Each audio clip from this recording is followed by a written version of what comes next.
infrastructure is crumbling this evening as the Nintenbyte podcast continues its unprecedented rise. In cities across the globe, fans are rioting. The Pentagon has issued a statement describing the Nintenbyte podcast network as a pixel-based prophecy. Some say the rise was foretold, others say it's just a really good podcast. We're talking twisted nipples, milk, and a sock puppet who doesn't talk. It's dangerous to go alone. Watch this. Welcome to the Nintenbyte podcast, bitch. That's right, ladies and gentlemen, you're watching the greatest Nintendo podcast ever! Yeah! Is that a Joy-Con in your pants, or are you just happy to see us?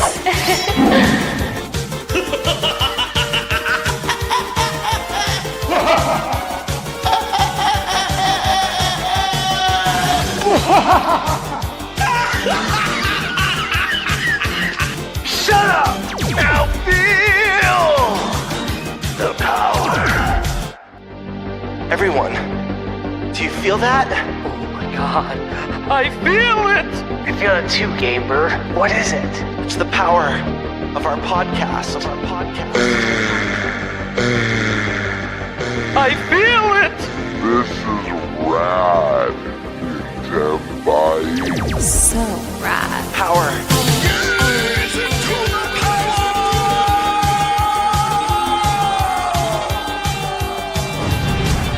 Now bask in their glory. I'm Nintendo Prime. Oh baby.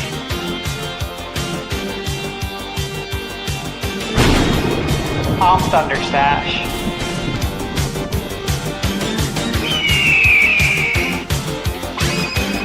I'm Gamebird Classic.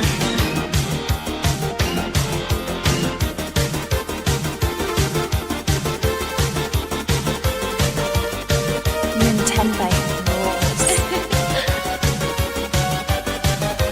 Let's rock.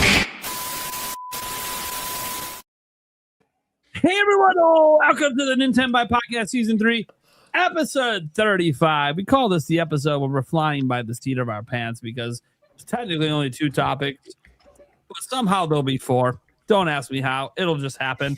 But we have some special guests with us today. Our first guest of 2026. First off, coming back, a professional Nintendo enjoyer, Favlam. Hi, everybody. Good to see you again. Frequent guest, frequent lover of the pod, frequent lover of Prime. Well, hang on, wait. Whoa, wait a second. Whoa. This is why I was asking about if you're going to be at PAX East, man. Come on. Oh, my God. Dude, you act like we partied yet. We've been to multiple events together and have yet to party.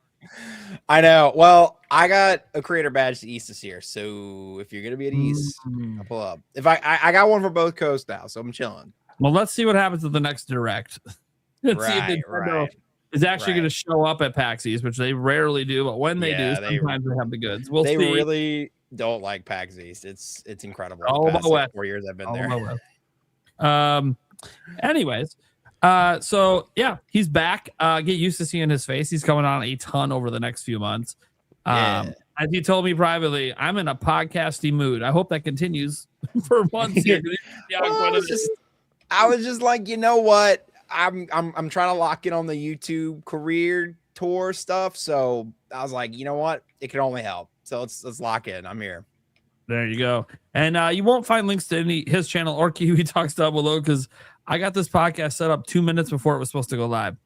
So I will get those links added in once I'm no longer talking. Then we got. I have links for you guys. Oh boy! Thank you. Yeah. Of course, someone's looking out for you. Thanks, buddy. Just has to show you up. You just have to make me look like a piece of shit. I already admitted I'm a piece of shit. I didn't put it in. I just want them to know I care. Well, I care too. But the show doesn't get set up unless I or Eric set it up. Eric's sitting here playing his Switch. I'm running down. There's 5 minutes to showtime. I'm like, dude, what? When you're playing Switch, we gotta get this show going. He's like, dude, I'm halfway deep through a Hyrule Warriors run. Stuff. Anyways, it's okay. It wasn't supposed to be that way, but whatever. We're here. Show started late. Not really because we weren't set up in time. Stuff that we can't talk about. We do have Kiwi Talks here, though. Happy to have him back. This is, what, your 3rd appearance? Yeah. Yeah. Third appearance. Yep. Yeah, he's So, interviewer. thanks for asking me back. Yeah, interviewer extraordinaire over there. Probably has a busy year of interviews coming up. Can't wait to see who he's interviewing. We know about one of them dropping very, very soon. Yep. Yeah, there's quite a few things in the pipeline. So there's some I think people will be excited for, some stuff that I can't really talk about yet. But yeah, I'm looking forward to it. Hopefully it will be a good year. But yeah, thanks for inviting me back. If you're wondering why I'm holding my cup, it's just hot as hell here in New Zealand. It's humid as, and I'm trying to stay hydrated. So if I duck out for a bit, it's just to take a piss. Yeah, it's going to be a hell of a year. And if you don't know who he is from his interviews, then you probably just know him from pissing off the internet on X. Happens. People don't always like what he has to say about things, especially about Metroid. We'll be talking about Metroid later, though. I'm excited. Oh boy. Suddenly, Kiwi Talks, like over the course of 1 year, went from somebody that nobody talks about to suddenly, what? He's an insider. He's a this. He's a that. Like, he's an interviewer. That's why he knows anything at all. Yeah, it's actually crazy how much. It's changed literally in like 1 year. Like I've watched your channel and your interviews for years, but like literally no one would ever talk about you, and then out of nowhere, oh, he's being quoted everywhere. That's all it takes sometimes. That's the internet. That's the way it goes. But you know what? It helps grow his YouTube channel, helps grow his interviews. I hope so. Yep. Is it weird getting quoted everywhere? Is that annoying? Especially when things are taken out of context, I imagine. It depends on what the quote is. If it misconstrues what I'm saying, which happens a lot, but even worse if it misconstrues a guest, that's the thing that really gets me mad. It really gets you mad, yeah. Yeah. Because like they don't deserve that, right? The context of what was said, but yeah, whatever. Yeah, but I mean, anything that I say on X gets taken out of context. Well, that's X. It's the way it is. But I mean, I'm not saying stuff to try and piss people off. So, but it annoy people. It just happens. It just happens. That's just X. Yeah, and I post something and then I'm like, what? How did you get that from this? Yeah, people just searching for things that support their already agenda, I'm sure. We have the Spice Lord / Sock Pucket back again. Hello. Did I say Pucket? I Yes, meant you did. Puppet, but you know. I was like, Pucket. Pucket anyways. Yeah. Okay. Pucket. Guys, it's going to be one of those kind of shows. Don't worry. The audience there, you unlock the edibles for the show. Little did you know, with the amount of stress I had leading into the show, this is actually just going to make me sane for this show. So it ended up working out. Gamebird, how we doing? Man, I'm doing well. It's been a crazy few days for me. Had an internet outage that lasted 2 days. That was fun. Apparently, someone up in the desert. This is what I heard online. But apparently, someone up in the desert had cut some of the copper, taken copper because I have fiber, and that had to be repaired over the last couple days. So that was fun. Then today. I'm working. I'm slammed at work. My department's been cut. It's just me and one other person. That other person's on vacation. So I've got the whole department on myself. I'm work from home, but I lose power. And it turns out that someone crashed into one of the telephone poles a few streets down. Jesus. So I wasn't sure if I was going to make it tonight. I got our power maybe like an hour ago, but I was like, I don't know if I'm going to make it. But are you? Did you happen to also be affected by the Verizon outage by any chance? No. Oh, that'd be unfortunate. No, I'm doing good. Hey, thank God for physical media, because without the internet, I like to watch movies. When I kick back, I busted into some of my movies. I rewatched an old classic that I haven't watched since I think the college days. Seven. You guys ever see the movie Seven? Yeah. Yes, it's a classic. One of the best films ever. Yeah, it's probably my favorite thriller of all time. I think the ending is perfect. The ending hits just as bad. Like, I haven't watched it since I was 20, so it's been like 18 years since I've seen the movie, and man, that ending just hits so intense. But, what's in the box? Yeah, what's in the box? How many times Tell me did they use the word quarantine? Oh, jeez. It's crazy going back and watching like some of the old movies, and when you hear that now, you're just like, what did they know? What did they notice? Yeah. Man, crazy, dude. Because we have a scheduled power outage tomorrow, so that's fun. 5 hours. Watch 7, man. Well, at least I know. At least I know what's happening. Like, it's gonna be freezing in our house. So I'm like, I'll be fine. Oh my goodness. I'll be good. It's whatever. But yeah, no, they're apparently upgrading the whole power grid out here or something like that. So maybe we'll have less power outages. Don't ask me. I don't work for Could them. be more efficient. Yeah, it'll probably be worse. That's usually what happens when they mess with things. Then we got ThunderStash Gaming. I feel like there's a reason the DuckTales shirt's on. I wonder. Yeah. So obviously I was very excited. Look, I was watching your video before, Nate, and I wished I could have talked to you before because I own the game already. Oh, so fun fact, this is going to come up in my video tomorrow. I can't see anything. My contact popped out at the store, and it was my last pair, and I couldn't find them, and my glasses broke at the hospital, and everything's on order and is not going to be here for months. So I'm like blind. So it's funny. I was researching the collection. I couldn't read my screen. It was so blurry. Okay, that makes sense. Then I was editing the video and I was on a different monitor, and all of a sudden I Googled and I'm like, oh shit. What? Yeah, you're not. I screenshot it. You saw it in the video. I screenshot it and put it on the screen. I'm like, dude, I'm so wrong about everything. Yeah, because I was like, wait a minute. He's putting the screenshot up with the games listed, but he said doesn't know what it is. Dude, makes total sense now. You can't see. Like, you legit cannot see because you would not do that normally. And I'm like, if you guys see me squinting a ton, that's me trying to read the chat. That's me trying to read the doc. I can barely read. I can barely see. I don't know how I made the video today. It took me like 7 shoots to get the video made. Good job, dude. Yeah. Because I retweeted about it, I think yesterday, because it got obviously rated. And I'm like, dude, it's about time because this game came out in 2017. I have it on PS4, and it was always this big mystery as to why the Disney Afternoon Collection didn't come to Nintendo, where all of these games were originally available. Yeah. So yeah, that's why I'm rocking the DuckTales. DuckTales is in this, and then I'm like, I literally finally when I saw it, I was like, dude, I want this collection. Number one, number two. Wrong with me? This thing was out in the past already. It just wasn't on Nintendo.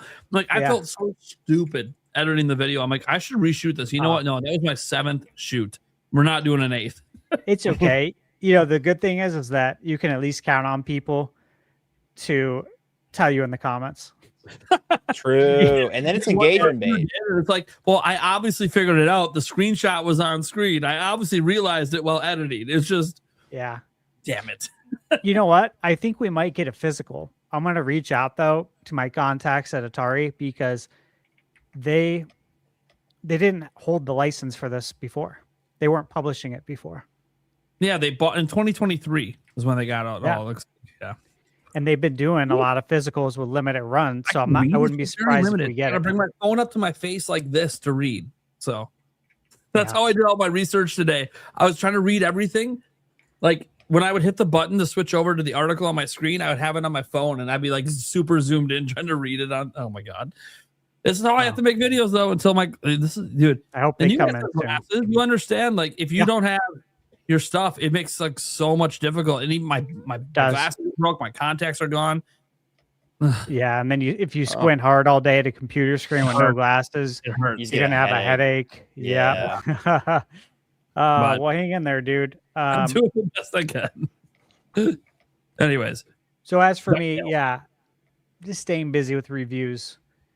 A lot of stuff I can't talk about. Wish I could.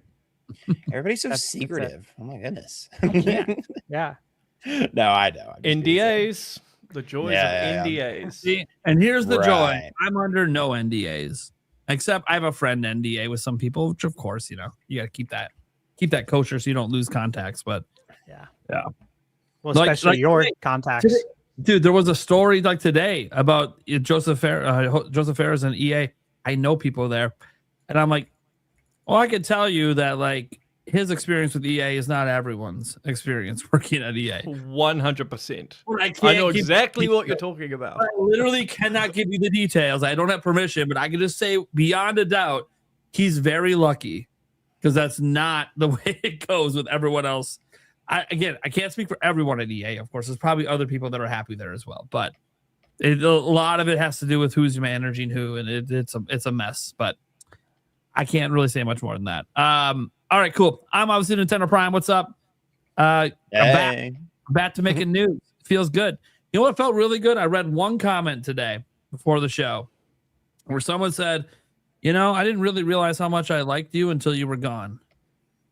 Aww. That's nice. It's a nice little comment. People be like, "Hey, I used to be critical of your content, didn't really appreciate it." Now it's like, dude, you're like a no nonsense news. You're not sitting there shoving your opinions down our throats. Yeah, duh. I'm a news channel. I'll give you my opinions on my live streams. You don't like it? All right, whatever. Like, who cares? I'm a news channel. Here's the news. I'm not trying to like force you to think a certain way. So, cool. All right. Well, let's go ahead and get to our topic roulette. We got some good topics today. One of them is going to be just asking questions and talking to Kiwi Talks here. It's always a pleasure to have him on because he's so well connected in the industry and has lots of thoughts, especially on like Metroid Prime 4. We haven't talked to him since that came out. So that's a big one because last we talked to him was before it came out. And then another topic we have is, well, this has just kind of been the big one trending for days and days now. You know, is it time to panic for the Switch 2 yet? There's been some stock things. There's been reports about terrible holiday sales and all of that stuff. So we'll dive into that as well. And then a couple dealers' choices that I don't think any of us know what they are yet because none of us have thought of the topics yet. That said, let's go and let's have Eric go first today. What do you want, bud? Oh boy.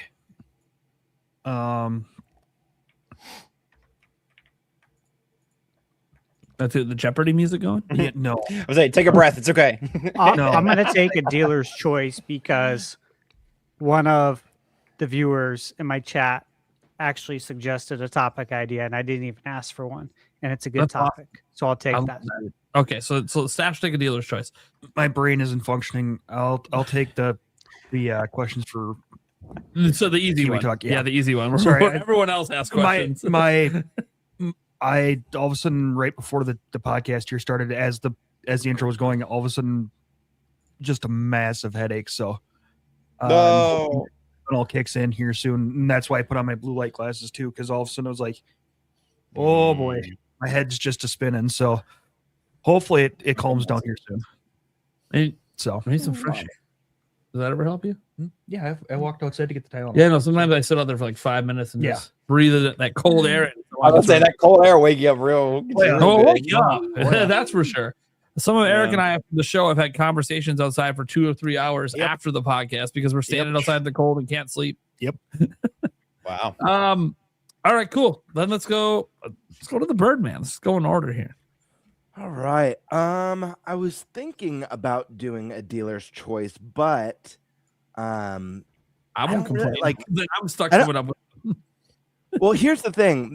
I don't really have a topic, and I don't know if this is big enough for a topic. I was going to say it would be fun to do since we've had our first week of picks. It might be fun to do a fantasy game critic check-in, check out all of our picks, talk a little bit about our strategies behind our picks, and maybe like a little rundown again for people who are just seeing this for the first time. Yeah, that's up to you. I can tell you right now, I ain't talking my strat. That.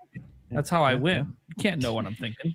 Is that topic enough though? I don't know if there's enough meat on the bone. I think there is because I I definitely picked up a lot of games. We can discuss that. I picked up like 4 games I picked up. We're not sharing strategies. Obviously. No strategy. But we could talk about what we picked and why. Because I'm not going to make that strategy pick again. I'll tell you one reason I picked a game. All right. Good. Yeah, let's do that. I'm going to do dealer's choice, and I'm going to do a fantasy critic update. All right, so we know Stash is doing dealer's choice, so then I'll take the obviously is it time to panic for Switch 2, which I guess is fitting because it deals with news, and I deal with a lot of news stuff. So, all right, well, let's go to our first topic then, which makes a lot of sense to do it first because of our guest, and we want to respect their time. Eric, what are we talking about? Talking gaming and questions for Mr. Reese Riley. Kiwi Talks. So, yeah, no pressure. Maybe we should direct it. Let's start with Metroid. Start with Metroid. Go with Metroid stuff first. Yeah. I was getting there. I know. I wrote lot there. I was giving ideas of yeah. For to come up. But with it's one of those that it's like those ideas, but the way you wrote it's not really like it's not really suggested talking points. Yeah, it's not really meant to be read off. Right. Yeah. So let's start with Metroid Prime 4. Whoever wants to throw a question out there, let's go. I'll just look.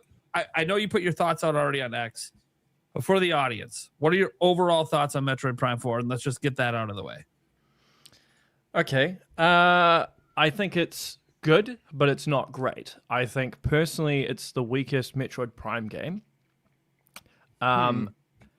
However, there are elements of it that I like. So, first of all, I will say that love the art direction. I think it's the best looking Nintendo game ever. I think from a technical standpoint, amazing. I think the sound design is immaculate. I think the soundtrack is amazing.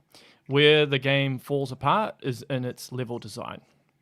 And unfortunately, in my opinion, design is the most important aspect of any game. You can have bad art or bad frame rate or the music isn't that great, but people can look past that if the design is intact, it's fun and all of that. But when the design is bad, unfortunately, it brings down the whole game, and Metroid Prime 4 unfortunately falls into that category. A lot of the design is just elevators and corridors, which isn't necessarily always bad, but you can tell that this game was in development hell. There's a bit of tonal whiplash, I feel. I think the Prime Trilogy is very, very good at being a fusion of Eastern and Western design philosophies.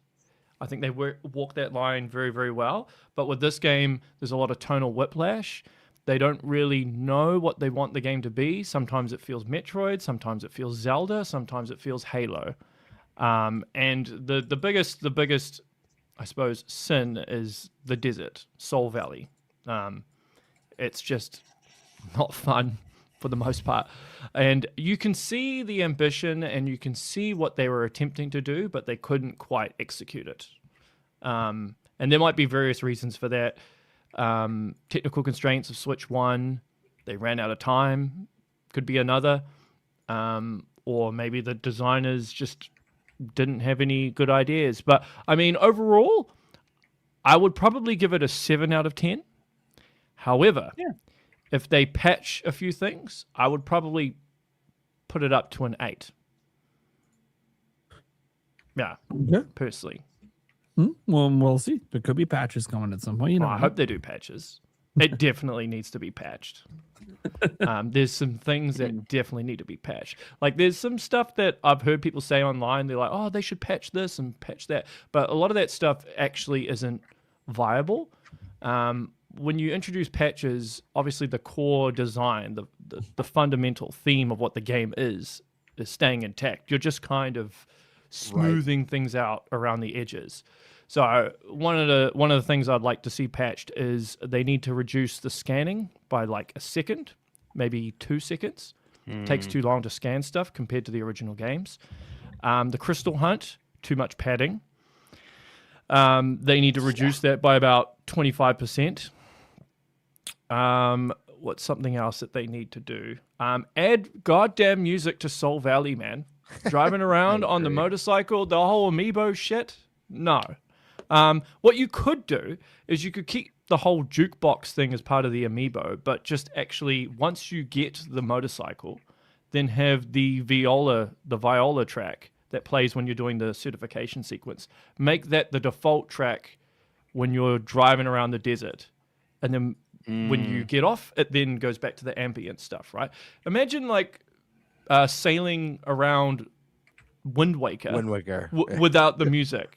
It would be so lame. Beautiful song too. That gives the sense of adventure. I agree with you 100%. Yeah. Emotion is critical to a game, right? Like how you feel when you're playing a game, and music is critical to that. And the fact that you've just got this ambient, for like hours on end is just, it's too much. It's too much. What else? I don't think there's anything else off the top of my head. There might be. Those are the things that come to my mind right now. But I think everything else is fine. There's stuff about the game that is just designed badly, but you can't actually change it. You couldn't patch it. Yeah. Yeah. I'm curious I agree with a lot of what you said, Kiwi. We all went over our thoughts, and for me, I agree with you. Soul Valley feels very, very stagnant and uninspired, and underdeveloped. I do agree. Yeah, underdeveloped. I feel like they should have cut back. I actually think the game would have benefited from being shorter, even if like cutting that crystal hunt would have obviously made the game shorter, but the game would have been better for it. And level design again felt a little bit stale compared to previous both 2D Metroid and 3D Metroid, where you have that really smart interconnectivity and all the shortcuts that you discover throughout. This one really lacked that. And then I'm curious what you thought about this, though, because there was one part, and obviously this isn't something that they're going to patch in, really, but and I know it's a very divisive thing, but for me, the lack of Samus's voice acting I found very jarring when the companion characters are like speaking directly to her with questions, even, and then they just carry on talking as if Samus answered it but didn't. And listen, I'm not asking for Samus to be a yapper, but even if she talked as much as, you know, Afro Samurai does or John Wick does in the movies, where she maybe has like 5 minutes of dialogue the whole adventure, I mean, I would have been down with that. I think it would have been a little bit less jarring, personally. I agree. In games, usually, especially when it comes to Nintendo stuff, I never go in like expecting some grand story. Like if you go into a Nintendo game expecting Rockstar writing or Naughty Dog writing, you're going to be very disappointed. With that being said, though, I do agree. I think Metroid Dread got it right. She only talks once in the whole game. Like you just create these segments where when she speaks, it has a lot of emphasis and it carries a lot of weight. But yeah, there were a couple of times I'm just like, that's a bit cringe. But then also in Breath of the Wild and Tears of the Kingdom, Link has the same thing. Like Zelda's talking to him and he's just... Yeah, and it bothers me. I'm like, we've done a lot of innovations with Zelda. I think it's time for Link to talk. Yeah, people will get over it. People will hate it at first, and then people will like it. I mean, I will say, I think the voice acting for the actual characters. So there's two different aspects, right? There's the voice acting and there's the dialogue. I think the voice acting is actually very, very well done. I think the dialogue is not in a lot of places. So the quality of the writing. With that being said, with something like Breath of the Wild and Tears of the Kingdom, a lot of the voice acting I thought was bad. Zelda specifically, I couldn't tune out because I'm half British. My dad is British. Oh. So I know when I'm hearing like a phony British accent, because like the voice actress is Canadian. And I'm like, why did you hire someone who can't do a British accent properly? If you want to do the whole British royalty, you know, sort of voice, then just hire a British actor. I've just never liked the voice acting for Zelda. I know some people love her. And kudos, but yeah. But I thought the actual voice acting was good. Some of the dialogue is cringe. Granted, so the story from Metroid Prime 4, the actual outline of the story, comes from Nintendo. That comes from Tanabe. The actual writing, that came from Retro. So people are like taking sides in this and being like, oh, this is Nintendo's fault, or this is Tanabe's fault, or this is Retro's fault. Look, there's errors on all sides. Sure. Anyway, but back to answer your question, yes, Samus should have spoken. Agreed. Yeah. It feels weird because she's spoken in prior games, so it's kind of like, why are we pretending she's like Link? That's not who Samus is. Well, I think they took that route because of Other M. Personally, Other M was so bad. They just like it was dry dialogue with dry voice acting. I don't. Well, I mean, I hate Other M. I just hate that game. Everything about it. But I don't like the writing. I don't like the voice acting either. And you think this is worse than Other M? No, I don't think it's worse than Other M. No way. Like if I was to rank the Metroid games from like first to like So 1st and 10th, right? So excluding the spin-offs and excluding the original Metroid 1 and Metroid 2. So I'd put Super Metroid at number 1. I'd put Other M at 10. I'd put Metroid Prime 4 probably 7th. Okay. Okay. So, but I wouldn't say Metroid Prime 4 is a bad game. I mean, there were a couple of reviewers that gave it like a 3 out of 10. That's so ridiculous. harsh. insane. Yeah. I'm They've That's clearly never played an actual 3 in their life. Yeah, that's like Superman 64 territory. What are we doing? Yeah. And look, I think this is just a case of expectations and reality not meeting. Right. I think after 18 years, and rightfully so, fans were expecting, myself included, a revolution. And what we essentially got was just an evolution of Metroid Prime 3. And people feel that didn't justify the 18-year wait. What I actually think is going to happen is over the next 5 to 10 years, you'll see like a changing of the view of Prime 4 as it's settled in. Because people forget when Metroid Prime 2 came out, that was very, very divisive. Very divisive game. And now a lot of Metroid fans are like, oh, it's the best one. You know, so this stuff changes. Now, I don't think people are going to say, oh, Metroid Prime 4 is the best one. I don't think that'll ever happen. But I think people will settle a bit more. I do think that the opinion, I feel like this game is a victim to its development cycle as well. I feel like if the same exact game had come out early in Switch 1's life cycle, that the perception would have not been as divisive or extreme as well. I feel like it's like this 8-year development that ended up bleeding into the next console really kind of enhanced that divisiveness. I think a lot of people were just expecting this, you know. I remember even when you came on the first time, I asked, like, is there going to be that moment that people go like, holy crap, like this is reinventing Prime or taking it to the next level? I guess Soul Valley was supposed to be that, but unfortunately was definitely one of the low points. But I think I even remember saying to you back then that it wasn't going to be a big revolution. Yeah. And that like people who are expecting like Breath of the Wild were not going to get that. I was pretty adamant about that from the start. So I mean, I'm a little bit different because obviously I knew some things going in prior, like compared to everyone else. So, but even so, there was still heaps of stuff I didn't know. Sure. But anyway, Prime wants to ask me something. Yeah, just taking it to the Prime topic quick. Are you aware of, or do you think there will be DLC for this game? No, there won't be DLC for this game. This game was so costly to make. Have you seen the credits for this game? Yeah, I did. It's crazy. Yeah. And I think they just needed to get the game out. I'd be very, very surprised if there was DLC for this game. My thinking, and maybe this is copium, but I'm just trying to be logical about this, is this game costs a shit ton to make, right? This is one of the most expensive games Nintendo has ever made.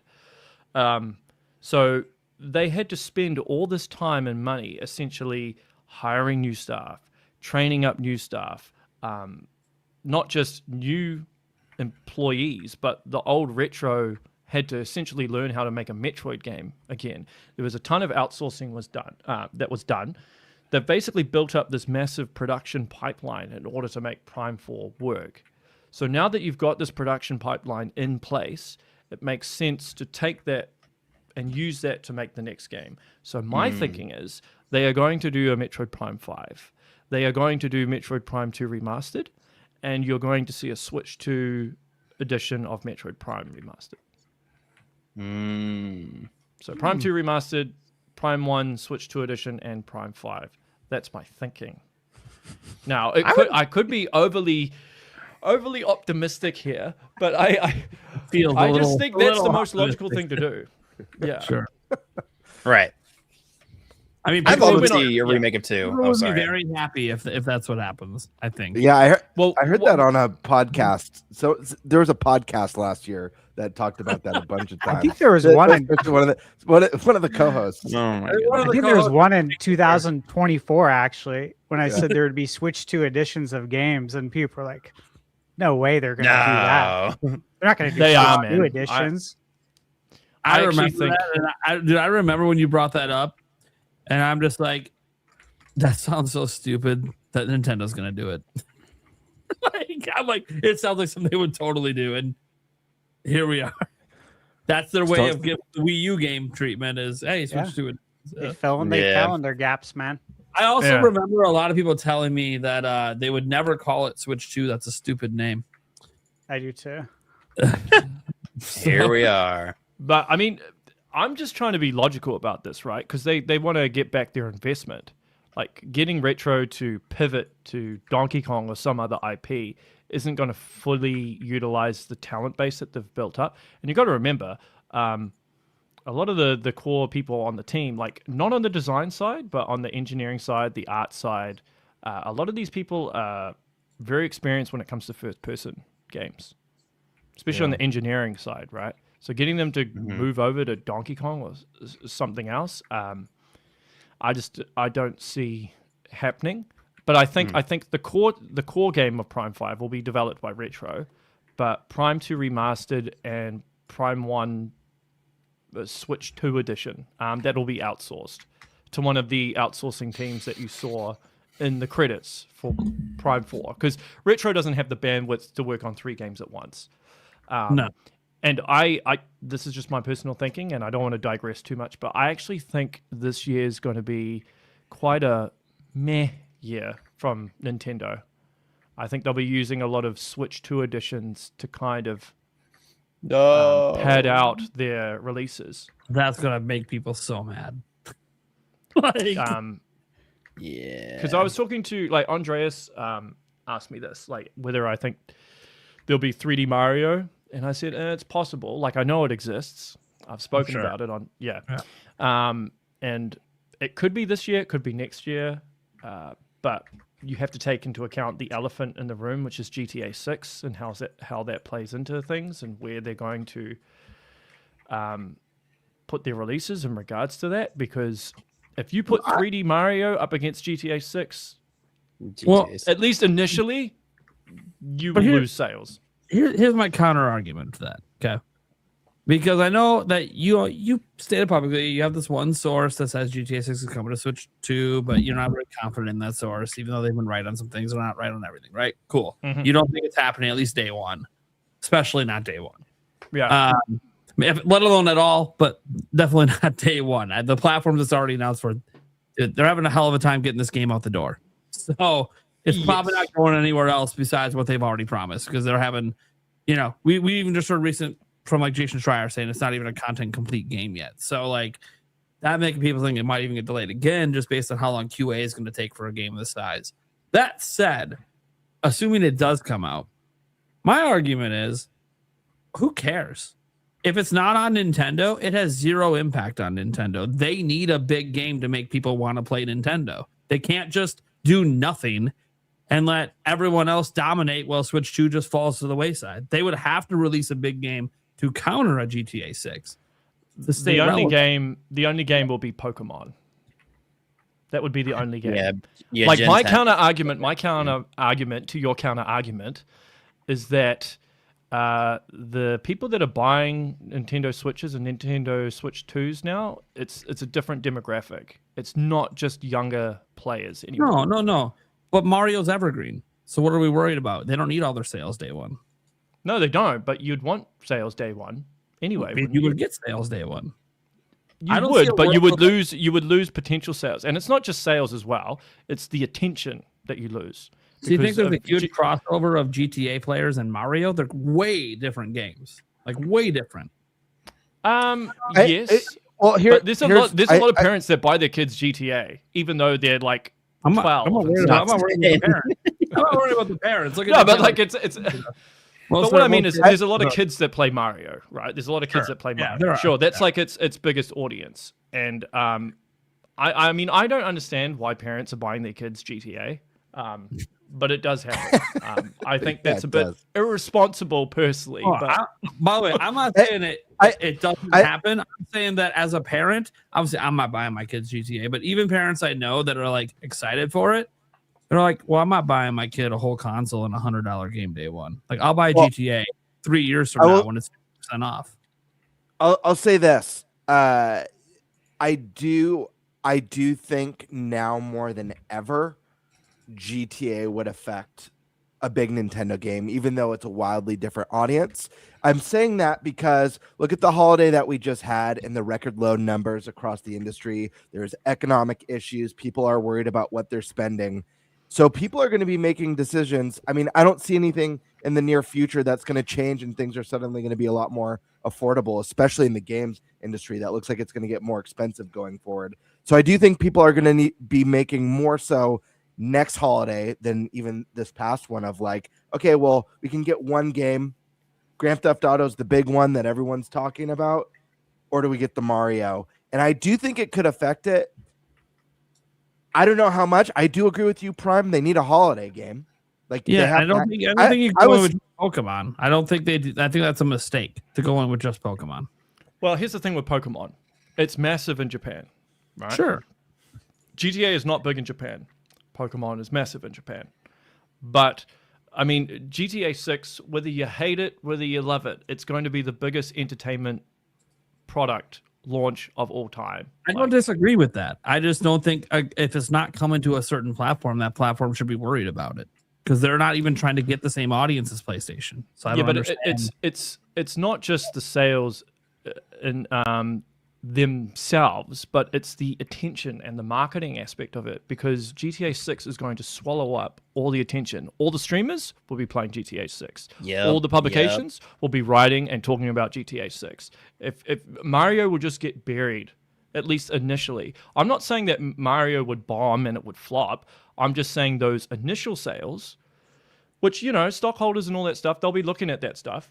I guarantee you if GTA 6, like let's say, the CEO came out and said, "Oh, GTA 6 is not coming to Switch 2." You'd have all the people selling stock. Guarantee you. Sure. I'm not saying Mario would bomb.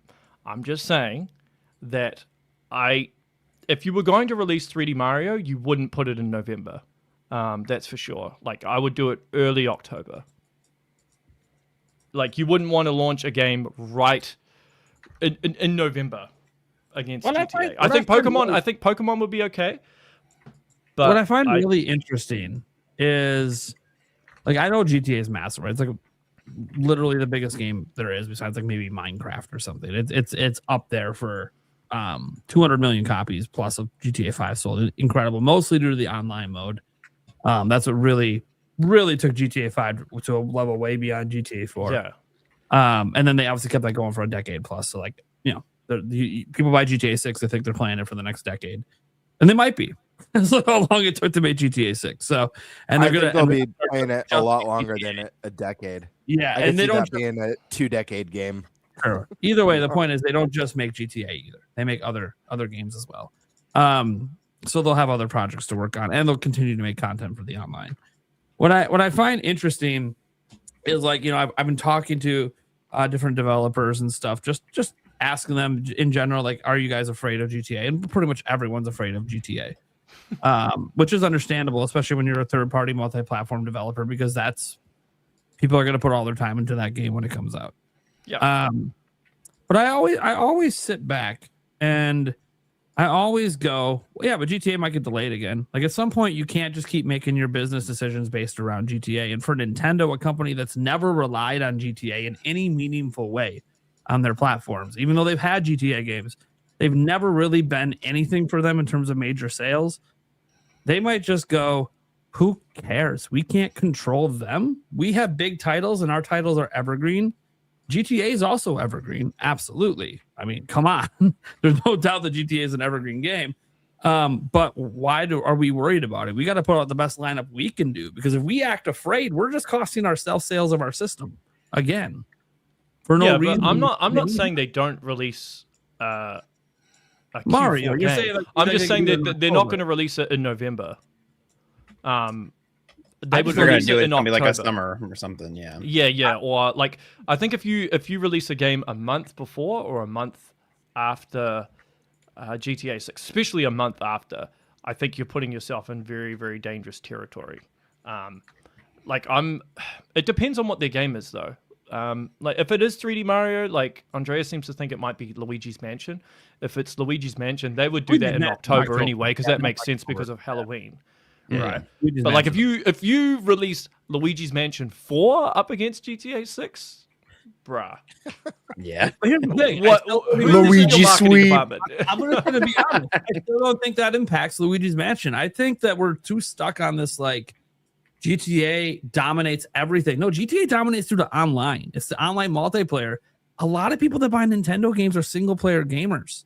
They don't care about that online aspect. Yeah, so but the thing is with the GTA games, so the reason why GTA is so popular is because it penetrates almost every single demographic, right? So you've got the online people, then you've got the quality story mode that's really, really popular with single player people, right? Yeah. Yep, and it's an open world, so there's all those different aspects as well. Like kids love playing GTA and running around and shooting people, even though that they shouldn't be playing the game, in my opinion. But that's not. But it doesn't touch on people who like platforming games. It doesn't touch on people who don't like open worlds. It doesn't touch on people who prefer a single player only experience, not dominated by multiplayer. Because let's just be honest, and I'll say this for the millionth time. GTA 5 is only as big as it is because of the multiplayer. And you can see this with the history of GTA sales. 5 is like everything combined equals 5. Yes. Like 5 is huge because of multiplayer. So like I just think that, and I'm just saying this also as like a Nintendo fan. Less people aren't gonna watch the direct and be hyped because GTA is coming out. And most Nintendo fans don't even think about GTA. Because it's never been big for us. And we've never had 5. Now Nintendo of America, I know. Kit and Krista put it out there. They think about GTA all the time. They want that game on their system. Nintendo basically begs them. Their words, not mine.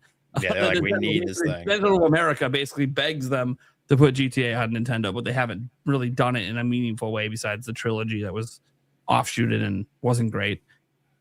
Sucks. The GTA 1, 2, 3 aren't actually that bad at games. And I agree that like it hits on the single player because like no one's acting like this game's not gonna have one of the best single player campaigns of all time. It probably will. It would be very disappointing if it didn't live up to the hype. But I get this thing as like a gamer where everyone tells me like, hey, nothing can touch GTA, and yet every gamer I talk to, nobody plays GTA. No one has interest in GTA. Kids might. But then if you look at Nintendo's demographics, their own demographics tell you 85% of their audience is over the age of 18. So like they aren't people that are just kids. Like I know there is a huge demographic that play my kids play Mario. I'm telling you, more adults play Mario than kids because more adults play Nintendo than kids do. I bet you the kid demographic might even be bigger on PlayStation than it is on Nintendo. I don't know that for a fact. Sony doesn't really publish age demographics like Nintendo does. But we have the age demographics from Nintendo. And I realize people lie, all those excuses. Everyone tells me, well, that's just, okay, yeah, you're right. People lie. So Nintendo's age demographics are off because everyone lies. I don't, like, it's too skewed to adult to be like every single person is lying because their second biggest age demographic is 25 to 35 and then 35 to 45. And like, people aren't lying to be 30 and 40. I don't know. It's your parents. I'm like, I get that they could be playing on their parents. I understand all of that. But like everywhere I go to conventions, everyone's playing Switch, everyone's playing Nintendo, and it's adults. So I kind of just feel like everyone assumes GTA just hits on everyone, but it doesn't. There's like 1 billion video gamers out there between PC and console. Only 200 million sold. You're just going to ignore the other 800 million potential buyers. I'm not saying potential for Nintendo because there's not 800 million people interested in playing Mario. But I just kind of feel like it's not seeing the forest for the trees because GTA, now granted, it's tough because Nintendo was already having a bad generation back in 2013, right? Wii U wasn't doing well. 3DS had a bad launch. So we don't know what impact GTA would have had back then because Nintendo wasn't able to do anything really successful at that time. But no offense to 3DS and Wii U. I love the platforms, but we all know sales-wise that the sales are what the sales are. I just really feel strongly, and maybe it's just because I don't really care about GTA, that it would just be so stupid to abandon people. Well, I don't want to say abandon, but like just even give a shit this game's coming out. It's like Nintendo not releasing the game in November because Call of Duty comes out every year. Like who cares? But I'm not saying that they don't release a game. You're saying I'm just saying that Pokemon. they shouldn't release a game right in the firing line of GTA. I'm not saying that the game will flop, and I haven't said that. No, but no, I'm just no. saying the initial sales will be affected by GTA 6. I just And we don't live in a different time as well, where like you got TikTok and Reels and stuff, and like all these people posting Reels, and that's how that's another form of marketing. Viral, Especially the way how there can be like a cascade effect, I suppose, and what the algorithms choose to promote and all that sort of thing. I just feel that GTA is just going to dominate that space. So what would essentially be a time where Mario would be picked up on Reels and all that stuff, it'll get overshadowed by GTA. That's all I'm saying. I'm not saying that like the game would totally bomb. No, and I think in the long run, 3D Mario would still be fine. As you said, it's evergreen. Yeah, it's evergreen. But there's a lot of things to consider with these things, like in terms of the Q4 is the most important part of the year. That they have to appease stockholders and all that sort of thing. And also we don't know what the game is yet. It could be 3D Mario. It could just be Pokemon. It could be Luigi's Mansion. Maybe it's a Zelda remake. Yeah. But I don't think they're going to announce their Q4 specific release dates yet until they know for sure that GTA 6 is not moving. I am 90% sure GTA 6 does not move. I think that date is the date. But anyway, we digressed massively there. But anyway. Yeah, we did. Well, we have a disagreement. So we would. It's all right. It's all right. Obviously, we don't know anything right now because nothing's even happened yet. So. Hypotheticals. Yeah. Do we think that the price of GTA 6 is going to cause any sort of issues with because you say could overshadow a Nintendo game per se, but if the price is high enough, do you think that'll knock down enough gamers from prevent enough gamers from getting GTA 6? I don't think so, man. I think GTA is like the ultimate equivalent of FOMO. True. It's its own beast. Yeah, I agree. I don't think it affects anything. People are going to get it because it's GTA. It doesn't matter if the game doesn't live up to the hype of, previous entries or what people have built it up. I think GTA is going to dominate the conversation. And another, just to add on, I lost internet for a minute, so I missed the debate and stuff. But I do want to add in there that for a lot of people, I know a lot of us here are huge Nintendo fans. But for a lot of people, for millions of people, Nintendo's a secondary console.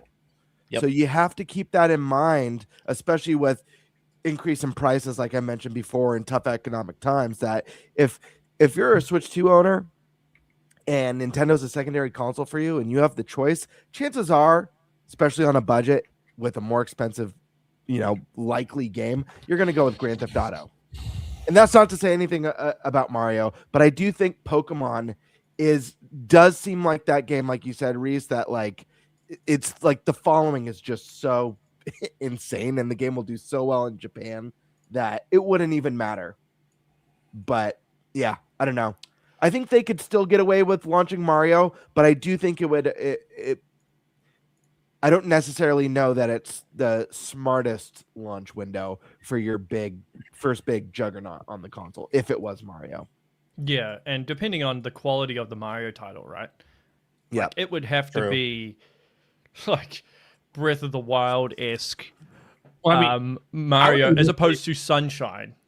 Well, you could just be Odyssey. Dude, the hype for Odyssey was massive. Sure, Absolutely but look how they did their marketing and how it was placed and everything. It was very, very well done in terms of the marketing campaign. And as much as I recall, what were they directly competing with in Odyssey? It wasn't. I mean, it felt like that they were competing with Breath of the Wild players in some ways. This entire conversation can be summed up by that guy who's like, "Oh boy, 2 cakes. We can have both of us." Well, you know what? I think there's an easy fix to all of this. You just release your game before November 19th. Yeah. That's it. Fixed. And the reason why is because if you look at it outside of this past year was unique because the Switch 2 launched in the middle of the year. So you had a lot of games release late into November and into December, but that is not typical. That is not at all. Usually it's a black hole in December. You had Indiana Jones release a couple years ago. We've had Smash Brothers, which your Smash Brothers, you can do that. But for the most part, all the big flagship titles are already out. So I think you just released it earlier.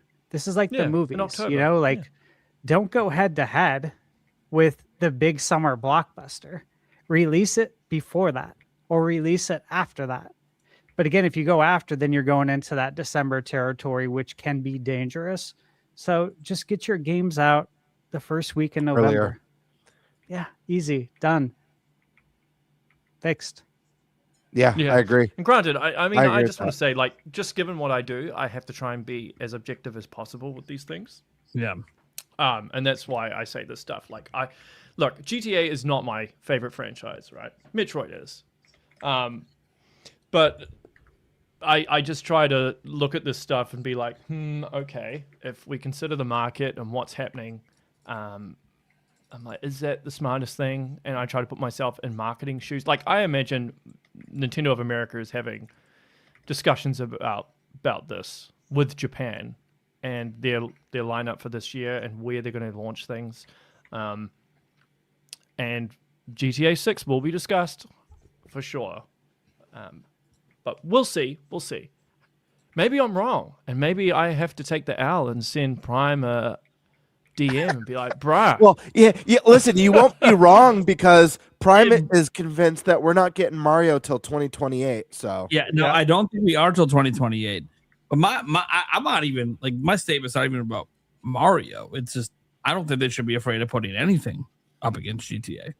I don't think it matters. I don't think the audience actually overlaps that much. Well, we'll find out in time, won't we? I'm going to tell you right now, the kids that I know that play GTA don't play Mario. I'm just telling you, they go from GTA to Fortnite to Call of Duty. They're not even looking at games like Mario. He needs to have a gun or a ball. I just don't really think the crossover's there. Just to be like completely honest, even with the young ones. And I'm just saying this as a dad with young kids that sees other kids. The only ones that play Nintendo are the ones that aren't playing GTA. So it's kind of interesting. I think a lot of that comes down to the parents also, as you said, parents willing to shove Call of Duty and GTA in front of their kids instead of Mario is like. What would be funny is if rate your kids. I don't agree with that decision. But what would be funny if in a direct randomly Nintendo announces that GTA 6 is launching on Switch 2 day and date. That would be crazy. Well, then it's just like, wow. That's different then. That's a There you little go. different. Yeah. That's different because then they're hoping to get a huge crowd that wouldn't have bought Switch 2 to buy Switch 2 at that time. So that's totally different. Yeah. That'd be a huge win. By the way, that's exactly what Nintendo of America would like to see happen. Because they know we might be the cheapest system that you can play GTA on day one. And we're portable. Yeah. That's like a huge win for people that being portable GTA. Thank you. Yes. And I mean, I would love to play handles GTA wouldn't 6 have it yet, so it's on like Switch 2. it would literally be the only way day one to play it portable. It can look like sin. It can look like GTA 5 for all I care. But if I can do it on the go, that's fine. I'm chilling. Yeah. That's hard to argue. In that case, yeah, I think Nintendo would avoid because why? We're not gonna be able to make enough Switch 2s for two big games at the same time. It ain't happening. All right. Anyone else have some more questions for him? Kind of to go back, Metroid Prime 5 is happening. We digressed like way off there, but that's all good. Prime 5 is happening. That's my have you opinion. been on this podcast? We digress. That's how you do it. That's how this podcast Predicting works. that Prime 5 is happening, or do you know that Prime 5 is happening? Digress all the time. No, I don't know if Prime 5 is happening. I assume it is. I assume it is if I try to look at it objectively from a monetary standpoint, from a corporate standpoint.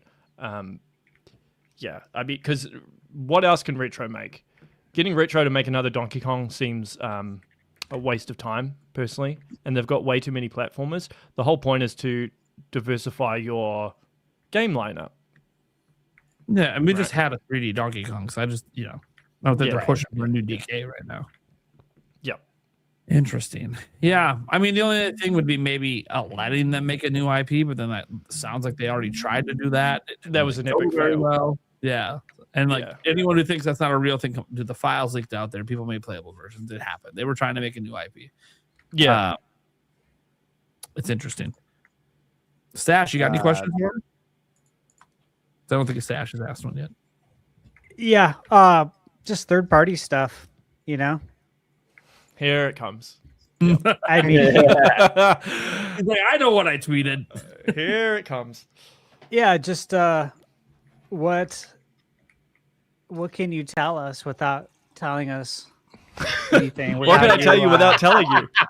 Without stepping on any toes, right? And being, mindful and respectful.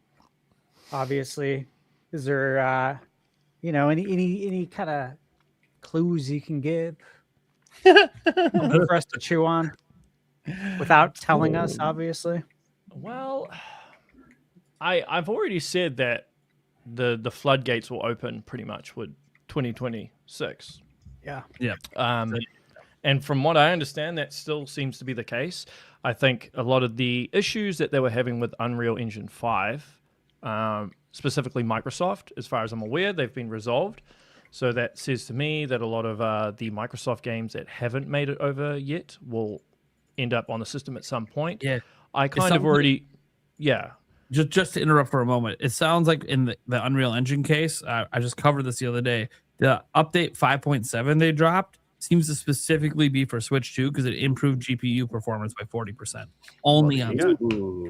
So, that kind of feels like Epic and Nintendo were working together to get this update out there. So that could be exactly what solved everything. So yeah. So, I mean, there's a lot of stuff on the horizon. There's some stuff you can kind of guess. I mean, I've already revealed that the Resident Evil remake series 1 to 3 is coming. Just after 9, as far as I'm aware. What can I tell you without telling you anything? I mean, there's still the WTF game. That I'm sure... I'm so curious. Is it from a big AAA developer or indie? What type of indie game would be a WTF? See, you know what? I thought it could have Super Meat Boy 3D. That we kind of have an indication is coming now, but you mentioned this obviously before. I was curious when the data mine leaks of Monster Hunter Wild started dropping. I was like, I wonder if that was the game that Kiwi was talking about. Because for me, it's like that game doesn't run well on the powerful modern consoles. That would be a WTF moment to have that one revealed. Is there monsters in this WTF game? Possibly. I love it. So I love it how you're trying to you said give me the crack here. I got the indie game that would be a WTF, especially to Nintendo fans after everything. Pal World. Ooh, I thought he was going to say Expedition. Yeah, that is a WTF game. That would be WTF, but would Nintendo be like? I feel like they'd be petty and say, "Nah, dog." No, that's why it's WTF, because Nintendo sued them, and yet it's coming to Switch 2. Nintendo gave them the dev kits and said, "Bring it over." You know what? We need to think bigger here. Listen, the only thing that should be WTF to all of us, GTA. I've already said that GTA 6 is not the WTF. I know, because you don't even think it's coming to Switch 2, but it's yeah. But wait, I'm going to India in June, so I'm getting my dinner then. Looking forward to it. Oh, good. Yep. So you can ask. I look forward to hearing something from that dinner. I hope that is good news. I'll take some photos. Okay. All right. Yeah. Can't wait to go to eat. I want you guys to think about this. The only thing that would be WTF for all of us is games from one company. Sony. Yes. Sony. Yes. Horizon. So those are the lines we need to think. It's so obvious for Horizon because they already did the Lego Horizon on Switch. Those are the lines we need to think. And Zelda's audience would cross over very well with Horizon. Sony. I don't think it's Crash Horizon. Bandicoot's coming back. They brought Spider-Man, but I instantly go to Horizon since it's technically already touched a Nintendo system. He's staying totally silent. Horizon would do well on Switch too. So it's a Sony game. Now it's just is it Horizon? we've gotten him too far. He's like, I can't give another input. He's like looking away. I love how persistent you are, but yeah, I've got to wait. I have a question that maybe you can answer. Wait, I got a question that maybe you can answer regarding this WTF game. Is this a game that caters to a very wide audience, or is this more of a niche game that there's like a cult following for that they've been waiting for a long time? Dude, he's laughing. He loves this podcast so great. No, because I just love how hard you're trying to get me to crack. Like, I'm going to give you something, right? If I say anything, if I literally say anything, I swear it'll give it away. So you've given enough. And I'll get, do you know how much shit I'll be in? I'll be in so much shit. Like, don't give anything else. I already know. Yeah. But look, I appreciate you guys trying. He's like, I already know what game it is. No, I care about your job. I care about the work you do. I respect it. I don't need to hear anything else. I'm good.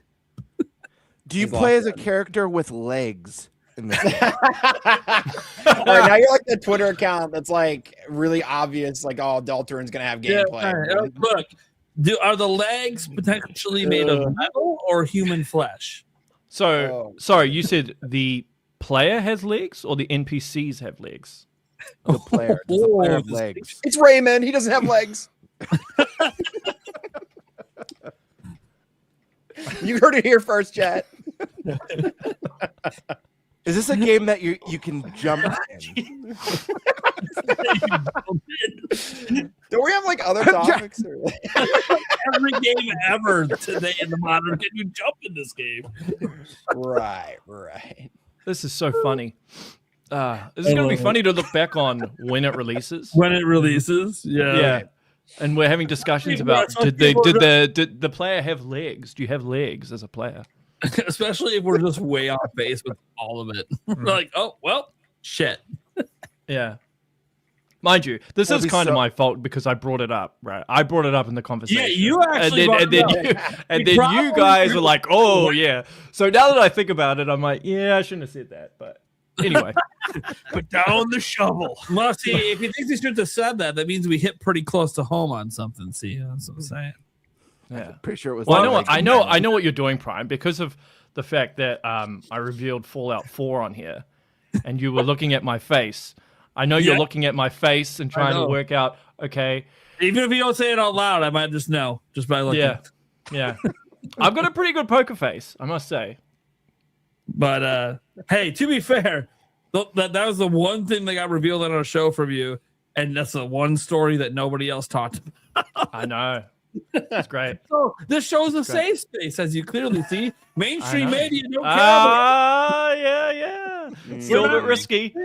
We're indie. We're under the curve. No one's watching. Dude, but like there are seriously some people, some journalists and stuff that I swear they just sit on my Twitter and just wait for me to post stuff, man. Yeah, dude, they got notification like starred and ready, buzzing when every time you drop a tweet. Yeah, so like they'll get shit up within like 3 minutes of your tweet. It's insane. Yeah, so like, I posted something a couple of days ago how I was more excited for third-party games on Switch 2 this year than Nintendo stuff, right? And people misconstrued that because I said I'm a super diehard for 3D Zelda, Metroid, and Smash Brothers, and they took that as he only likes Smash Brothers, Metroid, and Zelda, and I'm like, no, that's not what I said. Yeah, it's not what I said. I just said that I'm super diehard for those. But anyway, somebody asked in the comments, they're like, 2D Metroid, is that coming this year? And I said, I don't think so. I think it'll be 2027. And then I said that the next 2D Metroid will be very, very important as it's the end of an era. All right. And that was just a reply to someone's tweet. And then, boom, all these publications covering it. Oh my goodness! I was just like, "What the heck, man?" Like, It was seriously, like and a it didn't even take that innocent long. response. It was like the most innocent response. It's Yeah, it's so wild, dude. Oh, yeah, you heard it here first, folks. yeah. I just said, "Oh, it's the end of an era," but apparently No that's more. big news. That's funny, man. Get Yeah, it is Dexterra funny. article about you. That's how you know you made it. Well, yeah, I guess. Is it a good problem to have or a bad problem to have? Yeah, I think right, it you depends tell on the me. context. Yeah. Right. Yeah. You'll find you get out taken in out a of few years, I context. suppose. Yeah. So, what was the other question? Didn't you have another question? Or somebody had another question? Oh man! Now he's asking for questions, and now everyone's just blank. He doesn't want us to. What go- do we got? What do we got? I know he turned the tables. Everyone's nervous now. Yeah, What do I everyone's like, ask? oh no! Now we feel bad if we're the asshole that brings up a topic he doesn't want to touch on. Right. Or you hit it. You like get him to accidentally reveal something. Here, I'll you don't. give one. I'll give a Look, question. you can ask me anything. you I can might have not an- answer it, or I might just say no comment. But Here, feel here, free to I'll grab an ask me audience anything. question. An audience question here. Okay. Kitsune, is Forza Horizon 5 or 6 coming to Switch 2? I think, I don't know for certain because I haven't had an update, but I think they were looking at bringing Forza Horizon 6 to Switch 2, but there was some sort of issue with the triggers. Because they're not. Yeah. So my understanding is that's kind of a maybe. Like I wouldn't assume that that's coming. They're trying to work out how they would do that currently, as far as I'm aware. But I haven't had an update in a while. So, and this isn't more of a Nintendo's gonna need to question, do an this is more of Elite a controller. statement of. I got one more from the audience here. This isn't really a question. I think at this point it's a statement of fact. We can make QE talks for this one. Thank you for the stream. Can't wait to play Sony games on the Switch too. I was laughing when that came in. That's funny. I got one for you, Reese. Where's Banjo? What's going on? You ever hear anything about Banjo? I know there was a lot of interesting theories about it. You know, Phil had made comments years ago, like Banjo fans, we hear you. Banjo is you know. dead, bro. Like dead. Wait. and there's no Dragon one's Balls. bringing it back. So And then Phil Spencer killed the Xbox. Like, what are we talking about? yeah. I mean, so hey, just to explain a bit like what's happening to Microsoft, even though this is a Nintendo show, it's always good to know what the competition's doing. Basically, Right. Satya Nadella is investing a lot of their time and their money into AI, right? So that is at the expense of game development. So anything that is not going to bring in like record-breaking profits is basically just dead in the water. Damn. Yeah, That is that's what like so many layoffs, dude. Horrible, man. So many layoffs because they're betting everything on AI. So a lot of these niche games are going to be, I don't see them returning. I think Banjo is gone. Yeah. Yeah, I was curious about. I always figured that the way forward for that series would be to do just like a remake, you know, kind of like how Toys for Bob did for Spyro and for Crash. Sure. And I was curious because you know Phil had made some comments, you know, years ago, and Toys for Bob expressed interest in it. Rare, I mean, they're just the Sea of Thieves teams. I believe that game that they announced 7 years ago, Everwild, is officially canceled now. Yep. I think it's now officially canceled. That game was announced like 7-8 years ago. I don't know. But yeah, I don't know. It's sad. It's sad to hear. Yeah, I mean, you have to look and see that Microsoft is very different to Sony and especially Nintendo, right? Yeah. At their core, they're a software company. That's where they make their money. Like Xbox is just a side thing. Microsoft Gaming is just a side thing. So they're never going to make the sort of investment that, say, maybe Nintendo would. Like, granted, like look at Metroid. If any other publisher had that IP, it would be dead. Yeah, Nobody would be making Metroid games because they don't make a lot of money, and you could invest that money and time elsewhere, maybe in another Mario game that makes a record-breaking profit. So, especially as Microsoft moves more and more into the third-party arena, taking gambles on games like that is not worth it for them.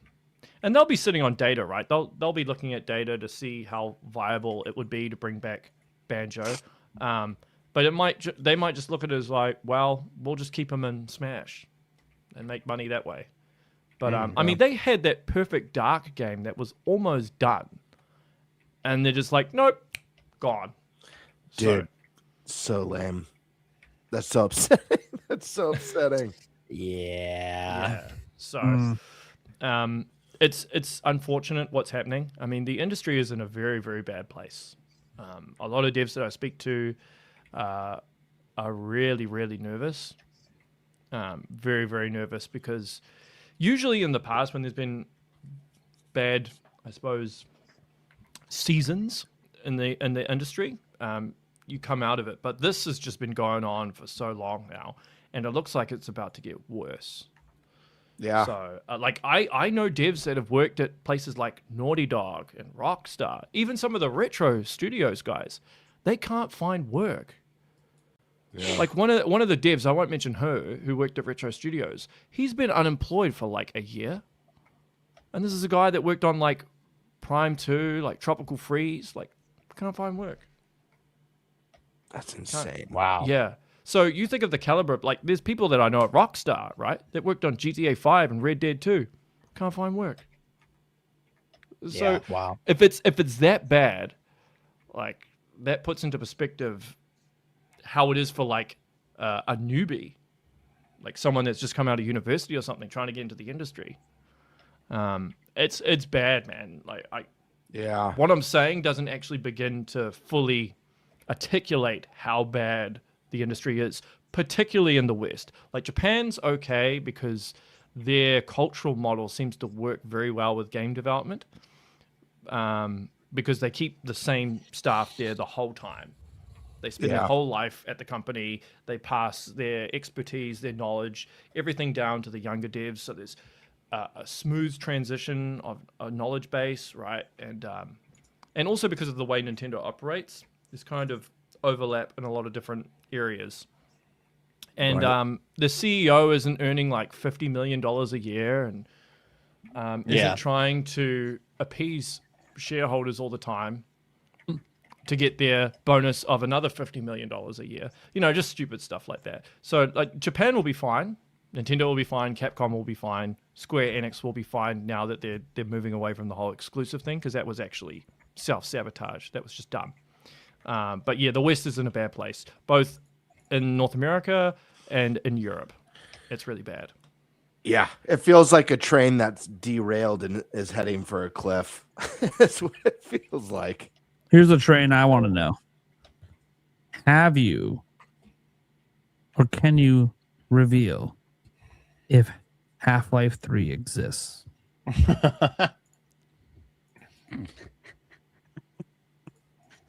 Yes. However, I will say Half-Life 3's development has been very, very weird over the last decade. Because of how Valve works, right? They don't have a hierarchy in terms of the development cycle. So what essentially happens is a game developer wants to make a game. So let's say a game developer wanted to make Portal 3, right? I want to make Portal 3. He manages to convince a number of other devs at Valve to work on Portal 3. They work on it together. They're like, yeah. And then they hit a brick wall. And then a couple of the devs are like, nah, I can't be bothered anymore. I'm going to do my own thing. And I'm going to work on my project over here. So they basically have the freedom to do whatever the hell they want. So what's happened with Half-Life 3 is one person gets a bunch of people to work on Half-Life 3. Yeah. They're all working on it. And then it hits some sort of brick wall and they're like, nah, we can't be bothered. And then they move on to something else. It gets cancelled. I don't even want to say cancelled. It just stops. And then they want to do Half-Life 3 again. And then they start from scratch again. So I've been hearing this for years now, to the point where I'm just like, does it exist? Maybe. But is this like the 5th or 6th time that I've heard this? So, I mean, personally, I think this rumor of the Steam Machine being launched with Half-Life 3, I think that's entirely viable. But until I see a trailer, I just can't put faith in anything just because I know how the structure works at Valve. Yeah, it's funny you talk about the structure. The whole time I kept thinking of two things. One, their developers seem to have ADHD. Just like me. One, nothing wrong with that, by the way. I got ADHD. Everyone in my family has ADHD. It is what it is. They can be managed, but also the fact that they can just freely willy just reboot projects and not give a shit. Dude, everyone there must have fuck you money. Oh, they do. So serious fuck you money. Oh, yeah. So who cares about pissing away a bunch of development resources? So I haven't announced this yet, and I don't even know if it will happen. So obviously you're aware that last year at the NZ GDC I did the Nintendo presentation on Nintendo's design philosophy, right? Yep. So the guy who actually built Steam, he lives here in New Zealand. I know him. Hung out with him a few times, had coffee with him. So I'm trying to organize a panel to do with him at the next NZ GDC. And he's agreed to do it. I just have to get the NZ GDC on board. Right. But he doesn't really do interviews or any of this stuff. Like, he's been out of the limelight for a long time. So this is actually a really, really big deal because he's told me some stuff. Because I said, oh, we should do an interview. And he's like, I don't want to do an interview because I'll say some stuff that I shouldn't. And I'm like, and this is like a few years ago. Been out of the limelight for a while, yeah. Yeah. So, but now I'm like, hey, okay, this is a panel at the NZ GDC. It's to do with game developers. You'll be helping the industry here. We can present it in a way where, like, we plan all the questions beforehand. So, like, you know what you're going to be asked and all that. So that will be something that I might be possibly doing later on in the year. But anyway, but yeah, with Valve, that's essentially, they all have fuck you money. Yeah. Yeah. Yeah. Because I mean, there's only like, I'm like, man, this sounds like a rich kid, the trust fund. Just who gives a fuck? Well, people don't get laid off there. Like Valve has like the infinite money glitch, right? They don't even have to do anything and they make money. So yeah, they're all pretty wealthy, but you don't want to pay them too much to the point where they would retire. So that's the trick. Actually, I don't even know how many people still work at Valve. I think it's like 100. How many people work at Valve? They're just maintaining that shit. 350 employees. Wow. Okay. That's quite a bit. That's gone up quite a bit from the old days. I mean, well, you said they have to, keep the employee pay good, but not too good. And so as they keep having more and more fuck you money coming in, they got to find a way to write off for taxes. You got to expand the team. Yeah. I mean, I'll be honest. I've always been more of a Portal guy than a Half-Life guy. And I'd rather see Portal 3 than Half-Life 3. Left 4 Dead. I would too. I would love a Left 4 Dead 3. But they don't like 3. They don't like the number 3. They don't. I need a full, and I know they kind of had this with Portal 2. They did have some sort of service like this, but I need like a full like Mario Maker style Portal 3. Like, it doesn't even have to be like a full Portal game. It just could just be like full on. You get to make your own levels. Here's all the assets and resources. Here's all the fan community made stuff. Doesn't that already exist? I thought they that's what I'm saying. That. So something like an updated version of that with maybe like new stuff is what I was saying. Right. Yeah. That's what I was saying. It already exists. I know this, they've done it before, but like, I think it'd be if they brought it back in a new way and maybe they added like even more multiplayer, like maybe like 4-player co-op or something like that. I don't know. So a lot of cool ideas you could bring to the table on that one. I mean, my biggest concern with Valve, which doesn't actually get talked about a lot, is when Gabe officially rides off into the sunset. Yes. And who takes over? Because if Valve becomes a public company, oh my god, if they go public and they start doing dodgy shit, the appeal of Steam will be lost, and they'll monetize the crap out of that. If you get the wrong CEO in there, but people don't really talk about it that often.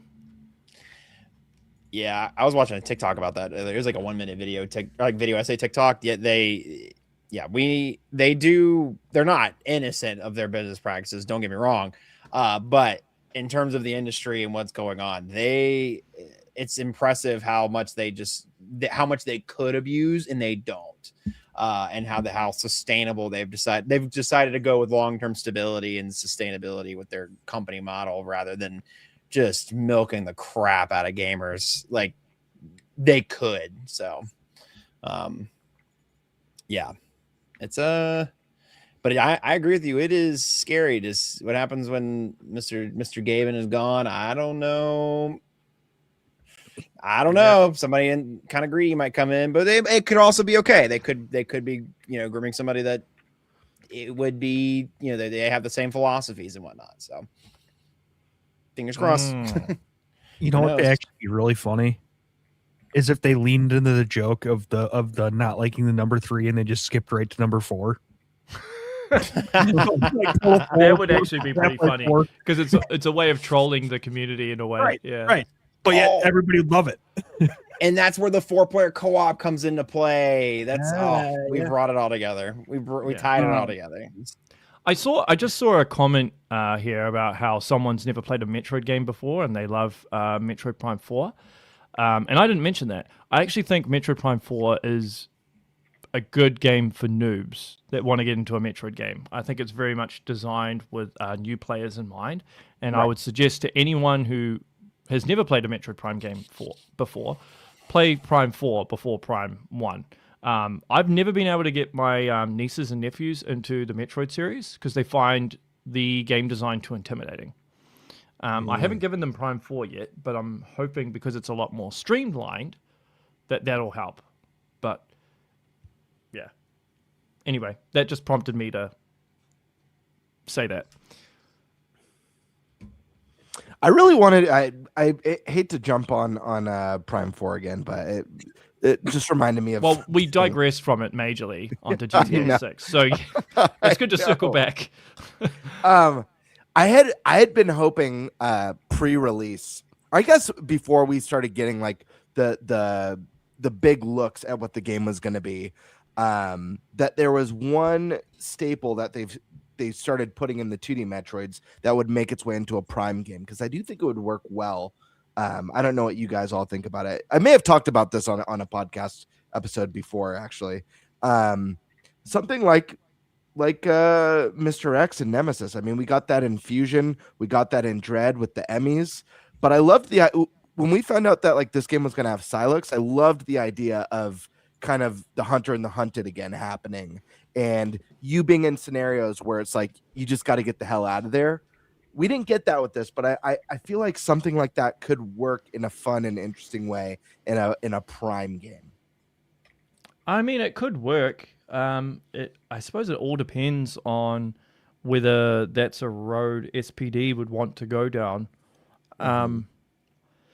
Some people find that stuff very intimidating. Some people just really don't like the whole idea of this thing chasing you around. For sure. For, like the whole game. Like, to be honest, I haven't played Resident Evil 2 Remake yet. Sure. I feel like that's a game I need to play on stream because it would scare the shit out of me, right? Sure. And I think people would love to see that. But yeah, I think for a lot of people, that's like really intimidating. I mean, I didn't mind the Emmy because it's only in small parts, but when you have like a presence that's just following you the whole game, I think that puts people on edge quite a bit. And I talked about this when I did my presentation at the NZGDC. The whole something being hard and something being stressful, right? Nintendo don't like their games to be stressful, so they try to encourage their developers not to do that. Now, granted, the example that I used was Prime 2, because that's kind of a stressful game because of, I suppose, the cognitive overload you have a lot of the time. And I used the Boost Ball Guardian as a good example because you're in this atmosphere that's constantly killing you. You have to try and find health. You have to try and find missiles. And you have to find ammo for your beams while trying to avoid getting hit as well. And so like it's a lot for the player to maintain. So if you've got an exploration type game where you're trying to look around, you're trying to find stuff, you're trying to work out what you're going to do, solve this puzzle, but in the back of your mind you got this thing that's like going to kill you, especially if it's a one-hit KO or like a one-hit kill like the Emmys. Yeah. That would just be like, oh my god, you know. So I think it would depend on how they implemented it. I'm not saying they wouldn't do it or they couldn't do it. They could do it, but right. I It even also think about. depends. Yeah, I was gonna say, I also yeah. think about Village, Resident Evil Village. You know, it's first person in the opening chunk of the game. You know, you're in the vampire house, and Lady D is, you know, she walks through the house, so you may randomly run into her, and you're like, I got to get out of here. I like that kind of stress. Nintendo does do a form of stress in games that actually stresses me more out than being followed by something you can't kill. It's time limits. I don't know what it is. When I see a countdown, yeah, that stresses me out more than anything. And they do it all the time. I mean, the early Pikmin games had strict timelines. Metroid Prime, you know, there's always those escape sequences. One, you know? Yeah, I remember that like stressing me the crap out my first time playing the game. So they do find ways to creep in stress somehow. But I hear what you're saying. They do. They do at times. Yes. I think time limit is a different type of stress though to having some sort of character that's following you everywhere. Because with the time limit, it's like, okay, cool, you've got this time limit. I've got this amount of time before I have to complete the game or this task or whatever. Yeah. When you've got like Alien Isolation, right? You just never know. It's so random that I think it puts people on edge. I know for me it does. Yeah, 100%. Like if I play those games, after like an hour, I'm like, I'm done, man. I'm mentally fatigued. I got no energy. Like I just want to. I'm like so like burned out from like all the adrenaline of that. But yeah, it could happen though. If I think Retro could probably find a cool way to pull it off, but I don't think I personally would want that for like the whole game. Sure. Yeah, I mean, you could do it. You could even have a sequence. In a game, like maybe in a particular biome in Prime 5, you go through a section where something's hunting you for maybe, I don't know, 20 minutes, 30 minutes or something. That would be a good switch up of like gameplay in terms of the pacing, right? Yeah. But I mean, there's various ways they could do it, for sure. Cool. Yeah. Okay. Well, with that, we probably get to our next topic. Game Board, we're going to save yours because I think that, you know, out of respect for the guest time, you know, obviously we put that one towards the end for our hardcore audience. So let's go actually to ThunderStash's topic here. I just finally looked at it in the doc. Hell of a topic, and I definitely want to hear Favlam and Kiwi talks on this one. Okay, good.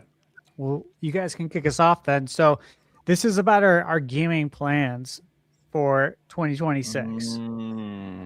It, you know, I think a week or two ago we talked about our, you know, New Year's resolutions as far as gaming's concerned. But this is like our actual plan. Like, what are we gonna do? Are we gonna hit the backlog?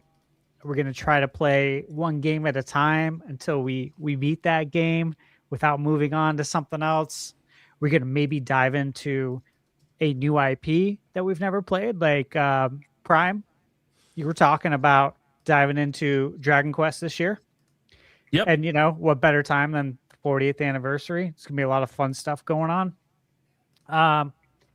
You know, maybe limiting the total games you play, right? Quality over quantity, aka the Nintendo difference. You guys remember that? During the GameCube marketing era. So stuff like that, right? What are you guys' plans? And Kiwi or Favlam, one of you guys, whoever's prepared for this. I'll start because I do have a thing I've been wanting to do. I really got to kick competitive games. I love them, but god damn, they are such a time sink, and it's usually detracting from other things. The big one for me is Valorant. I love it. It's fun, but it's so every match is like 30 to 40 minutes. I love Marvel Rivals. It's fun, but it's just like, again, it's just those things that it's like, it is such a time sink to get to a like good at those games and like be at a point of like, okay, I'm happy with how much I've progressed in them. And I think I want to take more time to sit and like kind of digest either my backlog or games maybe I've gotten into and I haven't finished, or I've streamed them and I maybe haven't finished them on stream. Like kind of just like doing individual streams where I'm like, all right, let's just go ahead and all right, I got halfway or I got 2/3 of the way through Prime 4. Okay, let's finish that out. Okay, I got this far into this game. Let's try and finish that one out. Yeah, I don't really have a lot of like games I'm like super excited for going into 2026 though. I know it's not quite on topic, but like I know GTA 5 is supposed to become, or GTA 6, excuse me. I don't know. I like GTA. I'm not like the biggest GTA head. I'll play it. I'll probably get it, but I'm not like sitting here like I can't wait. Oh my god.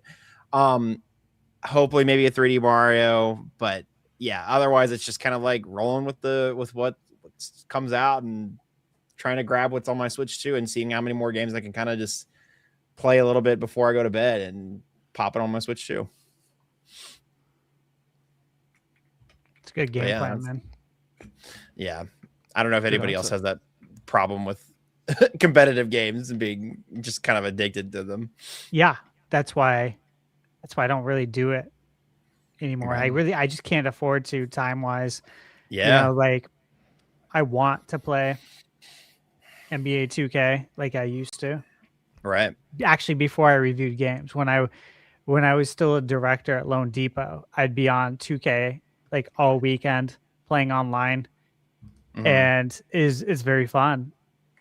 But now that I actually review games, this is what I do. I can't do that, which is weird, right?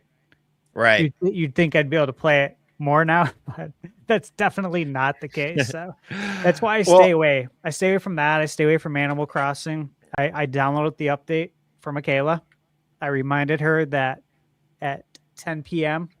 Arizona time, our time, right, you can download that Switch 2 update that you already paid for. So I'm gonna, experience that vicariously through Michaela, Right. but I can't do it myself because, again, I don't have time. Time is such a precious commodity, right? Yeah. And like every time you invest your time into something, it's always at the expense of something else.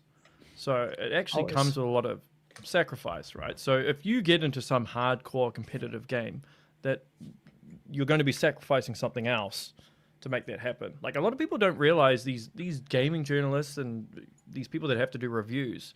They're like, oh, that's the best job. I'm like, nah, man, that's stressful because they've got a like lot a of certain time. deadline where they have to review a game by. So they might be rushing the game. They might not be taking their time. They're just like, I got to beat this thing. Right. And it's just something important Very. to consider. I mean, the way I kind of view it, like, okay, I have this amount of time. What are the games that I can fit in that aren't going to kind of disrupt things too much? And I will say, like, the type of games that I'm into these days are way different from like 10 years ago.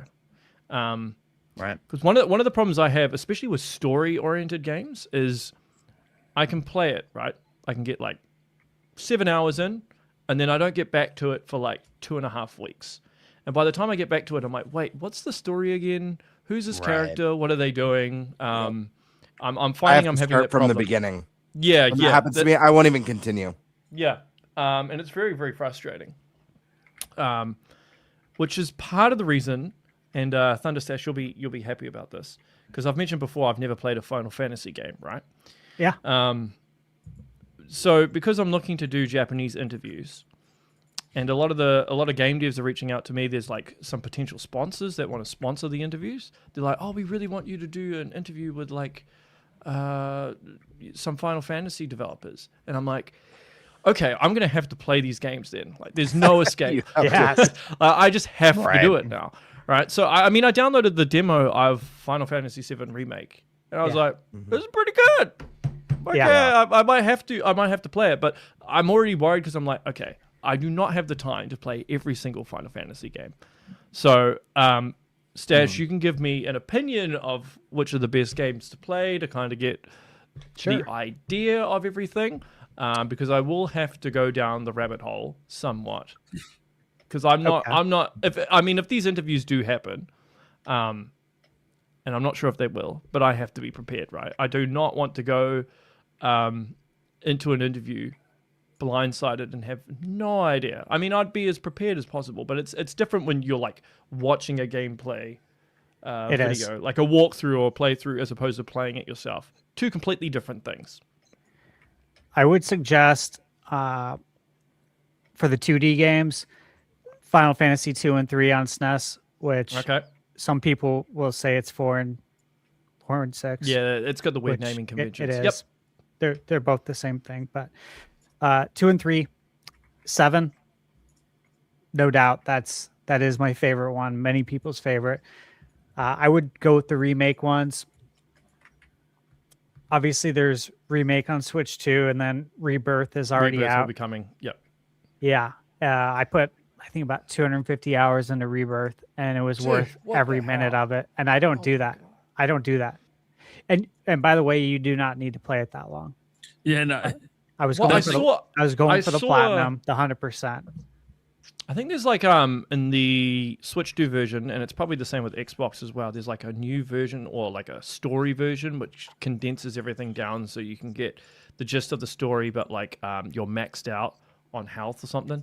I think I saw that. Yeah, I think I saw that in the demo version. If you're pressed for time, that might not be a bad option. You know, because I think that would give me the general idea of what the game is. Still enjoying it, while still enjoying the story, but like condensing it a little, so it's a very bit good easier. story. Yeah, it's a very memorable story and cast. One that sticks with you. I mean, literally, I played it on PS1 when it released, and that's like something that has stuck with me. You know, 7 years later. Booting up remake, like it's one of the rare experiences where like you're like moved by it. Well, not that I haven't been moved by games in the past, but because it was so special back then, and like just hearing that soundtrack again and seeing how they fleshed out some of the characters, like oh my gosh, Eris in these reimagined versions of 7 is so amazing. Like they did such a good job with her character. Even Barrett, the crush. But yeah, you got to play Race. And I hate to throw back to the first topic, but you hear anything about a Final Fantasy 9 remake or anything like that? I have to ask because there was the NVIDIA leaks. Is this the what the fuck game? I don't know shit, man. I don't know. I don't actually know a lot about Square Enix. Okay. I don't have like Square Enix and Sega are probably like the two big ones in Japan that I don't really know much about. I recently got a new source, so I could probably find out. Yeah. I'm looking forward to hearing what they have to I'll say. see what I can do. But that would be something I would DM you privately. That's not something I would announce publicly. Of course. But in terms of competitive games, I don't really play competitive games. I just don't have the time now. The only game I really play online is Smash Brothers, and that's about it. What do we mean? Who you mean? Samus. Yeah, there you go. Yeah. I know that's like the lamest answer, but yeah, Samus and probably Link. Which one? My two best. Yeah. Which version? Adult Link. Yeah, good question. Those are the two mains that I have. In terms of, I mean, as I said on Twitter, right, most of the games I'm excited for on Switch 2 are third party. Nothing on the Nintendo front really does anything for me yet. That could change. But yeah, I mean, Resident Evil 9, because I do like Resident Evil. I just haven't played RE2 yet. That's the one I haven't played because I'll be sweating so much as I play it. But yeah, Resident Evil 9, GTA 6, obviously. I'm actually really excited for Crimson Desert. Yeah. You know, we played it, right? No. Yeah, we all played it. We had a meeting with when was Pearl this? Abyss. We played it at PAX. total, I think, between everything. PAX West. We had a And private meeting with them. Holy crap! Really? We got to play it for an hour. Yep. It was in the middle of the game. I have a video up on my channel with all of our gameplay. Okay, I'll check it out. And then I narrate a good portion because actually there's a lot to learn. It's a lot to learn in this game, but once we've all said it. This is no, it's not bad. We've all said it. Like this is a game that you need to play from beginning to end. Like Don't have these long lapses where you don't play or don't start another game. Just learn it, love it, play it to the end. That's the way to go, because the controls they're not bad. They're just different. Like the combat in the game is like doing like Street Fighter fighting inputs. Oh, interesting. It's very interesting. Yeah, it's really cool. I've never experienced a game of this style that controls this way. And there are moments that once it clicks, it's just brilliant. It feels like one of the most skillful games of this style out there, where skill can matter. But I also talked about this at the time too. It's in one of the videos. I don't know if it was mine or Stash's, but basically that the one problem I have with it is it's like they had this really amazing combat in-depth system, and they just kind of blanket applied it to everything we played. So like just picking up a flagpole to stick it into a hole would be like the most complicated thing ever and not at all fun. So I remember telling them, hey, for instances like that where it's not additive, you can just make it a single button. It's okay. There were inputs that were a little bit over. Like, for example, like to talk to an NPC, it would be like right or like left trigger, left bumper, triangle to talk to an NPC. So it has too many button inputs. It has a lot of button inputs. Yeah, not an intuitive control scheme. Yeah, I feel I agree. I agree with Prime. I think the combat, we started like middle of the game, so there were so many combos. It clicked after a while, and the team was amazing to help out. They were pretty intuitive, and when we were kind of confused, but they're like, oh, it bleeds all these different combos slowly. Like you don't get them all at once. Which would have been a huge help. I think the only area that needed refinement was what Prime said. I think some of the basic stuff out of combat, like talking to an NPC or getting on a horse, they could simplify. It doesn't need 3 or 4 buttons for those. Okay. Well, I look forward to playing it on Switch too. Yeah, but it's a pretty game, and the boss fight was a lot of fun that we all got to play. Yeah, that was. Yeah. Okay, that's cool. And the other one I'm excited for is Halo remake. Yeah. That's probably. But I know there's other third parties that I can't really talk about. I'm not gonna let this go. Did you just confirm Crimson Desert for Switch 2? Maybe. He like looked straight in the camera when he did it. No, he really did. He was clip farming. Oh my goodness. I'm just like, hold up. Wait a second. Technically, GameStop was the OG league for it. Wow. But I'm just saying. He said it. He's not going to say it again. It's a Prime exclusive, chat. It's a Prime exclusive. Listen, I love the idea of Crimson Desert coming to Switch 2 because of Nintenbyte podcast. Because when we were there, and right before we got interviewed, we asked, is it coming to Switch 2? Like our audience is really interested in this. And the guy was like, really? Like surprised, like, oh, really? Switch 2 players are going to be interested in this? Yeah. So I love to think that like, when did you speak to them, by the way? How long ago was this? PAX West. PAX West. Like August, September. Was it last August 30th? Like Labor Day weekend. September 1st. U.S. Labor Day weekend. It was that Sunday, yeah. Okay, so I'm trying to work out when you spoke to them as to when I heard about this, as to the timeline and everything. Yeah. Okay. Makes sense. Cool. This is awesome. Day and date? Oh, you said this year. I was going to assume it's day and date. All right. Dude, this is wild. I'll have to gap it in about 20 minutes or so. Okay. Yeah. But anyway. Oh yeah. Yeah. Crimson Desert's coming out soon. I spoke to them recently. Yeah. Yeah. It's coming out. No, I totally believe you. You March. Yeah, March 19th, but I'll be playing it. Hopefully soon. Hopefully on your about Switch 6 weeks here. Not to my knowledge. I don't know. I don't think it's day and date. But if it is, that would be a great Nintendo Direct announcement. That was Crimson Dust. That'd be a killer direct announcement in February.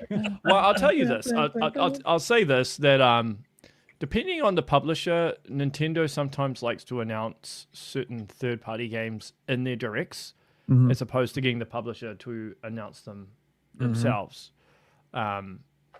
So there are times, I think it was it Chronos that just got announced in a direct? It didn't get announced beforehand, right? So that's a good example. So you'll see that with the next direct, I'm pretty certain. I don't know this for sure, right? I don't go around trying to find info in directs. I know some people are like, oh, these are the dates that the directs is happening, and this is going to be in the direct and stuff. Just connecting dots, I would assume that certain third-party games will be announced in this coming one. Excited? Like a Crimson Dust. So it's a partner showcase direct. Got it. Okay, you heard it here first. Maybe. Dude, I am gonna be so hyped when it actually gets revealed for Switch 2 officially. Like I played this. Here's the thing. I played it at PAX East, and I thought it was gorgeous. And I did the most difficult boss fight, of course, right away, because that's what I always do at these events. When they tell me one's the most difficult one, that's what I'm going to go do. And it was kind of frustrating. The controls were extremely frustrating because it would tell me to do the thing on screen, and I'd feel like I hit the button when it told me to do it, and it didn't do anything. And the reps there were trying to help, but they could just really tell I was having a hard time grasping things. And I was like, man, this game looks so good. It does look really I don't good. like how it plays. And then I get to PAX West and we get this hour session, and I was like, wait, this is the same game? Hold up. I could actually figure this out. I just need a moment. Oh, hey, this is actually kind of badass.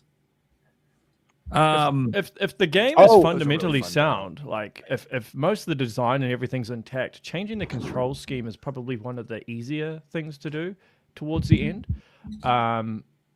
Especially if you're taking something that's a complicated control scheme and you're taking something and basically assigning it to a button as opposed to like 3 different inputs. That would be a lot easier. And I've actually heard this a lot where devs refine their control schemes at the end. Interestingly enough, Nintendo does the opposite. They refine their control scheme first. Right. Yep. And then move on to everything else. That's one of the things that they focus on first. Like Mario 64. Yeah. Yeah. Yep. Interestingly enough, though, Nintendo has some pretty strange control schemes sometimes. Yeah, they do. They do. Yeah. Like Breath of the Wild wasn't like jump, like the default. If I remember, default, it's X is jump. Yeah. And then B is sprint on the default, which is wild, but yeah. No so pun intended. I did a review of Donkey Kong Bonanza with 2 developers that worked on Donkey Kong Country Returns and Tropical Freeze. And one of the designers pointed out that he didn't think that the control scheme was very good. It wasn't very intuitive, and he had a lot of problems with it. But with that being said, I did ask him, I'm like, were you playing other games while you were playing this? And he's like, yes. And I said, well, that might be why. Because if you're playing multiple games at the same time, then you get used to a control scheme, and then you're going off. And then depending on what the game is, it can kind of mess up your whole idea in your head of what the control scheme is like if you're going back and forth. So usually when I play a game, I try to play just one game, stick to it, and then move on to the next one. Sometimes that's not always the case. But with like Metroid Prime 4, I basically, I was going on holiday, so I had like a week basically to bang it out. But that's another reason why I like the Metroid games is they're short. I think there's too many games these days where this is ironic though, where they pad out the game, and Metroid Prime 4 does this obviously. But yeah, like some of these big open world games, like 100, 250 hours, and I'm just like, dude, what the hell, man? Like it's like, how much of this stuff do you actually need? Preaching to the choir, dude. I'm with you. I think I missed the GameCube era of like games could be beat in an afternoon. Like if you like sat and it was like a 5-6 hour Dude, session. Like obviously literally it'd be nice to have more game, but like I don't know. Sorry, keep going. No, for Vlam, I love what you're saying right now. I love that you referenced the GameCube, Eric. I literally talked about this on the podcast a while back that we need more short games. Like I miss the time of like the 10 to 25 hour game. And I don't think there's less value there. I'm happy to pay full price for a game that has no padding, has a phenomenal story or phenomenal tight gameplay. There's so many amazing games that fall in that 10 to 30 hour range. Like not everything needs to be 100 hours, 200 hours. And that doesn't mean better either. There's a lot of games that are worse for that. So yeah, I agree. But there's some sort of thing where price and time are kind of like this big thing. If you're paying $70 for a game, then it needs to be this amount of hours. And I guess I understand why some people think that, but yeah, I'm personally not for it. So some people, I always heard the dollar per hour thing, and I'm like, I don't know. That's not always. I don't think that's always true and should be true, especially because like I think you could have a very high quality product that is short at a $60 price point. Like I don't know. Like I think Dread's a great example of that. I know Dread was still not a short game. It was shorter than and compared to a lot of Nintendo games at the time. So it's like, you know, I think if you're gonna sit there and argue that the amount of time is what that it takes for you to complete the game is what dictates what the value should be, then those people should be praising the Crystal Hunt in Soul Valley. They should be praising the Triforce Quest. My favorite Zelda game is Wind Waker. I'll tell you firsthand, the Triforce Quest is the worst part of that game, and they could have cut that out, done something else that's a lot shorter, and the game would have been better for it. So you have to be able to sit here and say that if they didn't do that Triforce Quest, it wouldn't have been worth the money. Yeah, you have to be rooting for that stuff. You got to be rooting for Triforce Quest out of Wind Waker, and I think it'd be like one of my top 3 Zelda games. I'm not even gonna lie. Yeah, I mean, I've never replayed Wind Waker primarily because of that Triforce Quest because I hate it so much. Yeah. I just refuse to play it again. But it would have been worth the money otherwise, guys. It would have been worth it. Yeah, if they got rid of it.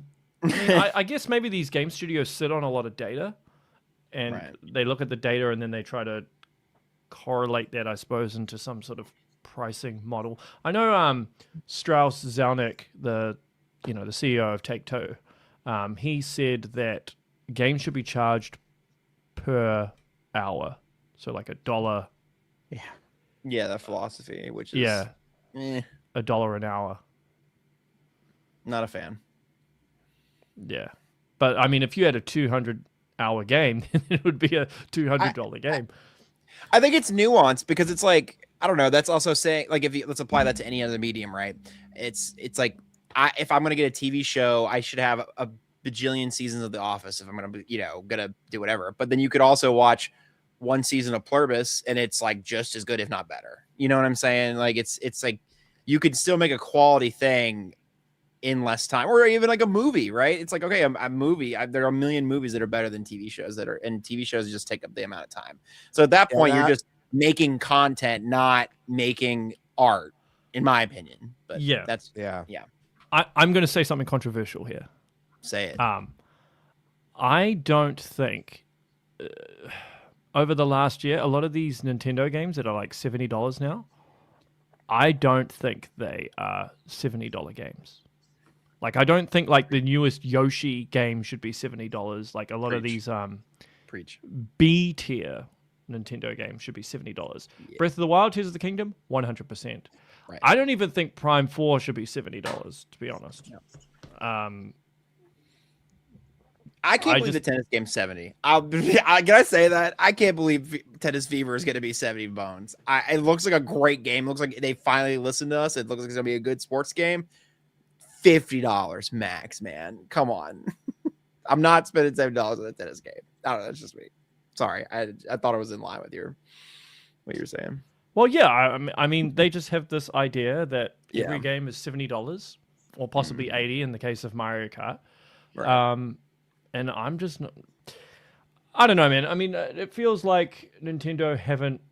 If you're going to pay $70 for a game, then I think you have to hit a home run with it, and I don't think. Yeah. I mean, last year, besides from Donkey Kong Bonanza, I guess Mario. I mean, Mario Kart, you get a lot of hours out of it, right? So I maybe let that slide, but stuff like Hyrule Warriors, that's a $70 game. I don't think that should be $70. And the Mario Tennis is going to be $70, and is Tomodachi Life going to be $70? I don't think we know, but I'm sure you could assume the new Pokopia is going to be $70 too. Yeah, and that's an Animal Crossing clone, which is just I don't know. Anyways, Prime has his hand up. Yeah, it's his show. Oh, well, first off, it ain't my show. I'm just fucking. I know. I'm just fucking with you. Yeah. Okay.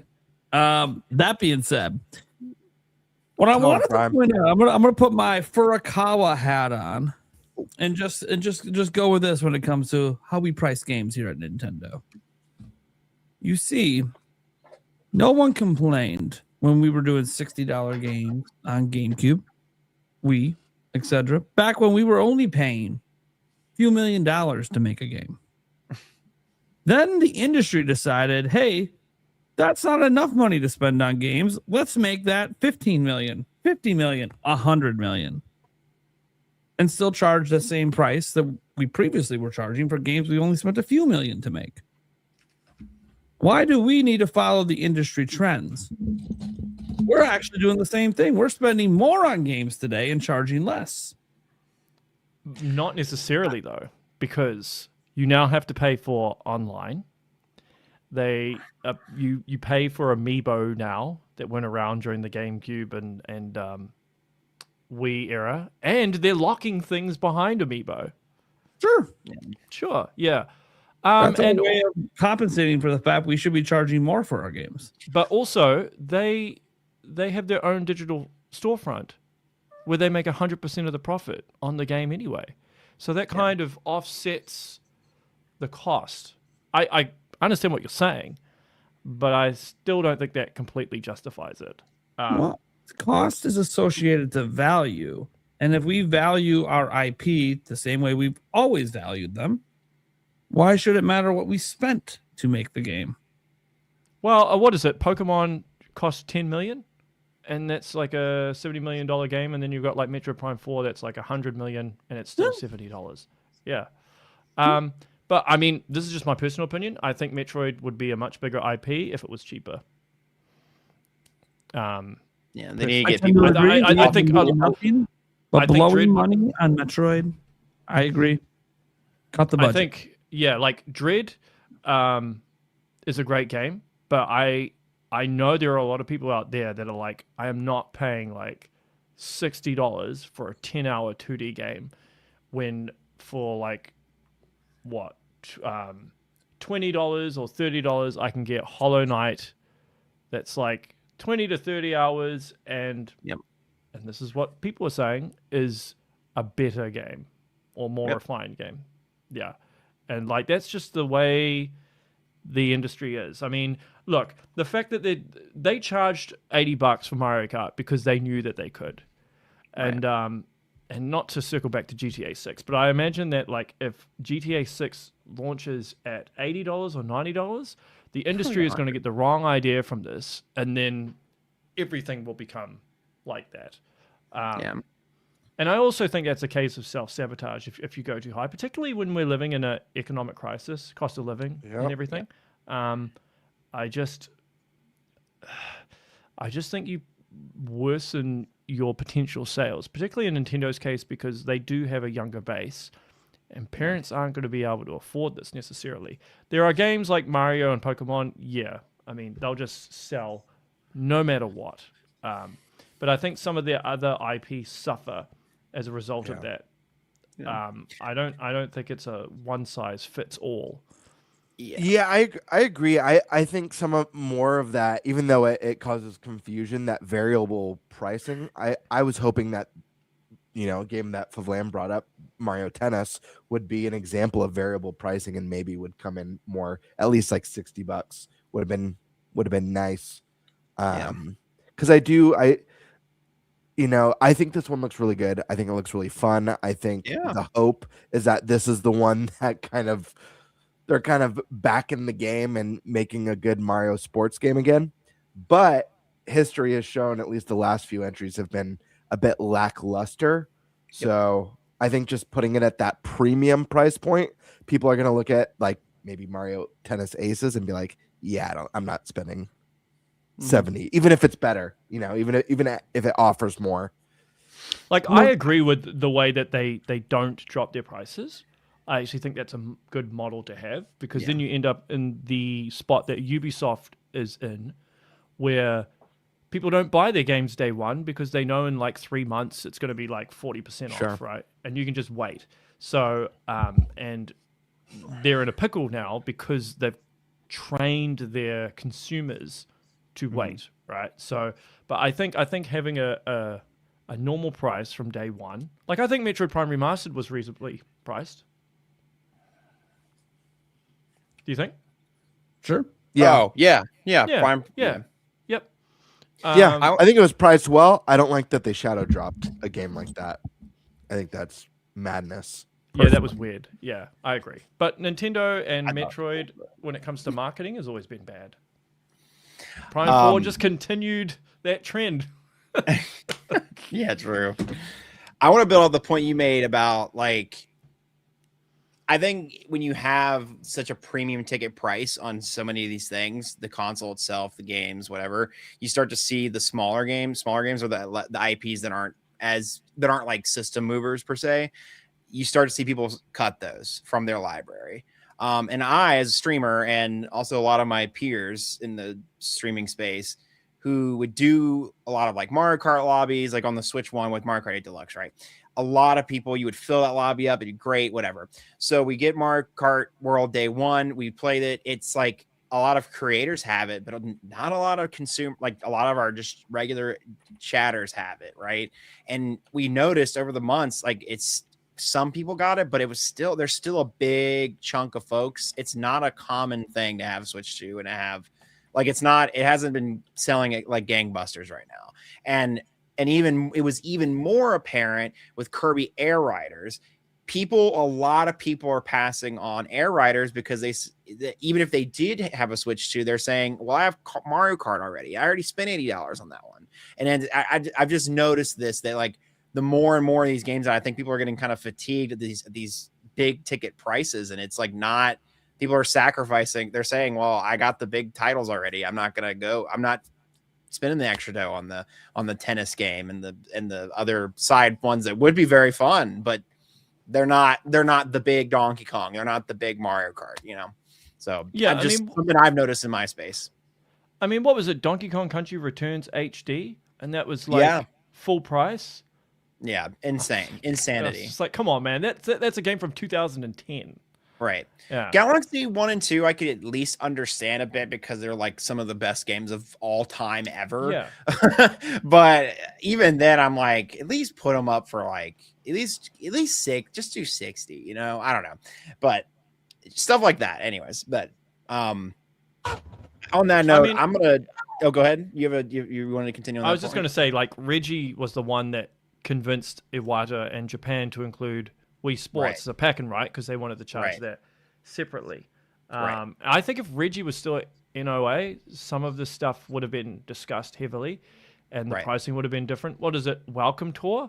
That 100% should have been a pack and demo. Like, these companies need to relearn the concept of a loss lead. They need to learn. They need to know the concept of the Costco $1.50 hot dog. You know what I'm saying? Yeah. We gotta bring them in. We can't just expect them to pay premium at all times. Totally, but it is a supply and demand sort of thing as well, right? Because of course. The fact that they only do this because they know they can get away with it, right? Yeah, I mean, if you are willing to pay $70 for every single Nintendo game, that's fine, but you're just going to ensure that keeps happening, and then eventually it'll go to 80 and 90. I mean, I know Microsoft, what is it? They tried to charge, was it $70 or $80 for Outer Wilds? I think it was. and then it bombed, and then they dropped the price. So Yeah, the Outer Worlds too. Nintendo did it with the 3DS. They couldn't sell the 3DS, and they dropped the price on that. So it's And happened before. Yeah. And with the Wii U, right? They were offering like a free game with Mario Kart. Yeah. Nintendo did give me 20 free games. Yeah. And it's still on my 3DS for buying it full price. Yeah. So it was actually worth it.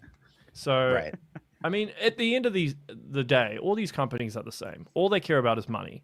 If there's no point writing complaints on Twitter or like bombing their live streams or something during Treehouse, saying drop the price. They don't care. They just look at numbers. So if you want this stuff to stop, then you just have to reduce how many Nintendo games you want to buy.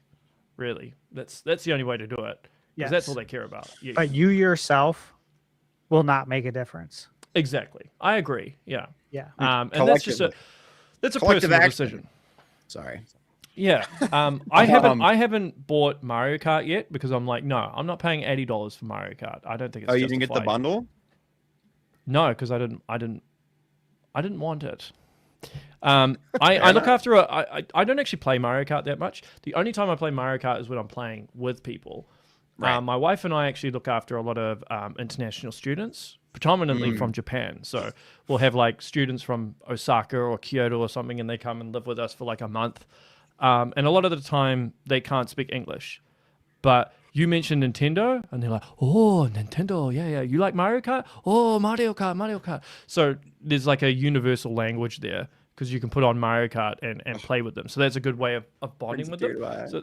So that's something I would look at doing, getting Mario Kart for that. Although I'm waiting for the DLC. If they include Samus and the Viola in the DLC, boom. You have me. You're kind of cooking. Wait. Yeah. So yeah. On that note, fellas, I have to drop. This is a great job. So do I. Oh, okay, awesome. Thanks for having me on as always. I really appreciate it. The goodbyes are always so awkward. Go ahead and show No, I suppose I'll shout myself out like I normally do. Favlam on YouTube. If you like to see a guy in front of a green screen talking about what he thinks about Nintendo or Deltarune, I'm your guy. And then I'm trying to stream more in 2026. That's like one of my goals. So yeah, but it's Favlam on everything: Instagram, Twitter, Twitch, YouTube. But YouTube is appreciated the most. And Kiwi, it was wonderful meeting you. Yeah, likewise. Yeah. And I'll be disappearing as well. Thank you so much as always, guys. Stash, Prime, Eric, thanks, Gamebird. It's always fun. And thank you for the chat. I can see that a lot of them disagree with what I'm saying. That's cool.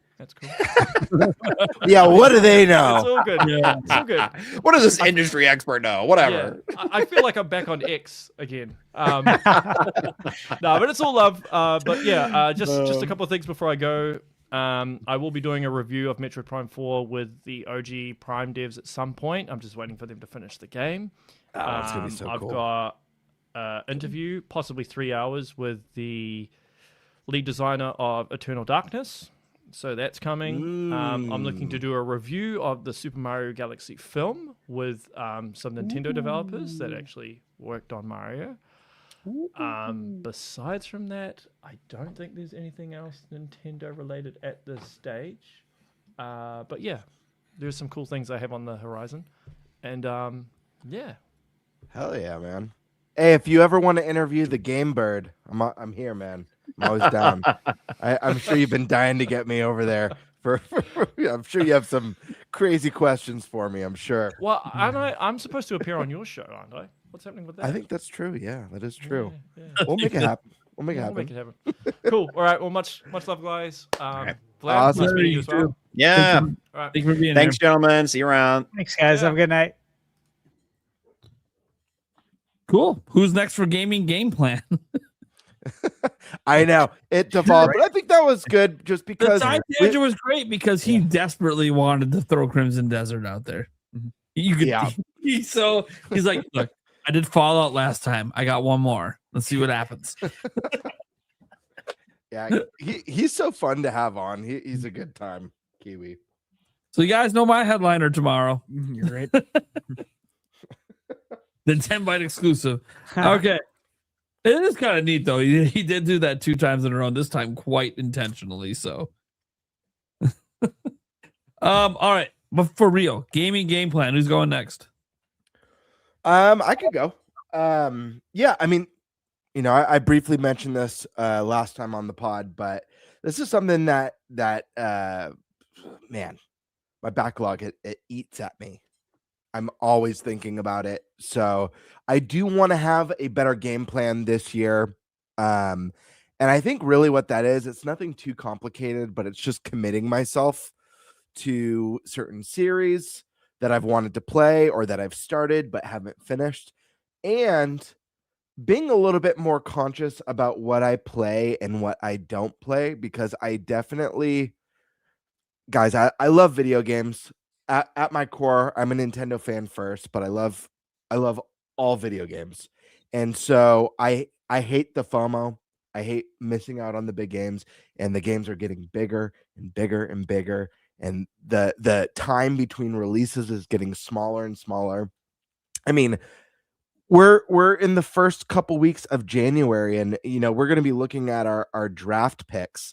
We haven't had a single like mainline direct. We haven't had a big presentation from Sony or Microsoft yet, for that matter. I know we're getting a Microsoft one at the end of the month, but there's going to be so much more announced and released this year beyond what we know. So it's really going to be a matter of me being more disciplined and being like, you know what, I've got to make the sacrifice, and I'm not going to play this game this year. So that's something I've been really bad at, because I want to try everything. I want to play as much as I can. I love having opinions on things as well. So like, even if I could sink 10, 15 hours into something, just to have an opinion, I would have in the past. But I want to start with, I didn't get to finish the remake of Trails in the Sky. So that's like the first one that I think I'm going to jump into, probably start a new game, just to go in again with a fresh palette, play all the way through. It's a series that I love. We're getting a remake of the second game near the end of the year, so I want to be ready for that. And then, I don't know. I never got to play the second Star Wars game, the Jedi Survivor. So that's one that I started. I never got to finish. So yeah, I think what I'm gonna do is I'm gonna be making a list, and then just dedicating myself to it and being like, I'm not moving on until I finish this, and just follow a strict list. And it's going to be in order of desire, because I don't want to throw games on the backlog list just for the sake of, I got to play this or I got to beat it. I think I'm going to do it in an order of desire. 1 being the most desirable, 10 being the least desirable. Actually, I'm going to make a smaller list than that. I'm going to do like like the snowball effect. I guess, but I don't know. Do a small list, get through it, then be like, hell yeah, I conquered something. Now it's double it. But I don't know. What about you guys? I love RPGs. That's the hard part for me. Like, the games that I love so much are so friggin' long. They're so big. When I think of my backlog, it's just a fat list of RPGs. I still haven't gotten to play through Undertale, or Flavlan mentioned Deltarune. These are games that I think I'd love. I've never played them before. So there's just so much to play. So many indie RPGs that I missed out on. I replayed. I mean, last year I was proud of myself. I replayed Sea of Stars. I originally played it on the Xbox when it was on Game Pass. And then I purchased it physically for Switch and replayed through it on Switch. That way I could play Throws of the Watchmaker, which was phenomenal. But you have to beat the game to play the DLC. So yeah, lots of RPGs, guys. It's going to be a lot of work, but I think starting with a small list, maybe like 3 games or 5 games, get through that, then I could add another 3 or 5, or add a game every time I beat one. I don't know. Do you guys have recommendations? I feel like I'm just like throwing shit out there right now. I don't know recommendations for what?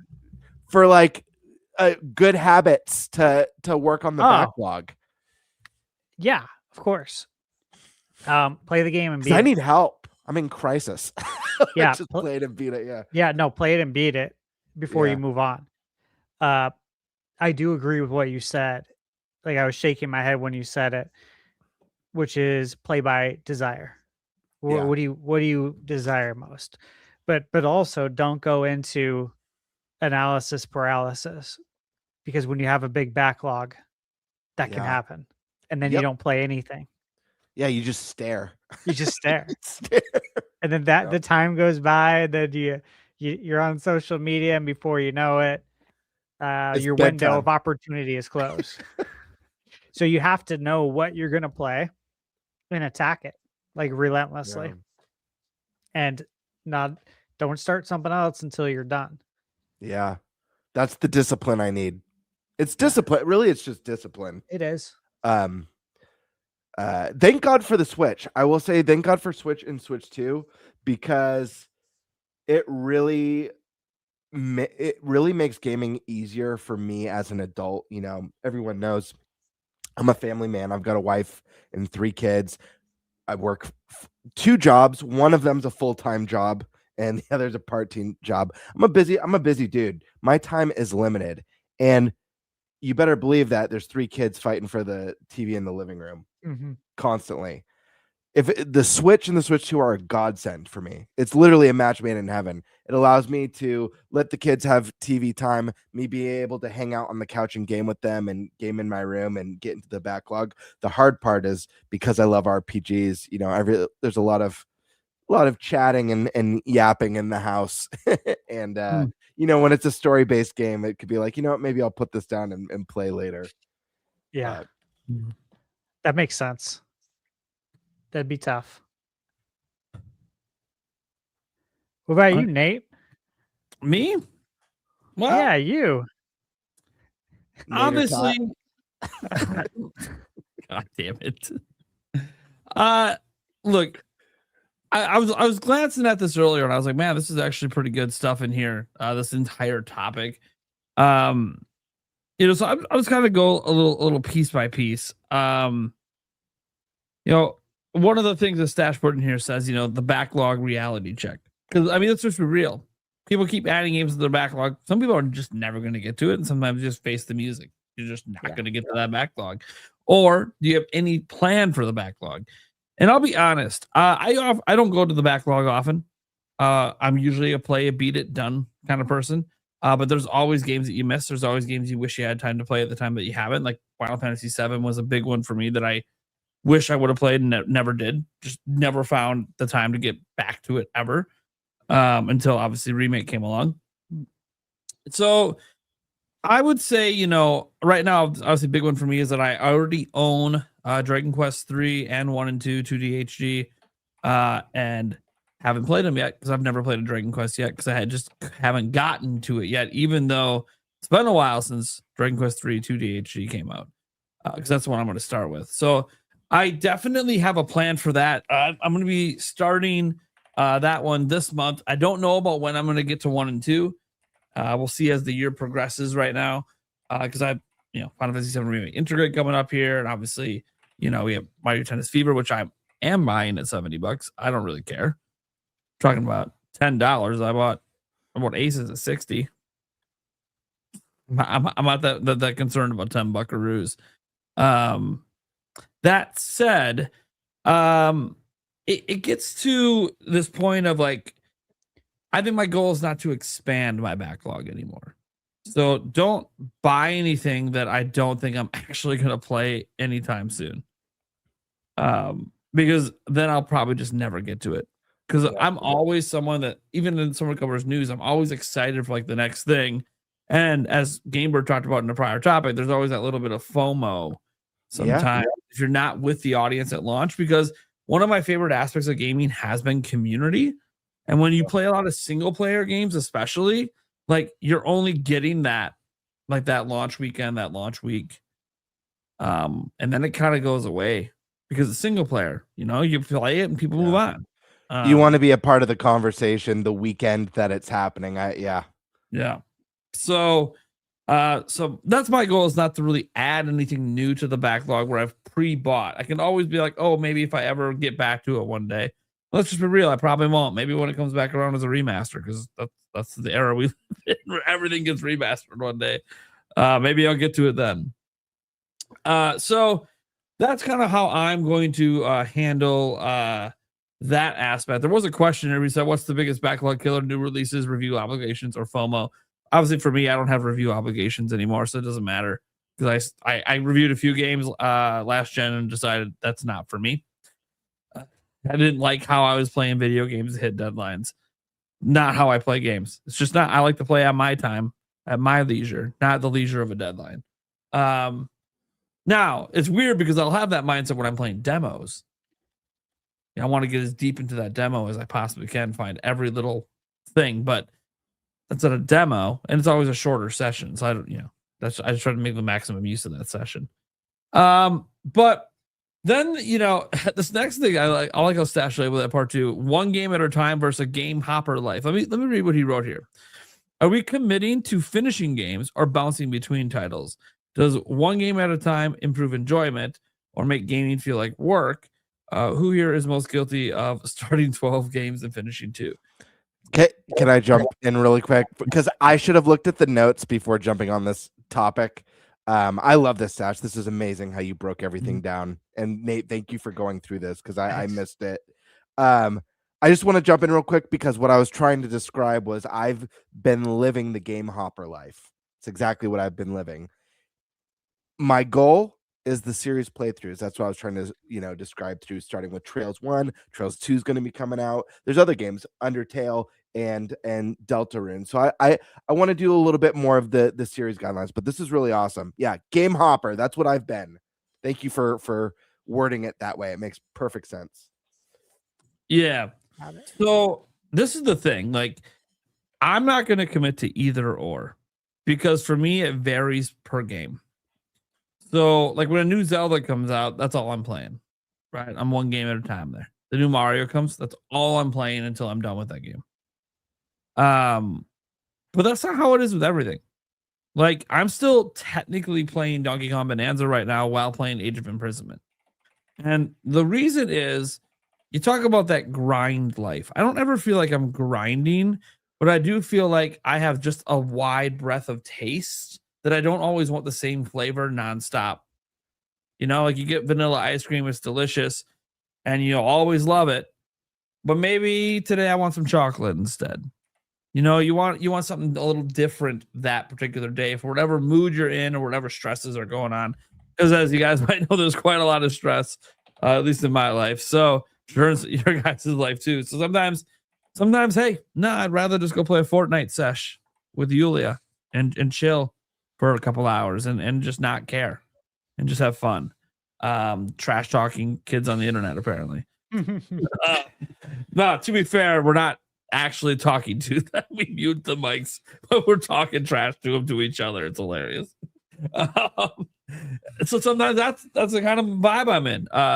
Lately I've obviously been diving deeper and deeper into Age of Imprisonment to finish that one off. But then randomly today I turned on Donkey Kong Bonanza because I just felt like getting back into DK.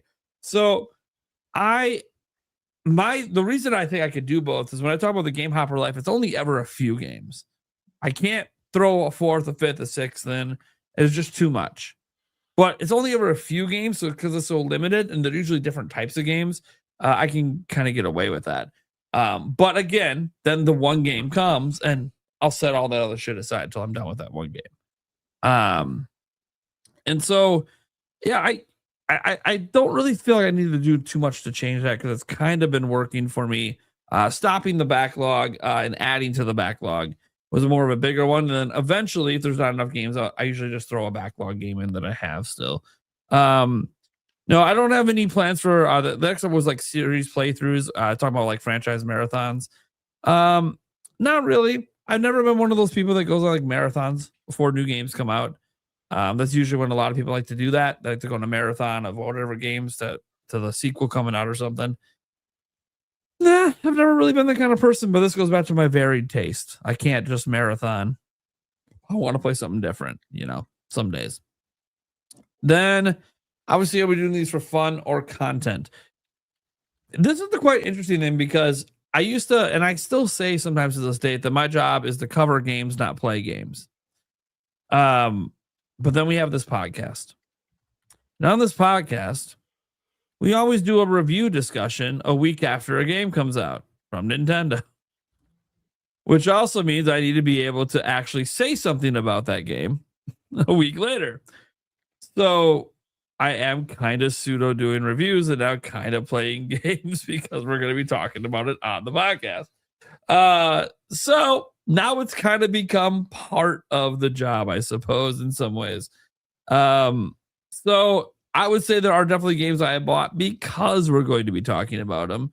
But not all of them. I didn't get Kirby Air Riders at launch. I held fast on that I wasn't going to pick it up till this month. Yeah, you know, I would say I'm all right there. Then you see what is the quality over quantity, the big debate. Like beat 10 incredible games or beat 50 games and move on. I think a lot of that just depends on how quickly the games are to beat. Like if it's like Metroid Prime 4, you can be like, 10, 15 hours. Okay, you might be doing 30 games. It kind of just depends. But the problem is games are getting longer and longer. And if you look at like Crimson Desert and the stuff they're saying about the size of the world and everything, I might do that game is going to be like 1,000-hour game. It's giving me that vibe of being like 1,000-hour game. And I don't mean because it takes 1,000 hours to beat it. I mean, it's going to take me 1,000 hours to beat it. So like, okay, if I'm playing that it might just be one incredible game this year because there will be nothing else getting played most of my gaming time. So yeah, it's I would say personally, I'm actually going to lean more towards sample 50 and move on. And I'm saying that because that's one of the options he gave here.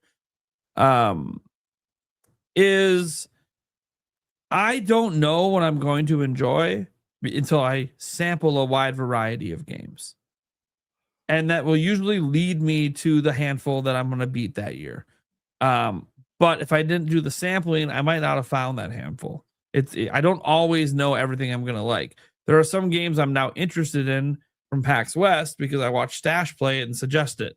Didn't even know that I would even be into that. So sometimes, I think it's good for me personally, just because I have such a wide variety of tastes that I want to sample the games more so than like not realize they existed and just beat 10 games I already know I'm going to like. But I'll tell you what would make me enjoy gaming more. Having more time to game.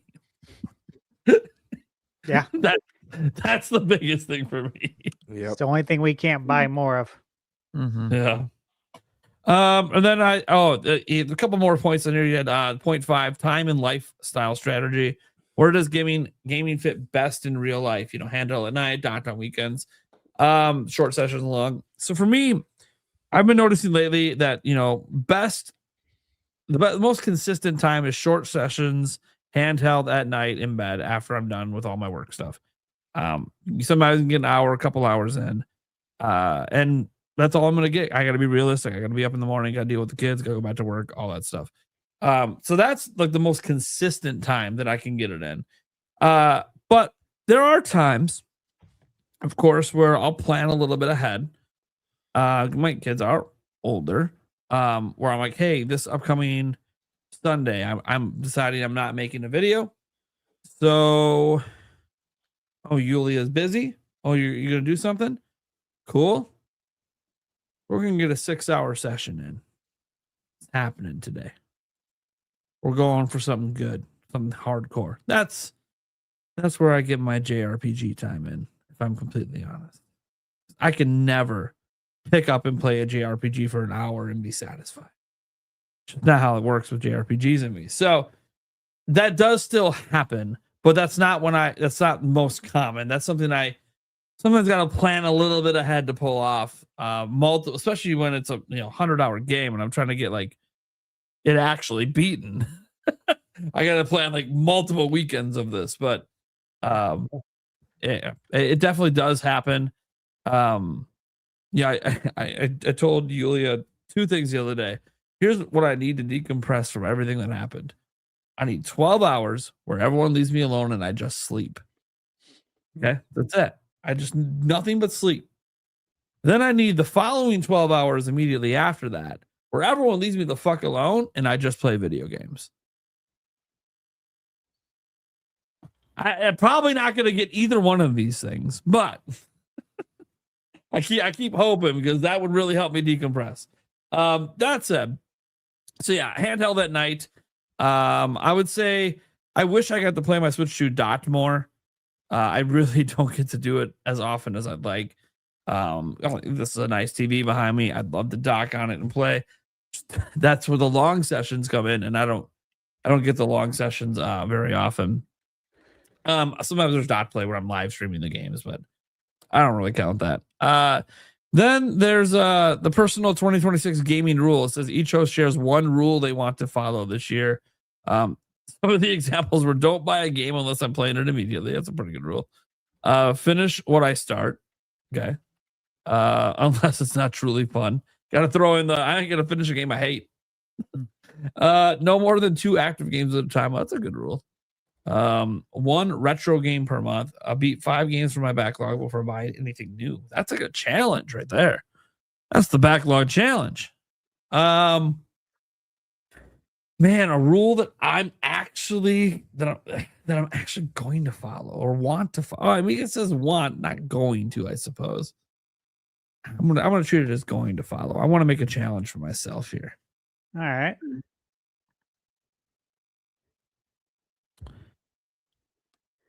I want to beat 1 game a month. That's a great goal. Like actually beat it. Doesn't be 100%. I know me. 1 game a month. I would like to actually beat the game. Mm-hmm. I like that one. Mm-hmm. All right. I'm good. I went through everything. Finally, someone read the doc.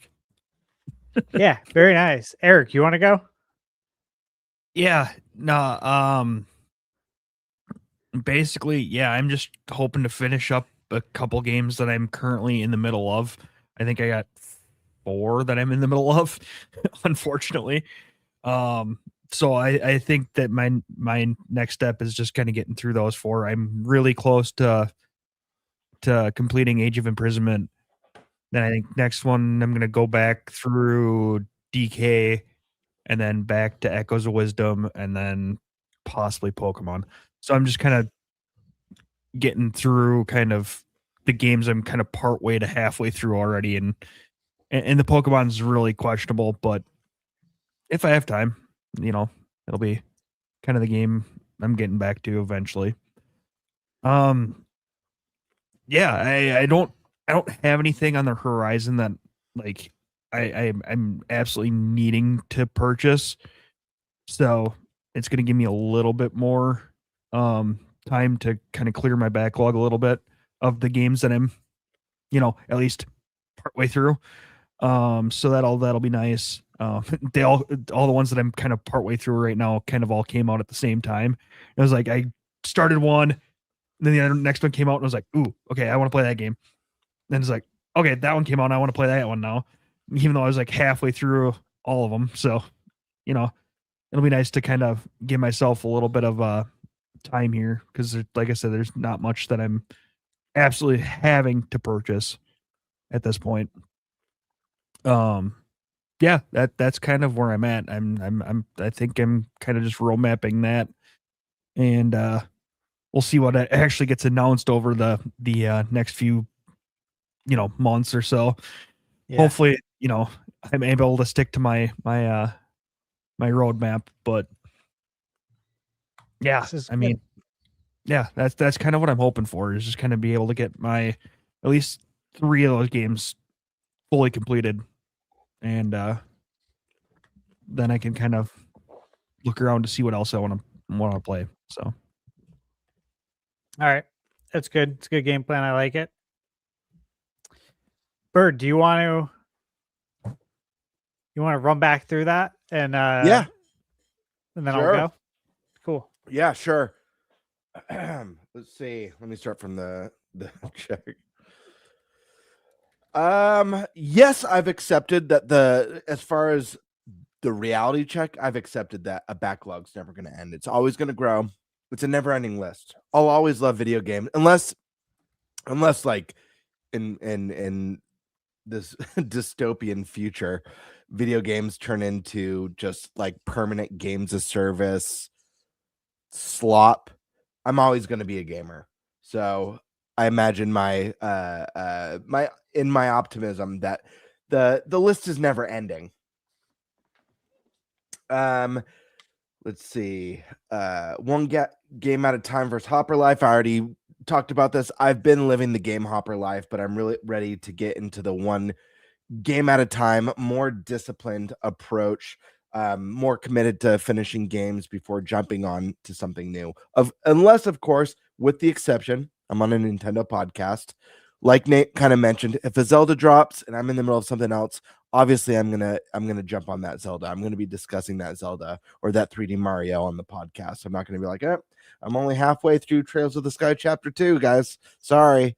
So there will be exceptions, but it's going to be a lot more of a disciplined approach in 2026 than it was last year.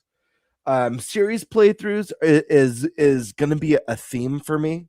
I have a feeling, just because there's a lot of great series that I either love but just haven't played every entry, or series that I've heard so much about, or they're right up my alley, or they've been recommended to me throughout the years that I've always wanted to get around to. They're kind of blind spots in my gaming history, like the Undertales, games like that and stuff. So there is going to be kind of a franchise marathon theme as well going on this year for me. You know what? We should follow up at the end of the year this year and say, I was thinking that too. Yeah, ask each other how we did. Did we fail? Did we completely? Well, we should probably hold each other accountable throughout the year. Yeah. So we can stay on track too. Yeah, I like that. Quality over quantity. This one I don't know how to answer this because incredible games are so subjective, and I really like indie. So people might consider like what's an incredible game. They might think of like your Zeldas, your God of Wars, your big juggernaut AAA titles. But a game like, I don't know, Sea of Stars, for me, that's an incredible must play. Yeah. So I don't know. And this is another one where we talk about like number scores. There are games that are maybe get review as a 7 that to me are an 8 or 9, or games that review at an 8 that are maybe a 9 or 10 for me. So I mean, of course, everything that I'm going to prioritize is going to be stuff that I'm either passionate about or really, really want to play. So I guess 10 incredible games. But everything I play with the hope that it's going to be incredible. Anytime there's a sequel, I always hope the sequel's better. I never have the mentality it'll never be as good as the first. It's like, I hope it's even better. Yeah. Yeah, I don't have that mentality ever. But I know there's a lot of people. Most people, I think, have that mentality, but I've never thought that way. Yeah. Time and lifestyle strategy. Let me see. Where does gaming fit best in real life? Handheld at night, docked weekends, short sessions versus long binges. Mine's docked nights when the kids are asleep. Yeah. And then weekends is mostly handheld play. But I think I just need to find that balance, especially with work. I think I've got to find that balance. But I think even if I could, an hour before bed, even handheld in bed, my wife, she falls asleep before me almost every night. So maybe I could start regularly doing that last hour, just chip away at something, because not everything I'm going to be playing is going to be, even though I love RPGs, they're not all 100+ hours. There are smaller RPGs. And then personal 2026 gaming role.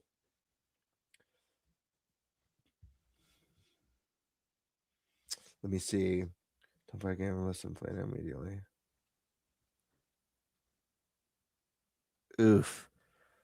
Yeah, this is very telling about how bad I've done at being disciplined or like prioritizing my backlog. Is all of these sound very restrictive and painful to me. That's how you know you did a bad job in the previous year.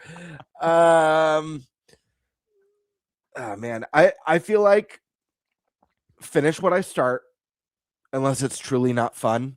That's a good goal for anyone. Because, like, regardless if you're going to play a second game or a third game simultaneous, you should finish what you play unless you don't enjoy it. If you like the game, why not finish it? So that's a great rule. Finish what you start. I Yeah. also really like no more than 2 active games at a time.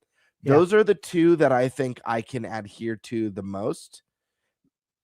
Maybe 1 retro game per month, but I guess that depends on what 2 games I'm focused. You know, if Final Fantasy 7 Part 3 comes out, it's gonna be a lot. It's gonna be a lot of hours. I mean, you just talked about how you put 250 into Rebirth, so I don't think it comes out this year. yeah, probably not. You know when I think it comes out? Hmm. And I'm going to give a shout out to Roger's Base here.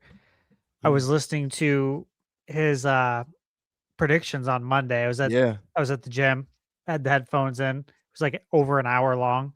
Like, oh, this is perfect. Right? Nice. Like I'll just listen to the whole thing. And he has such a great prediction that when he said that, I'm like, that's the date. That's the date. 7/7/2027.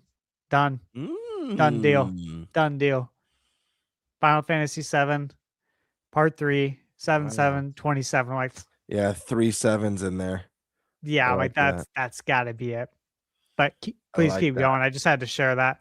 Yeah, I'm yeah. pretty sure Roger is dead on with that.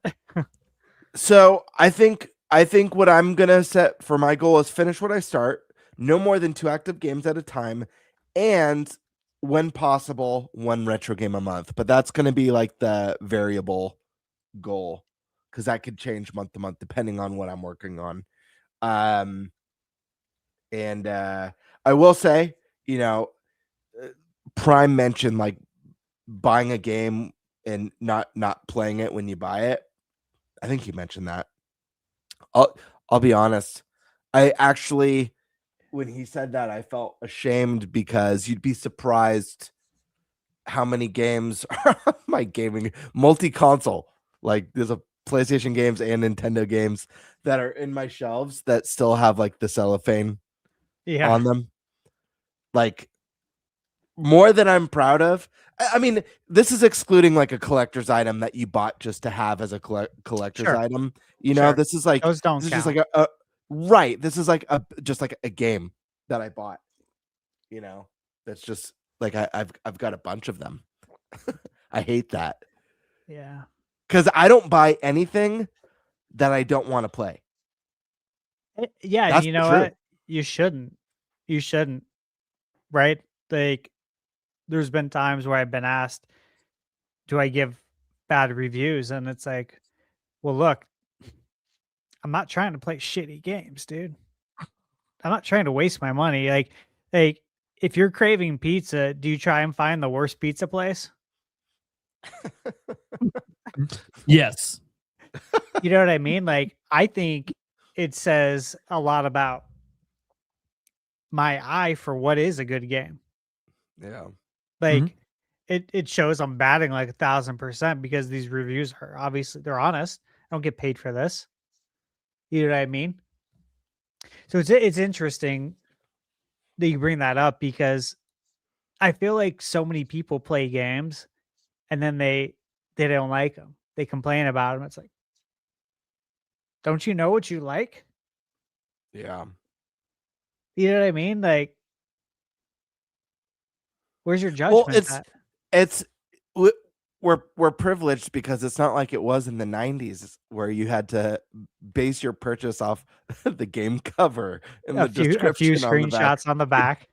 Like really cool concept art on the front that look it's like an 8-bit game, but it's got like the super detailed like hand-drawn cover art and you're like, oh, this cover art's sick.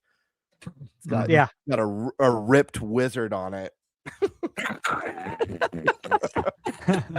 Oh fuck! And like a maiden in the background with a loincloth, and you're like, this game looks sick. Dude, you know what one of the worst box arts was? I gotta find this. Hold on.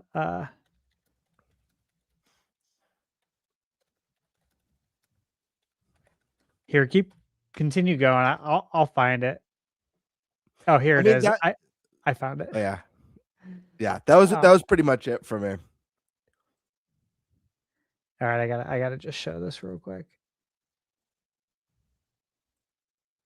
Worst box art ever. One sec. And you guys are probably gonna remember this box art. I'm gonna say that. You'll probably remember it. Probably seeing it on a shelf and thinking like, yeah, I'm never gonna rent this game.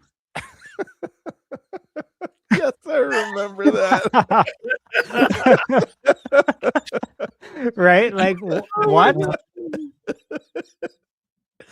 I do remember this. It's so bad. Yeah, was that your thought? Was like, why would I ever rent this game? Phalanx. Like, what is that? What does the name mean? Why is there an old dude? Dude, I love too like the hyperspeed shootout in space, but there's just like an old redneck with a banjo on the cover. It's so great. I would almost. He looks like old man Marley. About. Right? He looks like back in '58, he murdered his whole family and half the people on his block. He looks like an animatronic that belongs at the beginning of the Pirates of the Caribbean ride. Oh my god. Yeah. It's we should ask Kiwi Talks to interview Kemco and ask him what was your mindset going into this box art? Like walk us through it. Inspiration. Yeah, walk us through this, man, because like to this day, that's one that I can't figure it out. Like I'll give a pass to Mega Man 1's box art. Like I understand what you're going for there. And it's just just doesn't look right, but I get it. It's fine. This, that Phalanx, I'll never understand that. Anyways. Did you hit all the points? You got a few more? No, I think that was all of them. I want to share one box art. This is what came to mind when I was talking about. Like... Okay. Hold on. Box arts, man. They never get old for me. I shouldn't have said wizard, but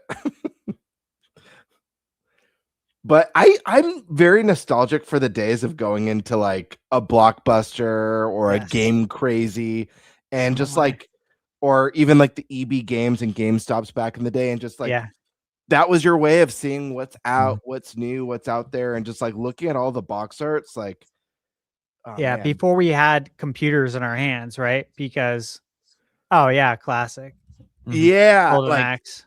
you'd see something like that, and obviously, like the graphics. Well, I guess maybe a little bit more so in this case, but you'd see box art like that, and you'd be like, "This game looks freaking sick." But it really was just the covers badass. But yeah, dude, I miss the old game art. It was I don't know. Some of I see covers nowadays. Some of them are not very good.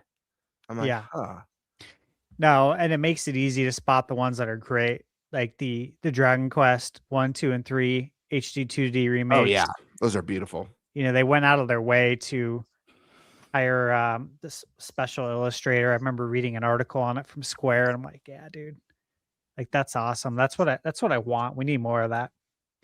All right, so let me go through this then. I'm the last one here on this. Okay. So gaming game plan for 2026. Backlogs, burnout, playing smarter. I don't have any burnout. I'm not going to. When I worked in the restaurant industry, I was always told I was going to get burnt out, and that once you manage and you start going to other locations and you start dealing with all this BS, you're going to get burnout. I never did. It was always great. And then mortgage, same thing. Mortgage was even worse.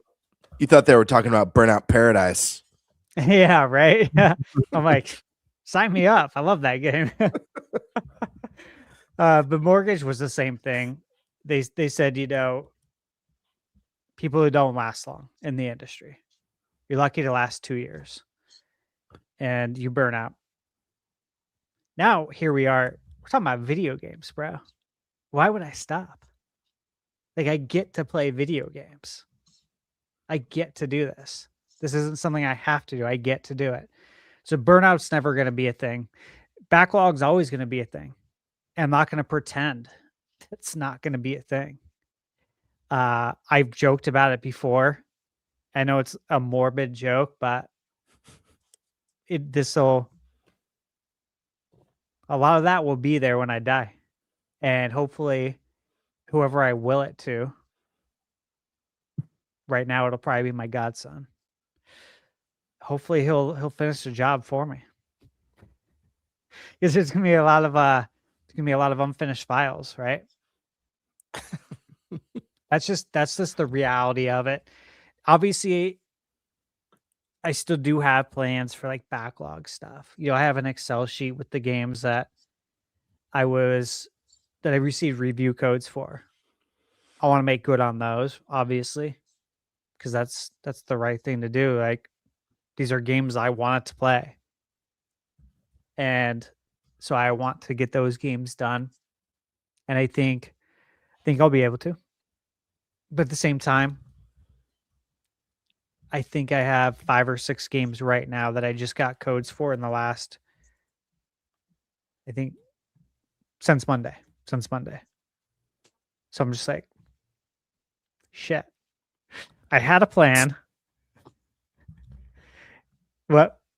Stash, I'm so sorry to pause you. Do you have an LED dock for your Switch? I just noticed that. Yeah. What the heck? What is that? Yeah, it's LED dock. It's I love that. It's by this company. Did you make a video on it? Is there a video link? No. Oh. There you go. That's cool. It can display all sorts of different colors. There's my hand. You know, whatever you want. It can do like apparently 300 or 400 colors. You know, Nice. they advertise crazy stuff. Who knows? I like that. It's pretty cool. Yeah. I saw it online. I was like, this is cool. I like this. All right, where was I? Okay. So yeah, backlogs, yeah. That's my game plan. But again, I just got a bunch of codes and embargoes. Like, these are for games that aren't out yet. So obviously embargoes are playing a role now. So those have to take priority because of that. Which, again, that's normal. And these are games that obviously I want it anyways. Gaming habits, quality over quantity. I think I do a good job with this. Got to put the stash in the will too. I had to share that. Yeah. It's such a great comment. I'll stash it in there for sure. Jeez.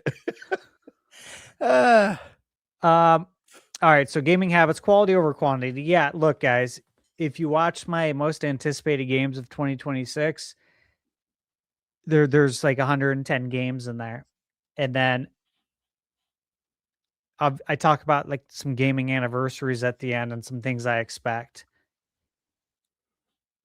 But the thing is that there's so many games that we don't know of yet. There's huge gaps in the release calendar. Like for example, this is a really big one. From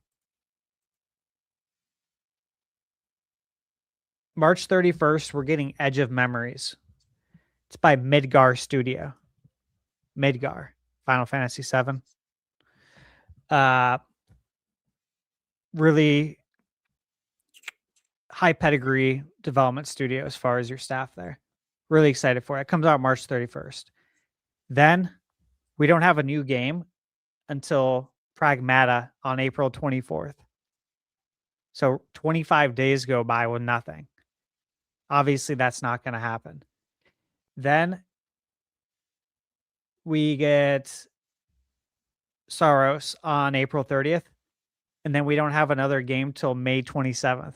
So you're telling me 28 days are going to go by?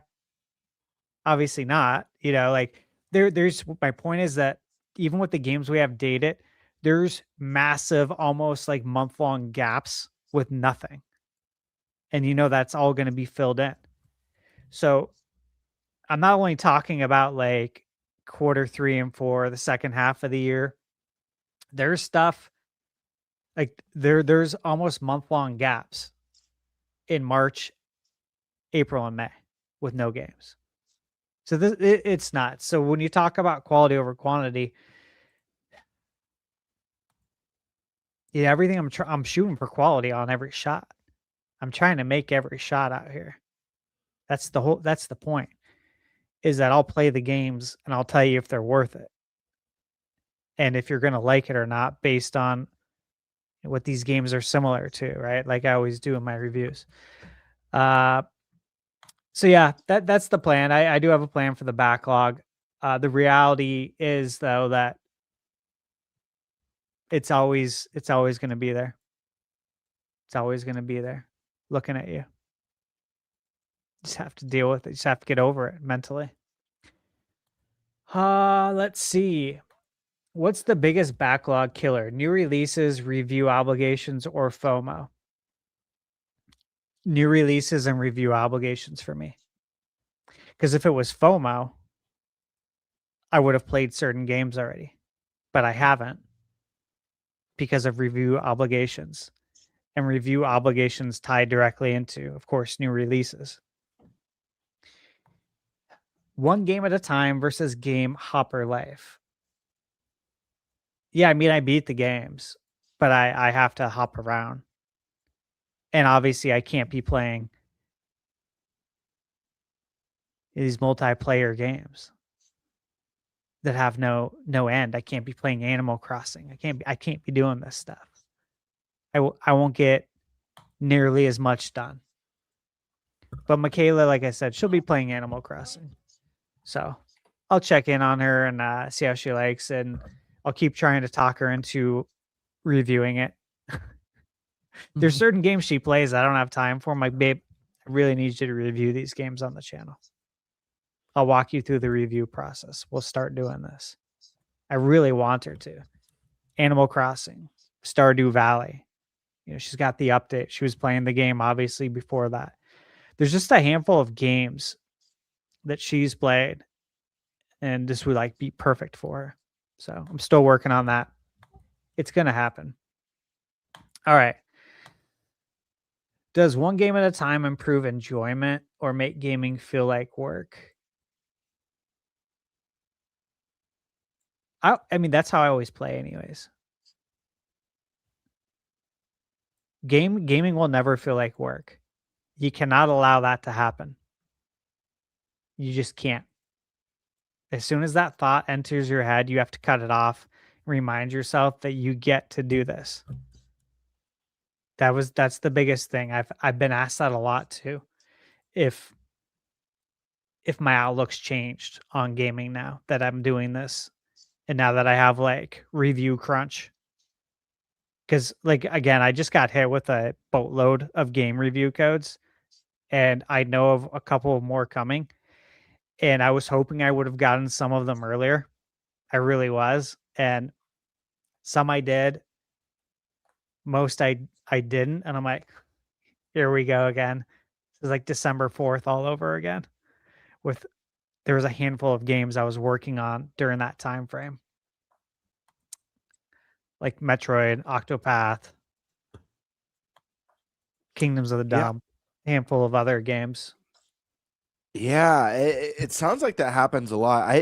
I'm being sent a review code for an indie game. they let me know they'd be sending me a code. It comes out at the end of the month, but they also said that they don't have any codes to give right now. So just keep an eye out. Because there's some more.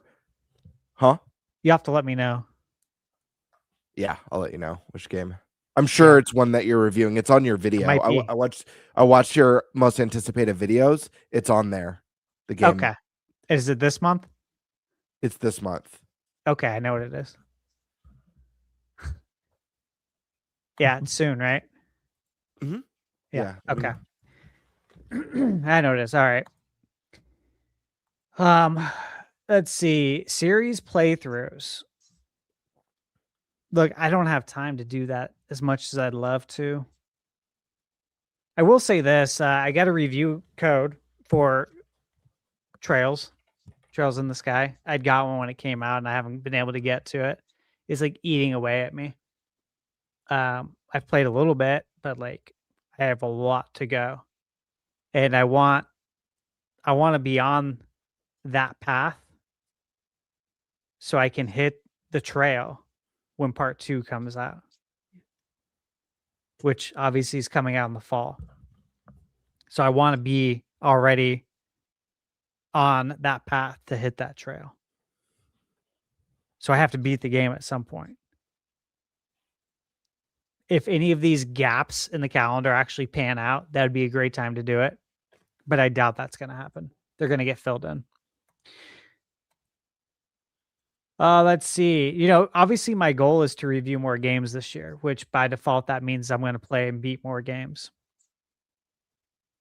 And it's going to be really hard. But I really want to. And then time plus lifestyle strategy. Where does gaming fit best to all the time? I mean, as much as I can. You guys all know that it's a lot of work, though, running your own channel. And then the amount of hours you have to put into the game. And then trying to summarize sometimes 100-hour experience into a video that is spoiler-free, respectful of the viewer, doesn't waste their time, tells them enough to know if they're going to want to buy it or not and to get excited for it. But it also can't be too long because of the attention span of people today. Because there's plenty of times I'll be writing a review and I want to talk about more, but I'm like, I can't because if I do,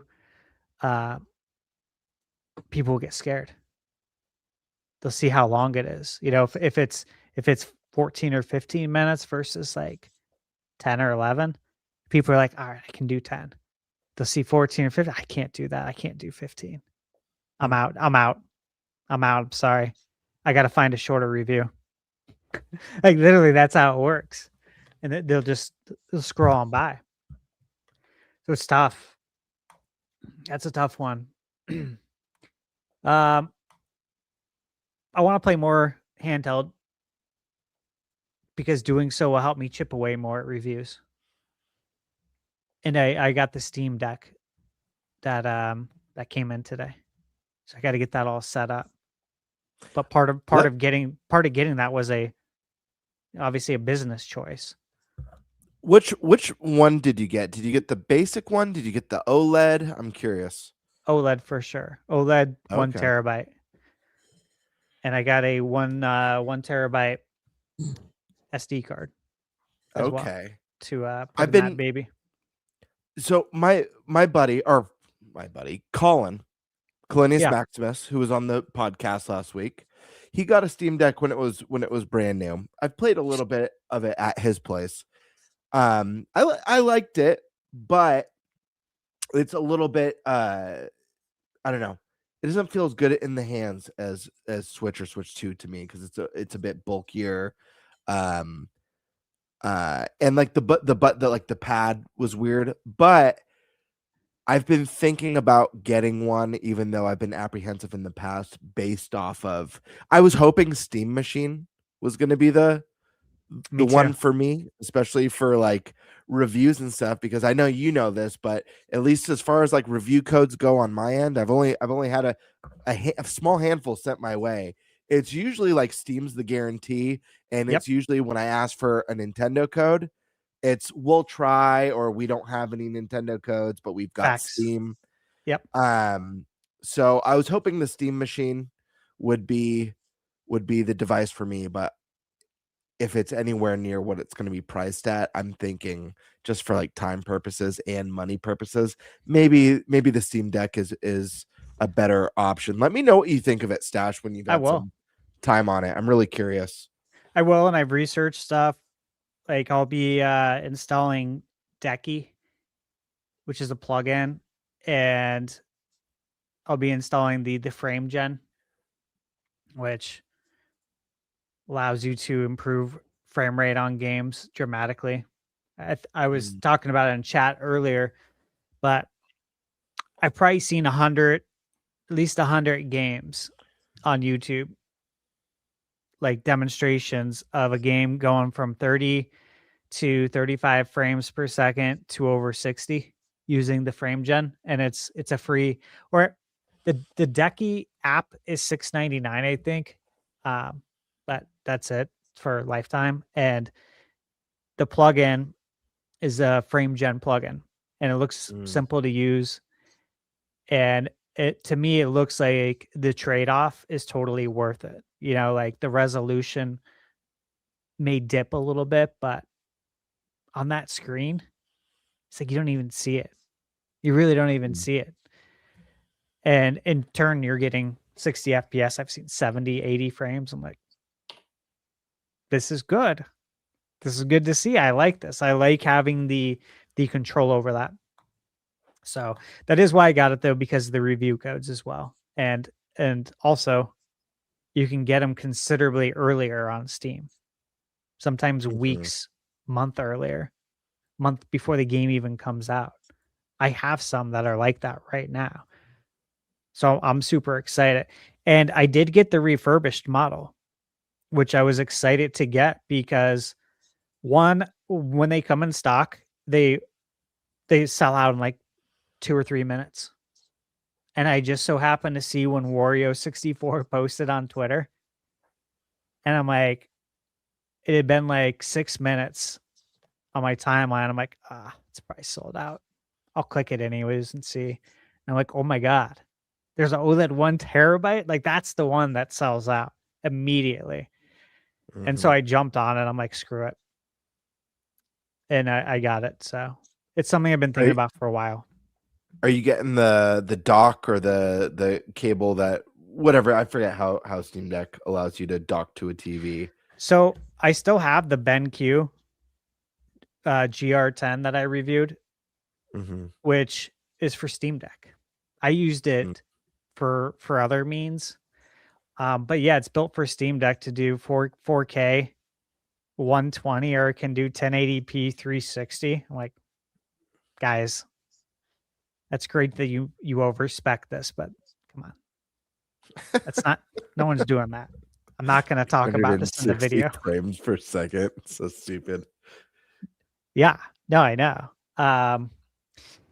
Yeah, so I have that, but JSOX is sending me, they already sent it. I already got a tracking. They sent me a whole package of goodies. So I'm like, cool. One of them's a dock, but yeah, I'm going to be able to use the base Steam Deck for probably like, I don't know, till the weekend. And I presume everything's going to arrive before this time next week. So I'll be able to test it out base and then test it out with accessories and, you know, bases, not bases, but grips, cases, see how it improves. But yeah.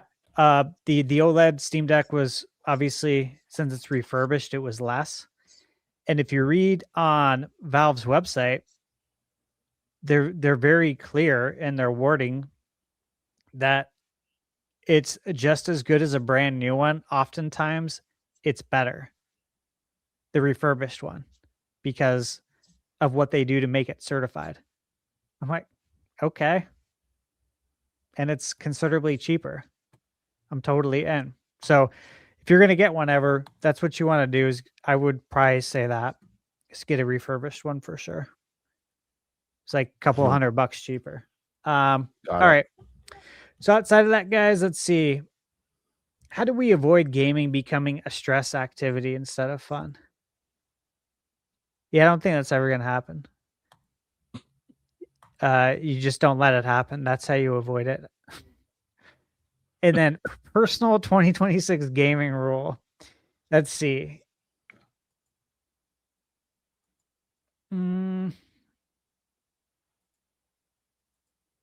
I like the one retro game per month.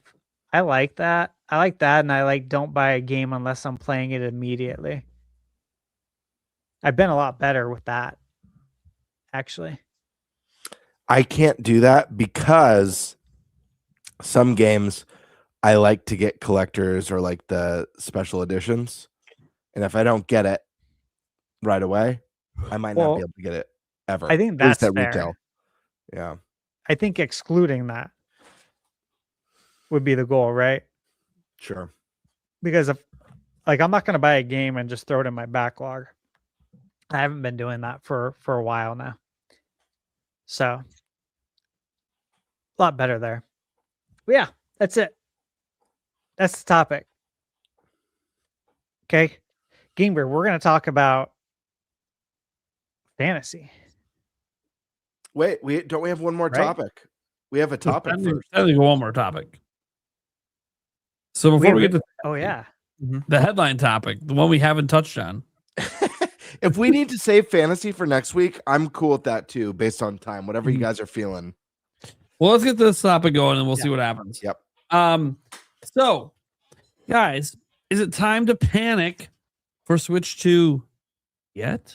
Now? Right this second? Well, there's been tons of headlines. I'm sure many of us have seen them. That Switch 2 is losing momentum. Switch 2 is starting to fail. Or any combination or alternative of these hot takes online. Most of this stems from essentially three things. Nintendo stock dropping 33% over the last 5 months. Nintendo Switch 2 holiday sales being lower than many expected. And supposedly, a high up at Nintendo told the game business's Christopher Dring that Switch 2's performance has been bad due to the price of the system, economic factors, and the lack of a big game that appeals to Western gamers this past holiday. You combine this with the known sales data for November in the United States and then some European countries, and Switch 2 seemingly didn't have a great holiday, which often is the number one sales period for the year. Then, if you glance at the upcoming data, first party wise, there really isn't a big system selling game announced right now, even for Switch 2, but a bunch of solid games like Mario Tennis or a new Fire Emblem. This has led many to believe Switch 2, no matter what its actual sales numbers are, is downtrending with no light at the end of the tunnel. So the question is it time to panic? And when can or will they basically make that narrative go away? Or will the narrative remain? It's truly time to panic. Remember, Nintendo Switch 2 is in chaos. It is pure evil.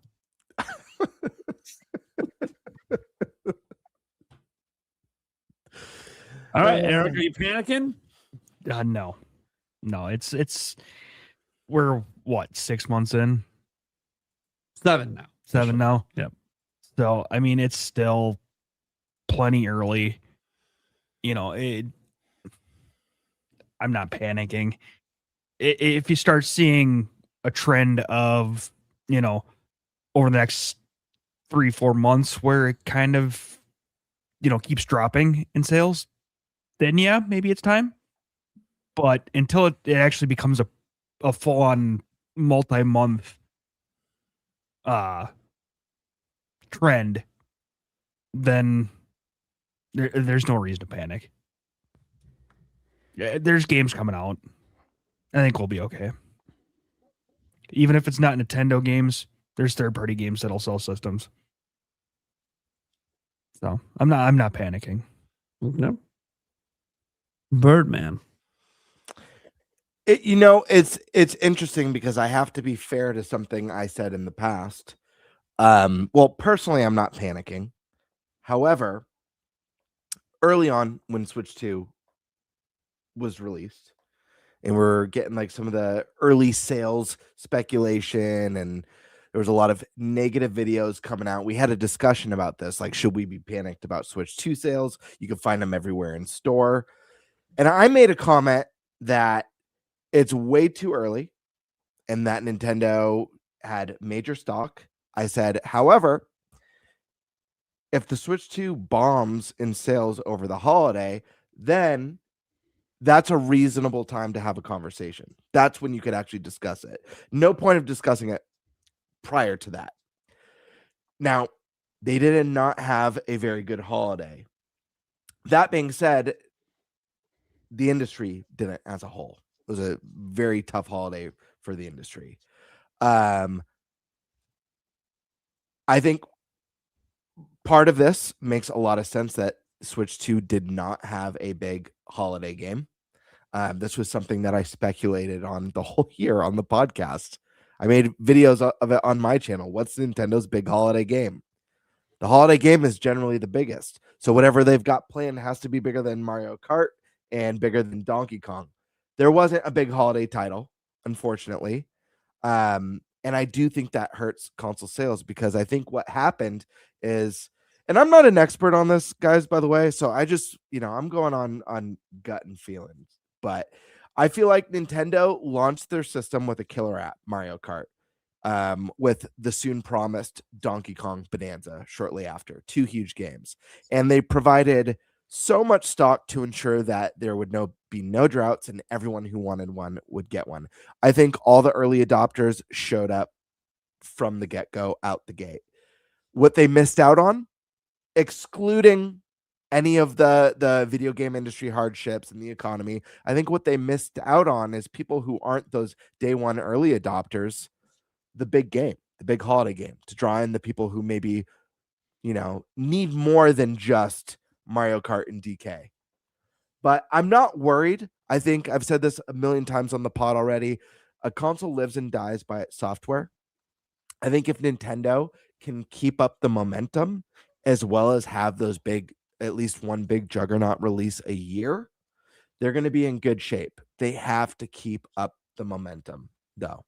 That's what set Switch apart from the competition. That's why Switch dominated. Yes, part of it was the new concept, the innovation of the hybrid console. The other part was that the Switch just had nonstop software. You had your guaranteed AAA games, but you had a nonstop flow of indie and AA titles. There was never a drought on the system, very rarely.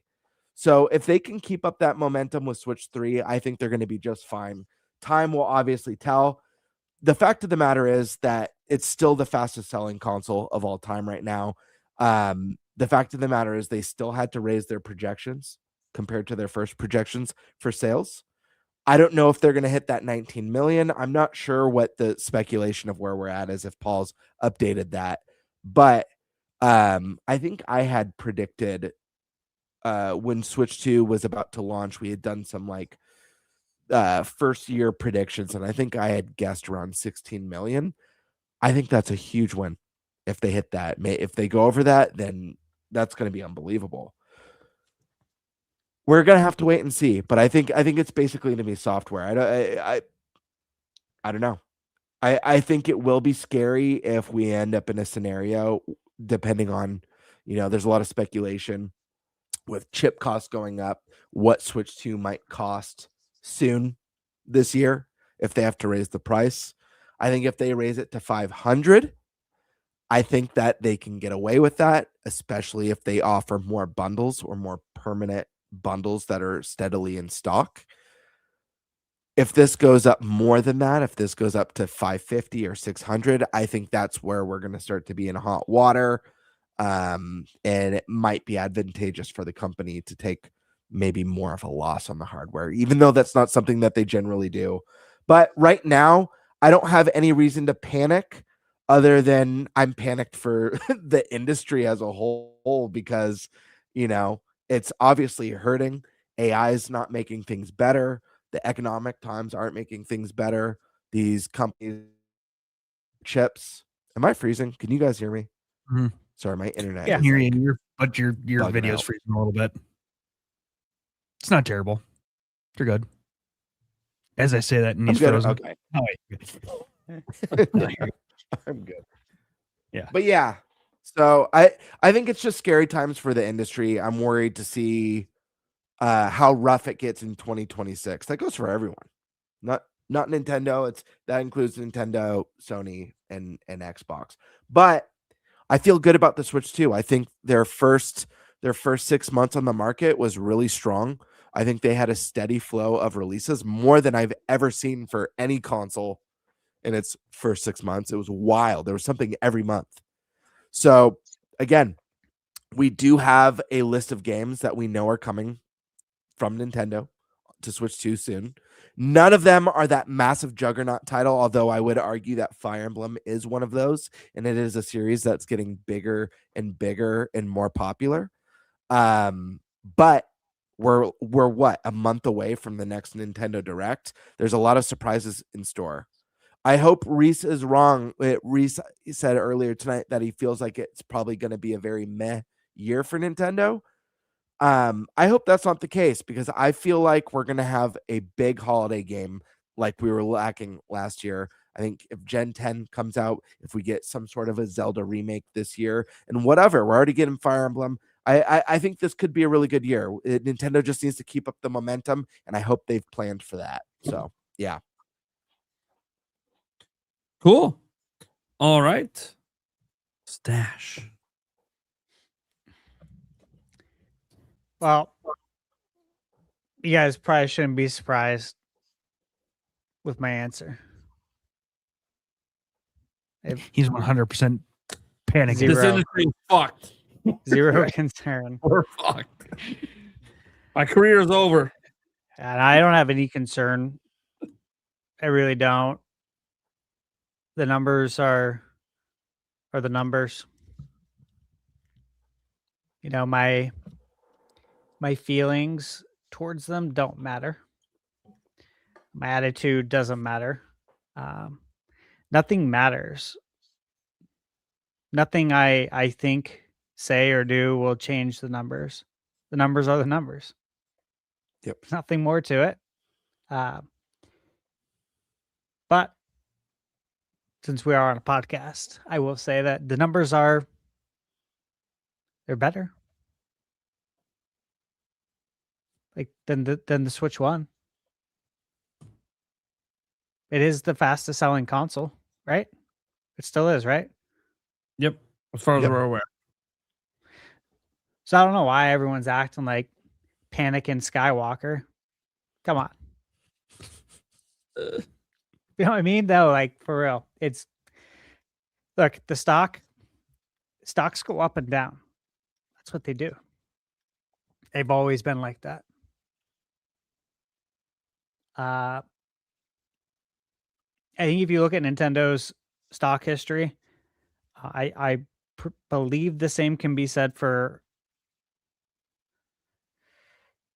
other sects of gaming, but I was to say Sony, it's hard to break out Sony because their stock's tied to so many other products, of course, that Sony makes. But the beginning of a console life cycle, stocks usually take a dip. And that's because it's not laid out on a platter, everything you're getting.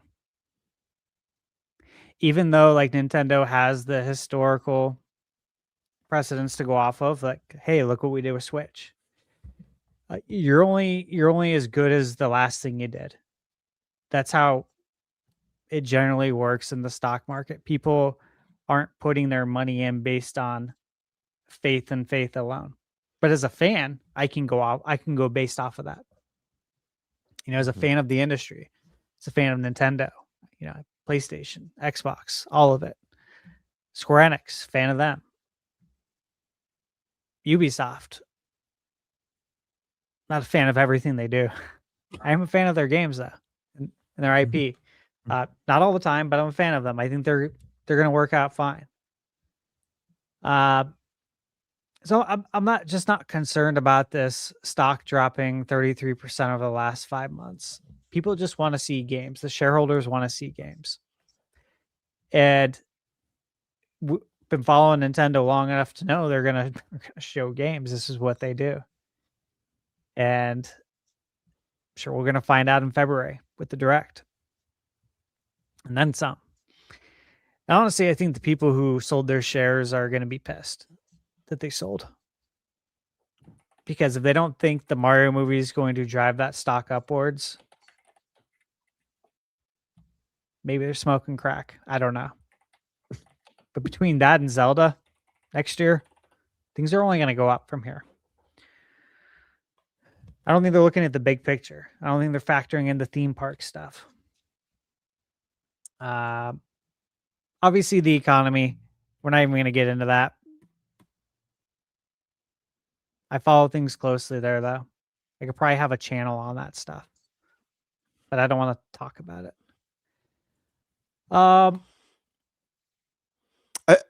Stash, I feel like, I'm sure you'll agree with this too. I feel like the fact that Nintendo's broadened its IP, not just as video games, into entertainment through the theme parks and the movies. We got a Mario movie coming out. We've got a Zelda movie coming out. We're hearing reports that Nintendo's really doubling down on the movie and TV stuff and has big plans to bring more IP. And I think that stuff is only going to help Switch 2, to be honest with you. Dude, it totally is. It's going to help so much. We already saw it with the Mario movie. Every Mario IP gained from that. It's going to happen again. It's going to happen with Zelda. So you best believe Nintendo's going to have plenty of Zelda titles to choose from by the time that movie comes out. Because you got to capitalize on that. You absolutely have to. So, yeah, look, guys, if you watch my, I'll give a plug, but if you watch my most anticipated games of 2026, like I said, there's 110 games on there. And that's not like 110 games that are coming out. These are 110 games that I'm legit excited for, and you probably would be too. So, and many of them are coming to Switch too. Actually, probably a good bulk of them are. And we also just don't know what else Nintendo's coming out with this year.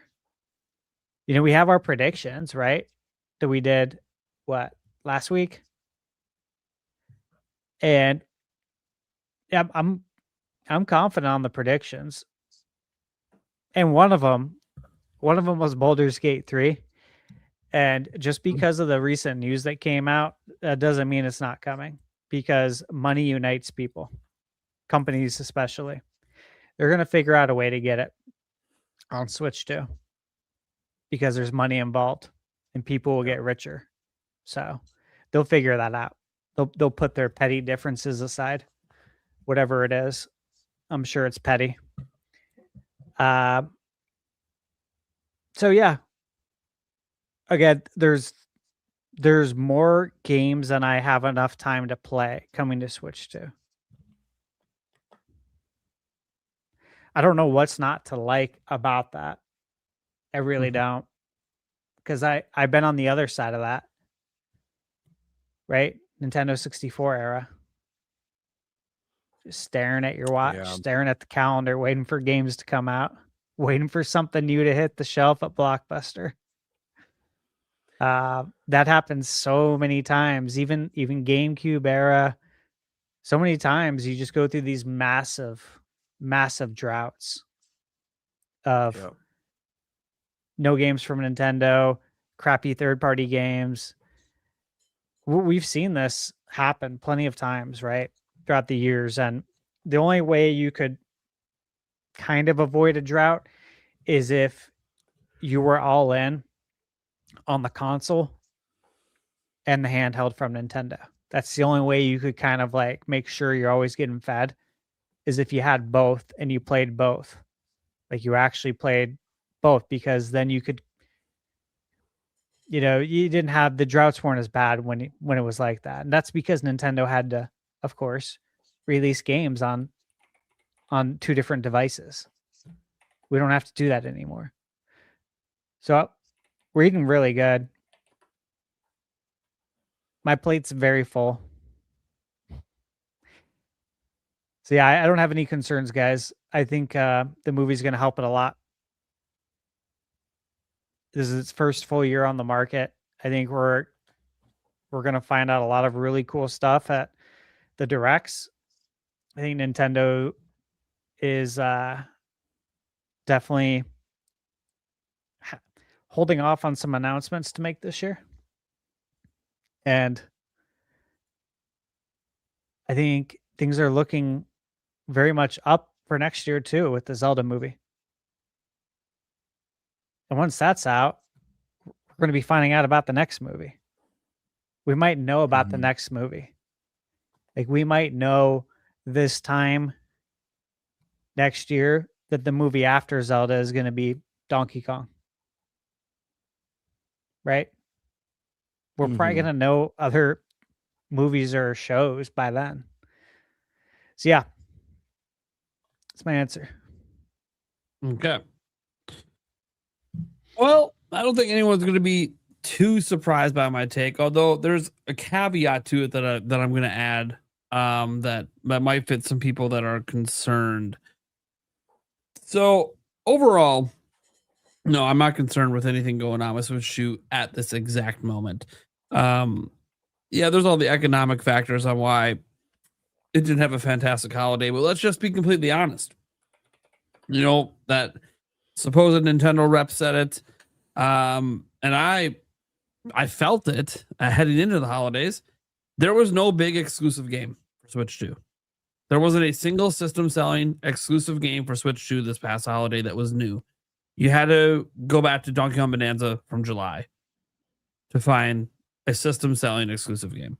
So it isn't a situation where the Switch 2 was hard to get.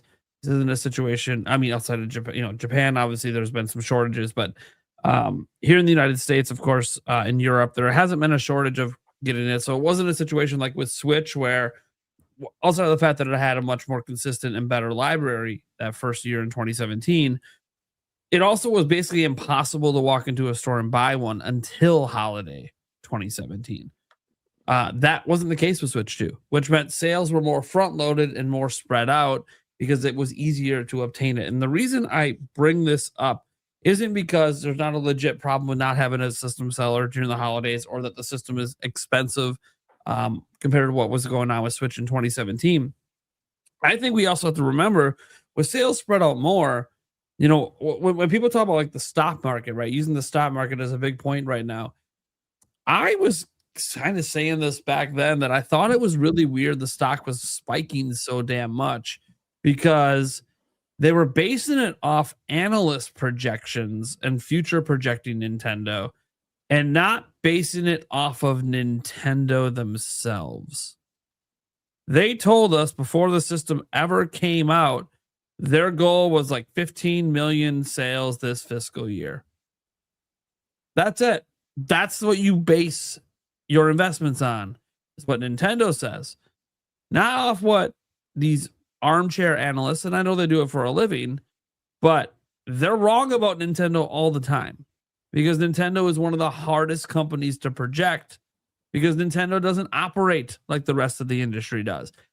Want an example? Look at what they're doing with Switch 2 and how easy it's been to get. They could have created FOMO by limiting supply, and they didn't do that. They've been accused of doing this in the past. They didn't do that this time. No one actually thought Nintendo was going to overstock the retailers.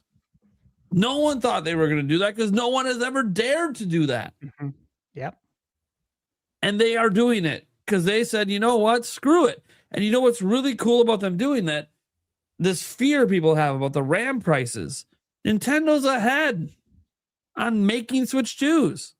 They're not in a panic mode. Furukawa just came out in an interview this week and stated, hey, they were asked directly about the RAM prices affecting Switch 2. Does not affect our margins on Switch 2 at this time. Well, what about the future? Hey, I ain't talking about hypotheticals. At this exact moment, the RAM stuff hasn't impacted Nintendo. There could be many reasons for that. One, pushing the manufacturing as high as they could possibly go when the RAM prices were cheapest. Two, already having a locked-in term contract on those RAM prices for a set period of time where Nintendo isn't worried about it because they can't exceed the price on the contract. The only thing they have to worry about, if that's the case, is shortages, them not being able to meet your full order, but by staying constantly ahead on production, that might not actually end up being a problem. And then obviously Nintendo would hope by the end of that current contract that maybe the prices have come back down and are under control. But even setting all that aside, that's just Nintendo always thinking 10 steps ahead, because Nintendo always thinks long-term, not short-term. They've said this publicly many a time. Why do you think they were stockpiling resources? They knew things were going to go up in price. They were protecting themselves against that. And then once that all runs out, hoping that, hey, prices have come back down. Now, setting that aside, I've said this in a tweet. I've said this in videos. I don't know how you can be the fastest selling console of all time and be failing. Those two words don't belong in the same sentence. It doesn't make any logical sense. You can have some concerns, and I'll get to that later. There's a caveat to that for this particular year. But up until this point, 7 months in, according to like Paul Gale and others, it has sold more than 15 million units. What's crazy about that, because that's just through the end of 2025, is that has outsold the entire first full 12-month fiscal year of Switch. And we're supposed to sit back here and pretend that that's not impressive. And I get, it was supply constrained. I don't care that Switch was supply constrained for part of that run. If it wasn't, the same thing could have happened that is happening now, and it still would have sold the same amount of units. Because once it's not supply constrained, that gets rid of the FOMO factor that makes some people make those purchases. So you might just end up right back where you currently are. And regardless of any of that, the fact remains, not a single home console, handheld console, anything has ever sold this quickly, ever, period. Is that going to slow down at some point? Probably. Will it fall behind PS4, PS5, and Switch at some point? Probably. Although for Switch, it's got like a 7 million console lead right now. It's a little insane. I don't know that it's gonna fall behind Switch, at least probably until we get to maybe 2020 level year comparison, like 3 years in, when it got a huge spike from COVID. That might be a time that Switch kind of shoots ahead of it. And I say all this because Nintendo has gotten these like really massive sales without a system selling game released since July of last year. It's been a bit of a gap now since they've dropped a system seller, and yet it's still maintaining that pace, even through a crappy holiday where the whole industry was down. So it's hard to ever say there's any failure here or Nintendo's panicking when they increased their projections to 19 million because they were wrong about 15 million. That's a sign that the console is actually more successful than Nintendo thought it was going to be. Not less. We're supposed to panic because analysts were wrong. Well, how about Nintendo being like, motherfucker, we did 15 million before we even got to 2026. Nintendo didn't expect that. They didn't project that. They had to alter their projections because they were selling more units, not less. So it's really hard to be panicking in a situation like that. Now, there is a caveat.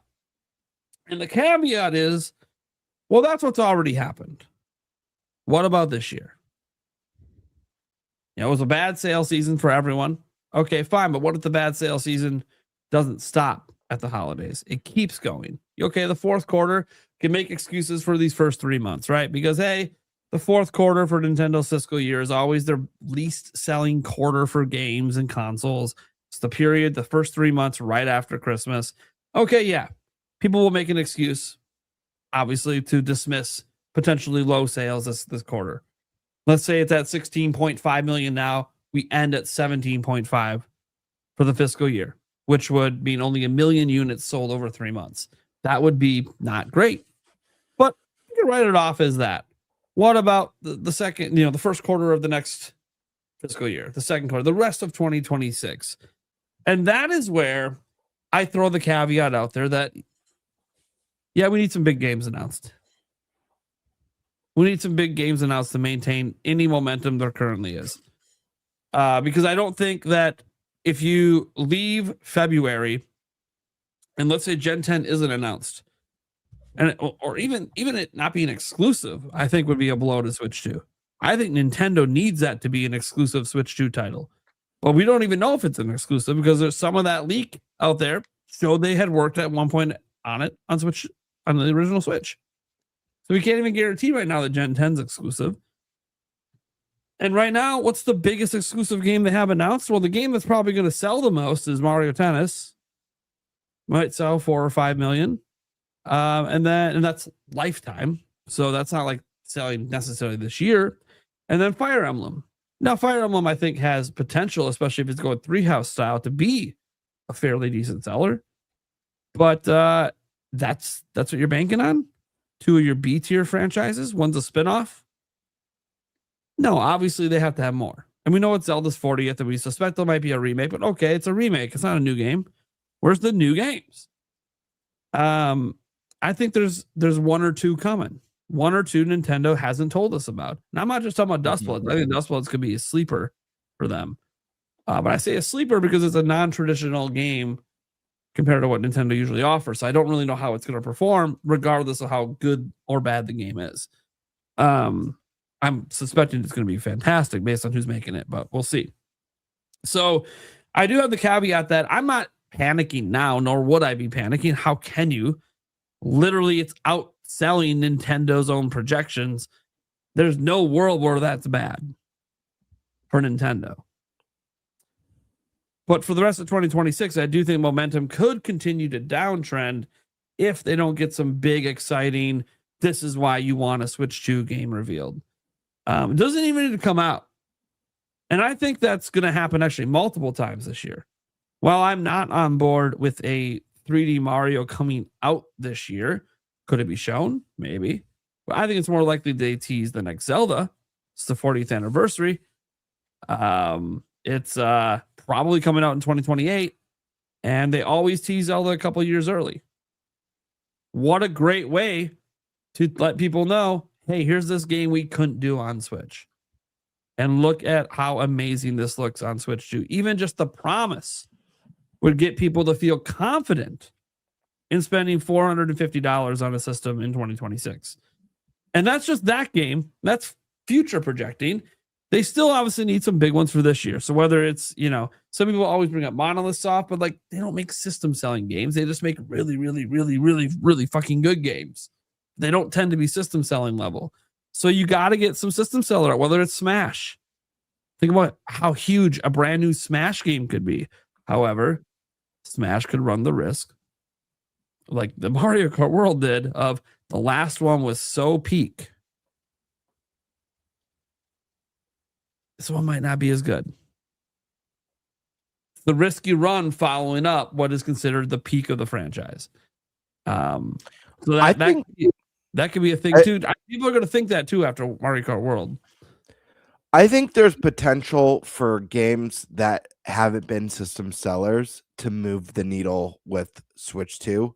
An example of that is Monolith's next game, because this is a company that makes, not only do they make some of the best, if not best, stories on Nintendo hardware, like this is a team that's so talented, helped work on Mario Kart, helped work on the Zelda games, and thinking about what they could do with more power, what type of RPG they could build, whether it's a new Xeno game, whether it's a brand new IP, whether it's a Zelda spinoff, something that's been rumored on and off multiple times. I think this is a company that has potential now that they have more horsepower to really wow people and probably generate excitement that was never really there for previous titles that they've released. That's just me though. I mean, I'm not saying it's a guaranteed slam dunk. I just feel like the potential is there for them to have just a hit unlike anything they've had before. Yeah, and that's the thing. Like, there just has to be something, and I think it has to come as soon as the February Direct that I presume is happening. We have to see that big something that just makes people go, "Oh yeah, next generation Nintendo's arrived. It's coming. I see the vision now. I see what we couldn't get before." And to be fair, PlayStation 5 and Xbox have kind of struggled trying to get a game out that does that because everything feels just so samey to PS4 Pro. It doesn't feel like games took that leap. There's some examples out there, that you could think of that, okay, maybe that's a leap, but then you play the prior one on, PS4 and you're like, okay, well, I mean, this one's also kind of just as good. So I do think that, Nintendo's in that prove it ground. It's like a prove it year. Like, hey, whether the games come out or not, you need to prove it by showing them. Because we need to see why Nintendo themselves wanted a more powerful Switch 2. And I don't think we've gotten that game yet. And I don't even know if the game's been revealed yet. And I actually think Fire Emblem Fortune's Weave looks like a game that so far, they needed Switch 2 for. But again, I just don't think Fire Emblem's ever been a needle mover. And I would love for it to become a needle mover, like, game we're talking about. Hey, even IPs that are, maybe this is the year they get the chance for that. And I'm very curious as well if big third-party games, the big AAA ones coming, are going to make any dents as well into expanding the audience. Because Nintendo really, it looks like to me, based on what I've heard and what we have already announced, the Nintendo Switch 2 is getting more big AAA third-party support than Nintendo has seen maybe since the Super Nintendo. And I'm really curious if that's going to start to be a needle mover the way it is for Sony, where third-party games start to actually be selling points for a Switch 2 rather than just it's additive because you already buy it for Nintendo. And that's something that Nintendo, I don't think, has truly had outside of a couple examples like Monster Hunter Rise, where there's been really any impact on Nintendo sales. It's been a long time.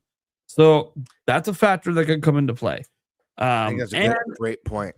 The other factor is if Nintendo holds at the price while everyone else keeps going up in price, suddenly Nintendo also just looks like the budget option by default because everyone else is going astronomically high. So there's that as well. So there are some factors that could work in Nintendo's favor without them really changing a whole lot about anything they're doing. But I don't think they need to change a whole lot. I think it's a prove it year because they decided to go a bit lighter in the first 6 months, figuring DK and Mario Kart could kind of carry, and they probably hoped that Metroid Prime 4 might have been a bigger hit than it ended up becoming. But again, that was a cross-gen game, so we need that exclusive stuff, and I think it's coming. I think we're going to see it very soon, and that's going to make people just feel much more confident in what Nintendo's doing, including investors. And I want to know things about investor bullshit. Guys, you got to stop thinking you watch a 6 month trend, a 1 month trend, a 2 week trend, and think it means anything in the stock market. It takes much longer for companies like Nintendo to see overall trends with how healthy or not healthy the company is. Like the 6 months trend, they're down 33%. Year over year, they're up 11%. Okay, so what number matters most? You're better off looking at the 5 to 10 year trends. Yeah, you know what I mean. If you look at the 5 to 10 year, all trend, about it's all longevity. Yeah, like the 5 to 10 year trends on Nintendo, like they are so much higher now, even than they were during the majority of the Switch era. It's like, okay, so Nintendo's in trouble because they're only as good as the peak of Switch. Wait a second. Is that what you're trying to tell me? They're in trouble because right now, at the beginning of the Switch 2 generation, their valuation is around the absolute peak of Nintendo Switch. That's bad? Wait a second. This is the best Nintendo's ever been was the peak of Switch. That's bad now? No, they just they bought into the over projections of analysts instead of listening to Nintendo. They spiked the money. And you know what? After the September Direct, people who are those short earners, they only invest for a little period and pull out, they made bank. They bought in probably, last year, last holiday before Switch 2 was revealed at like, $14 a share. They cashed the fuck out at $25 a share. Said, fuck it, we're out. Let them make their money. None of that changes that it never should have been $25 a share. Because Nintendo told you they weren't going to sell 25 million this year. Nintendo told you we're not moving 400 million software this year. We told you. Why don't you listen? So yeah, Nintendo's ain't panicking at all. They're literally doing actually better than they actually thought they were going to be doing. And this was before we talked about the DRAM prices. This was before the shitty holiday came through. Seems like Nintendo kind of already had this all factored in before it ever arrived. And we'll see. We'll have the financial meeting, obviously, in a few weeks here, where we'll get the real numbers, which, of course, we'll go over on the show and discuss, the state of Nintendo and anything else that comes up in there. We'll get some sales data, obviously, for some of Nintendo's published games last holiday, see how Metroid Prime 4 did, see what we think that might mean for the future of the franchise, because people are concerned the sales might be quite low for that. So we'll see, along with, obviously, Air Riders, which is a one-off. We're never getting another one. Sakurai has made that very clear. And then, obviously, we'll see what happened with Age of Imprisonment as well, at least from Nintendo's side. There's one country is Japan. I think Koei Tecmo publishes it there, so we won't get the data from Koei Tecmo. Not Koei Tecmo. Yeah, Koei Tecmo. That is correct. Jeez, every time I think Koei Tecmo, I think I'm wrong because I keep thinking of Tecmo Super Bowl. And I'm like, wait a second. They didn't make this game. Anyways, so yeah, I'm not actually worried about it, that much. It's like Jason Jenkins just kind of threw out there quick here with a super chat. Nintendo's 5-year is up only 2%. Hold the line. It's like, yeah, Nintendo's in a very healthy place. They're very consistent, and they've been very consistent. There's no reason to panic. Everyone's like acting like it's a Wii U situation. I'm like, dude, it already outsold Wii U in 6 months. What are we like? Can we not act like nobody's buying Switch 2? Can we just pretend that's literally not a thing? And you're gonna see it when the software sales get updated. It'll outsell GameCube this year as well. Yeah. Like I guarantee. Yeah. I understand people want a future project. What's it gonna be long haul? None of us know. We haven't even seen the game lineup. It hasn't even been out for a year yet. And we're worrying about, this sales projection means it's gonna sell. What sales projection? Is sold faster than anything ever. What projection are you looking at? If it keeps that pace, it's going to beat the PS2. It's probably not going to keep that pace realistically. That's why I said, hey, if we want to look at it, the sales are downtrending, even though it does look like December was the second best-selling month for the console in history, despite it being such a bad sales period. Well, it's second only to launch month, is what the early data is indicating. So that's a downtrend, apparently. Trending upwards in sales is now a downtrend in sales. I don't know about basic math, but I guess I'm not smarter than a 5th grader when I look at that chart. I don't know what we're talking about. This is so stupid. But after the February Direct, if Nintendo doesn't bring the goods, I can understand maybe being a little concerned that they're way too reliant on Switch 2 editions and their B-tier franchises. That would not be a good look if there's not even one massive game shown off in February. I could understand concern at that point. So that's what they shouldn't rely too heavily on the Switch 2 editions. I think it's been great for the first 6 months to fill in the gaps. Obviously, we're getting Mario Wonder, but it's going to come with some new content. That's better. When it comes with new content, that's better. But the fact of the matter is that Switch 1 is the best-selling Nintendo console of all time. And so the majority of fans have played a lot of these games and probably put dozens of hours into them as well. So I don't know. I think when you have the $20 editions or even the $10 editions for that matter, I don't think it's going to move the needle for consoles. I think it's great for people who already have the games, who haven't finished them or have been wanting a reason to return. but I think they need to have at least one big game for the holiday. Two's even better, which I wouldn't be surprised if they have two. They've got Pokemon and something else, would not surprise me at all. And then just a steady flow, guys. It's all about the games. If we get Splatoon Raiders this year, if we get that and Fire Emblem and Mario Tennis and the new Yoshi game, and then we get Pokemon Gen 10 and another big holiday title, we are cruising, my friends. That is a good lineup. So we'll have to see. Yeah, we'll have to obviously wait to see on all that. All right. I think because of time, we'll save the fantasy critic for next week, which is fine. I think we have Andres Restart on next week, and he'll just be super jealous he's not in the league. Maybe better luck next year, buddy. We'll see if the league expands and allow guests in next year. That might be fun. But we should at least plug it so people can follow our league, because that'll only take a minute. Yeah. Someone got the link quick to send out to the peeps. Yeah, because if you guys didn't know, our fantasy critic league, or basically it's fantasy for video games. Our podcast has a league, and you guys can follow it publicly yourself to see how we're doing. Obviously, no, I don't think anyone scored any points yet because nothing reviewed, nothing basically come out yet. That's on any of our lists, but they'll start rolling in. I think even publicly you can look at all the rules if you guys want to understand how it all works. So we don't have to explain it every single time, but I believe it's there through the public link. You can check all that out and see who's gonna win. Remember to click the follow button too. Follow it. Right now we only have 2. I'm pretty sure we could easily get on the first page of the follow list, considering that number 2 is only at 101. Yeah. So if we can get you guys to follow us, that's actually what that's gonna do, is make our list more found on the website, and also gets our name of our podcast in front of some other pretty big podcasts out there. Yeah, like Kind of Funny Games. We'd be right next to it. They would literally notice the Nintenbyte podcast because our fantasy league jumped up next to theirs. And that could be good as well for future collaborations and stuff like that. So, and it will make for a really fun conversation with you guys during the podcast when, we do our quarterly check-ins on this, or, when we, there might be times where one of us is pissed when one of our games bombs and another's game just crushes. Dude, yeah, it's going to create a pretty epic moment.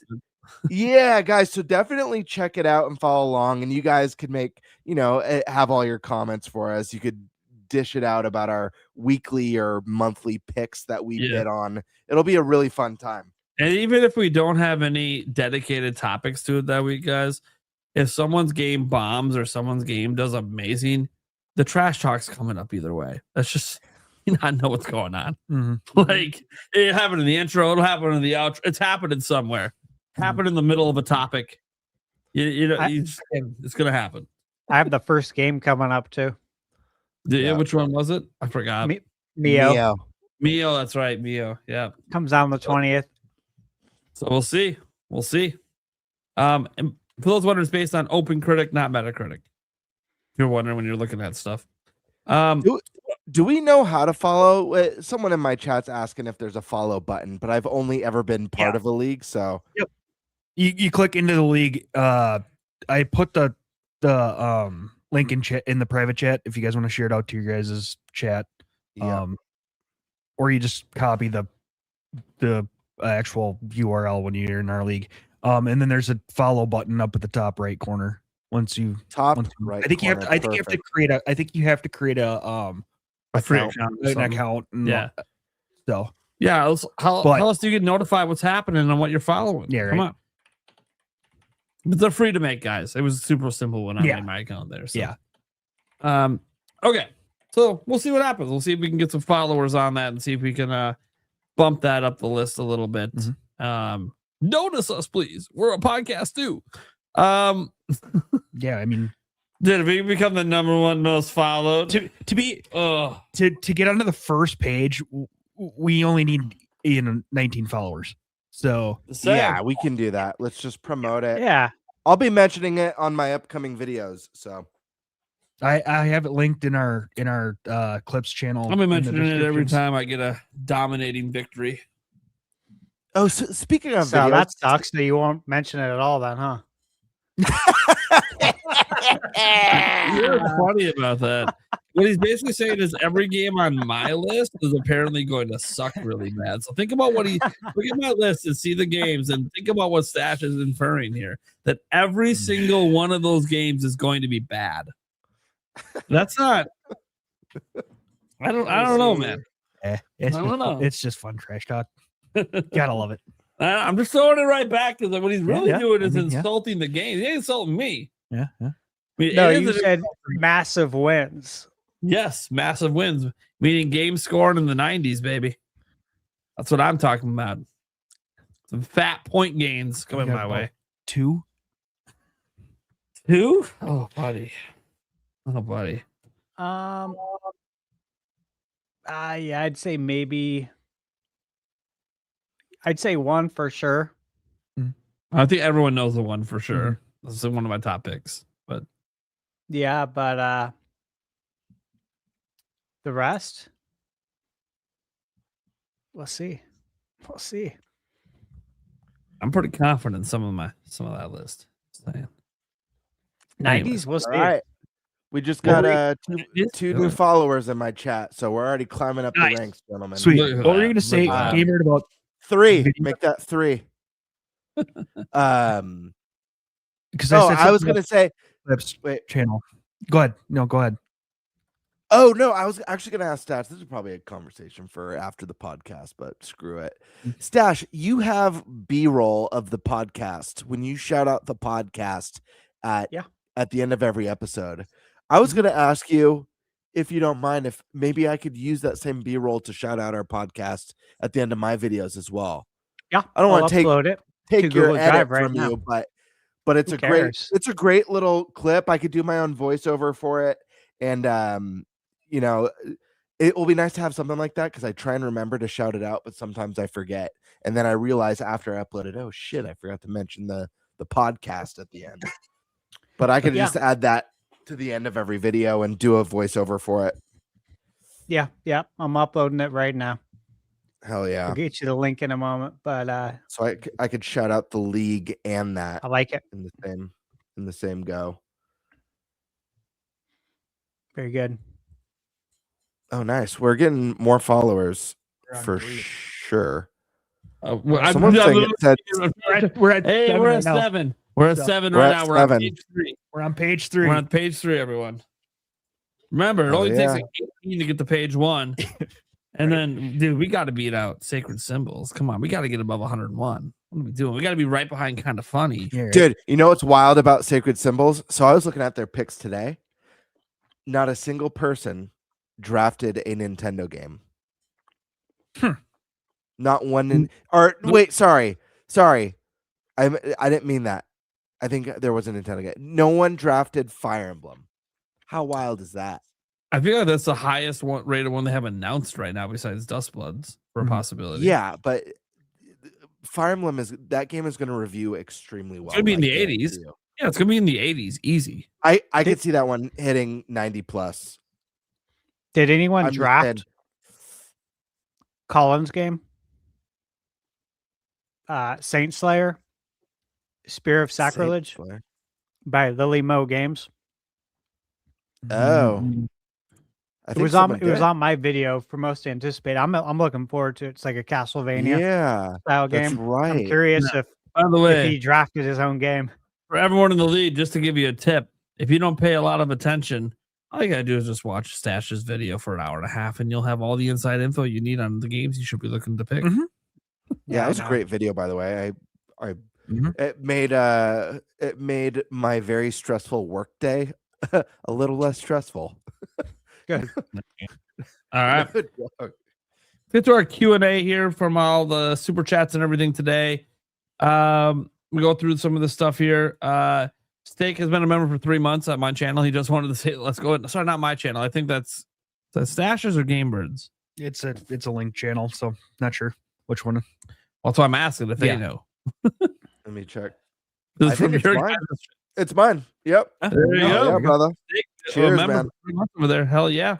We had 10 gifted over here from Demonic Brawler. Thank you so much. You're going to see a lot of him. He loves this podcast, let me tell you, because he's got to remind us of bring back NFL Blitz, NBA Jam, and NHL hits. Hell yeah. Hell yeah. That hoop is staying up, guys, until it happens. Yeah. It is what it is. And when it does, I'll slam dunk it and make the backboard shatter. There And you I'll go. record it. Oh, that'd be sick. Boom any. Fun fact, for my birthday on Monday, my husband bought me a Legend of Zelda Ocarina of Time Collector's Edition N64 in the box. Oh, damn. Happy birthday. Hell yeah. That could not have been cheap. That's rad. It was a new member, one of our channels, Dylan Milton. Yeah. Demonic Brawler, back again. Could this be proof that the rumor of Disney wanting all the games featuring their IPs on Nintendo is true because of the one collection? Maybe. I mean, I can see Disney wanting to associate with Nintendo. So, meaning they want all their IP there because they feel like it's the audience for them. So, maybe. Dylan Milton became a member as well. I'm assuming just to your guys' channels there. That's, back-to-back members from him. Demonic Brawler. Do you all think there is weight behind Triforce Heroes and Hyrule Warriors for Zelda's 40th, or did Nintendo only renew an IP and it's just a coincidence? Personally, I think it's a coincidence. Don't think it means much, but maybe Triforce Heroes to NSO, sure. But that also is a DS game, I believe. So probably not, since DS. I don't think DS is coming this year, but I can't rule it out. And they've already done Hyrule Warriors like a billion times. Yeah, I guess you could say, oh, they're going to bring it back for a Switch 2 edition, but I just don't know. Triforce Heroes is a 3DS game. Yeah, So it would have to be a yeah re-release like Luigi's Mansion 2. So I don't think it's happening. I don't think Triforce Heroes would get a re-release because it sold like dog trash. Look, I like the game. I really do. I just don't think if you're thinking of Zelda games to bring back, that's the one they do, to be honest. Out of like all the options, it'd be one of the probably least popular options. So that's why I'm like, I think it's just all coincidence. Nintendo renews IPs like all the time. They just don't want to lose the rights, I think next year we could get Four Swords Adventures on GameCube. Sure, yeah, that makes sense as an NSO release, though. You know what I mean? Yeah, and use game chat with it, which would be nice. Dude. Hard to play that back in the day. Oh Before man, Game Boys. That's one that I would love to do a stream with you guys. Same. Do a Four Sword That Adventure would be stream. fun. Would That would be make a lot of so sense. much fun. Yeah, we'll have to do that. Heck yeah. Maybe at some point we start a once a month bonus stream night where we play a game together. With all together, fun. audience can interact and everything. It'd be fun. There's a lot of games out there. It'd be the 4-player online. It'll be fun. Future idea. Do some tennis doubles. Yeah, we'll just have to fucking put that on the tack board and come back to this at the appropriate time. Make some plans for it. All right. Let's see here. Roger Enyart said, wow, 5 months already. Time flies. And then he said, whoa, 3 months at Gamebird Classic. Well, the first one was for Stash. The next one, look at that. See, this is what happens. We have a universal fan base. They become members on all of our channels. We don't have membership set up on the Clips channel yet for Eric, but hey, eventually I'll get the members set up on the Clips channel, and then you can be a member for Eric as well in his chat on his channel. Because technically all of our it's all of our channel, members, but Eric yeah. manages the channel. Yeah. So hey, you could do a quad. Yeah. Technically, Eric can't say he's not a YouTuber anymore. He does cut content and upload it on YouTube. I do. Demonic Brawler, Luigi's Mansion 4, and Pokemon Gen 10. So that's a very popular projection for this year. Gen 10, like the leak, it's kind of hard to just ignore that. Like the whole, like everything leaked. Luigi's Mansion 4 just feels like the time. 2019 was when we last got one. So it's been a while. But then again, we say that every year for 3D Mario, and yet here we are. Still wait until 2028.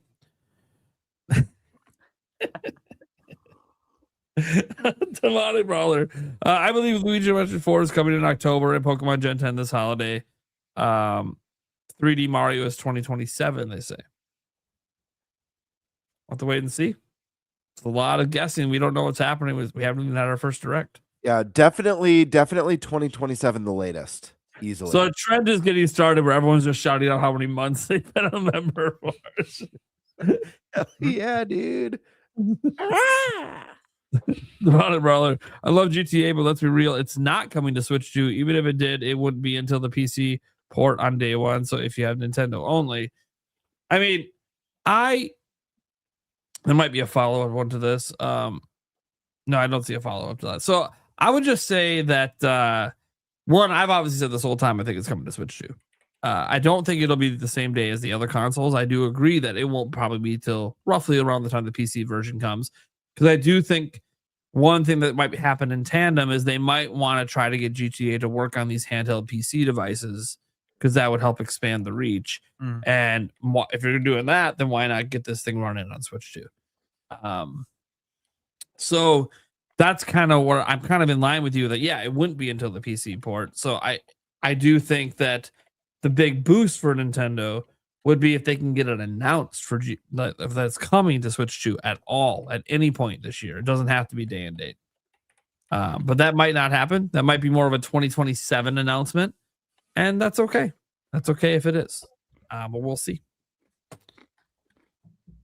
Then we had tomorrow. If GTA 6 doesn't bring back the chainsaw, oh my god, I'm not reading the emojis off for this. I'm good. Angry middle finger Rockstar. There you go.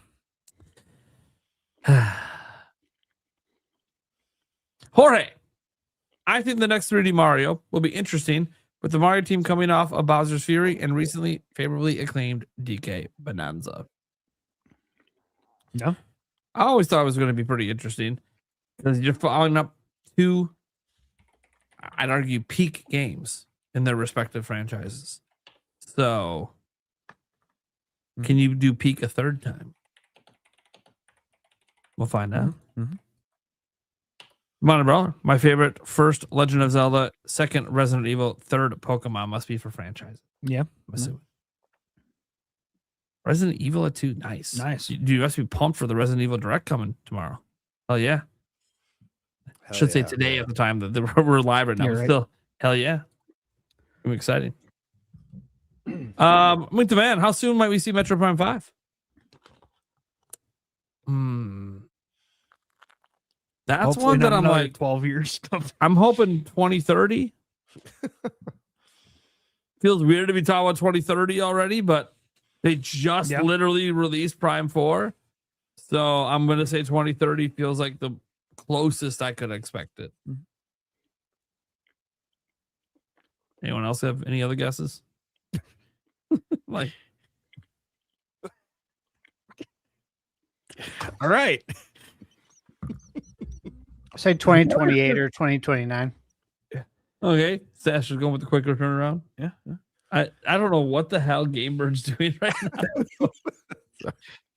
He's featuring some wild chats right now. Some absolute wild chats. You can't read this off to the audience, Gamebird, so the audio listeners know what you just put in front of our face.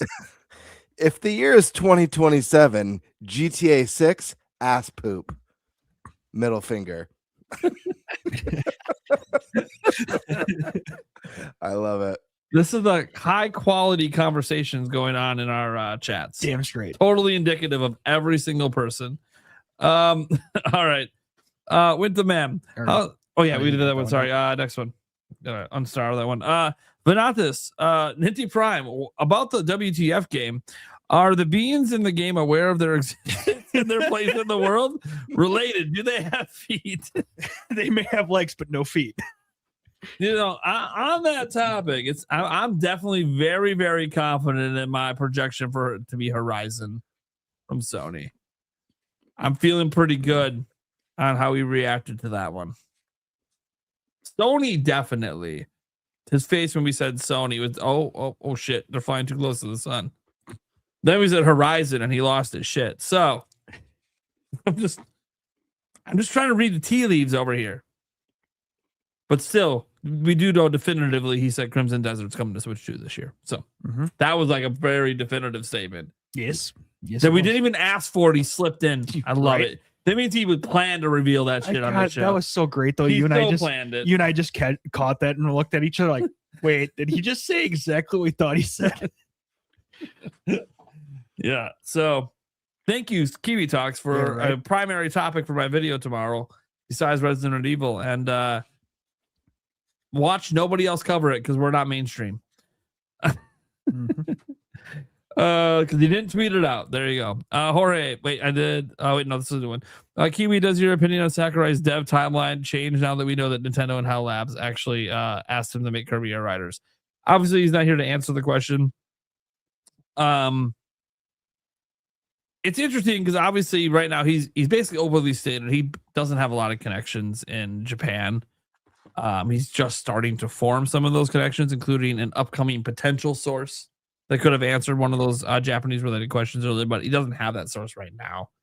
So yeah, it's interesting, thinking about if this changes the dev timeline at all.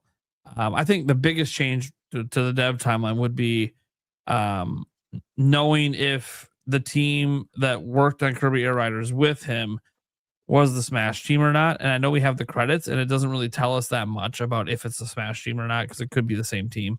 So I think that's a bit more telling, but I truly think he's been working on Smash this whole time alongside Kirby Air Riders. I can't imagine that, even though Kirby Air Riders is pretty packed with content, it's nothing compared to the last Smash game. So I feel like he would have had the bandwidth to do both at the same time.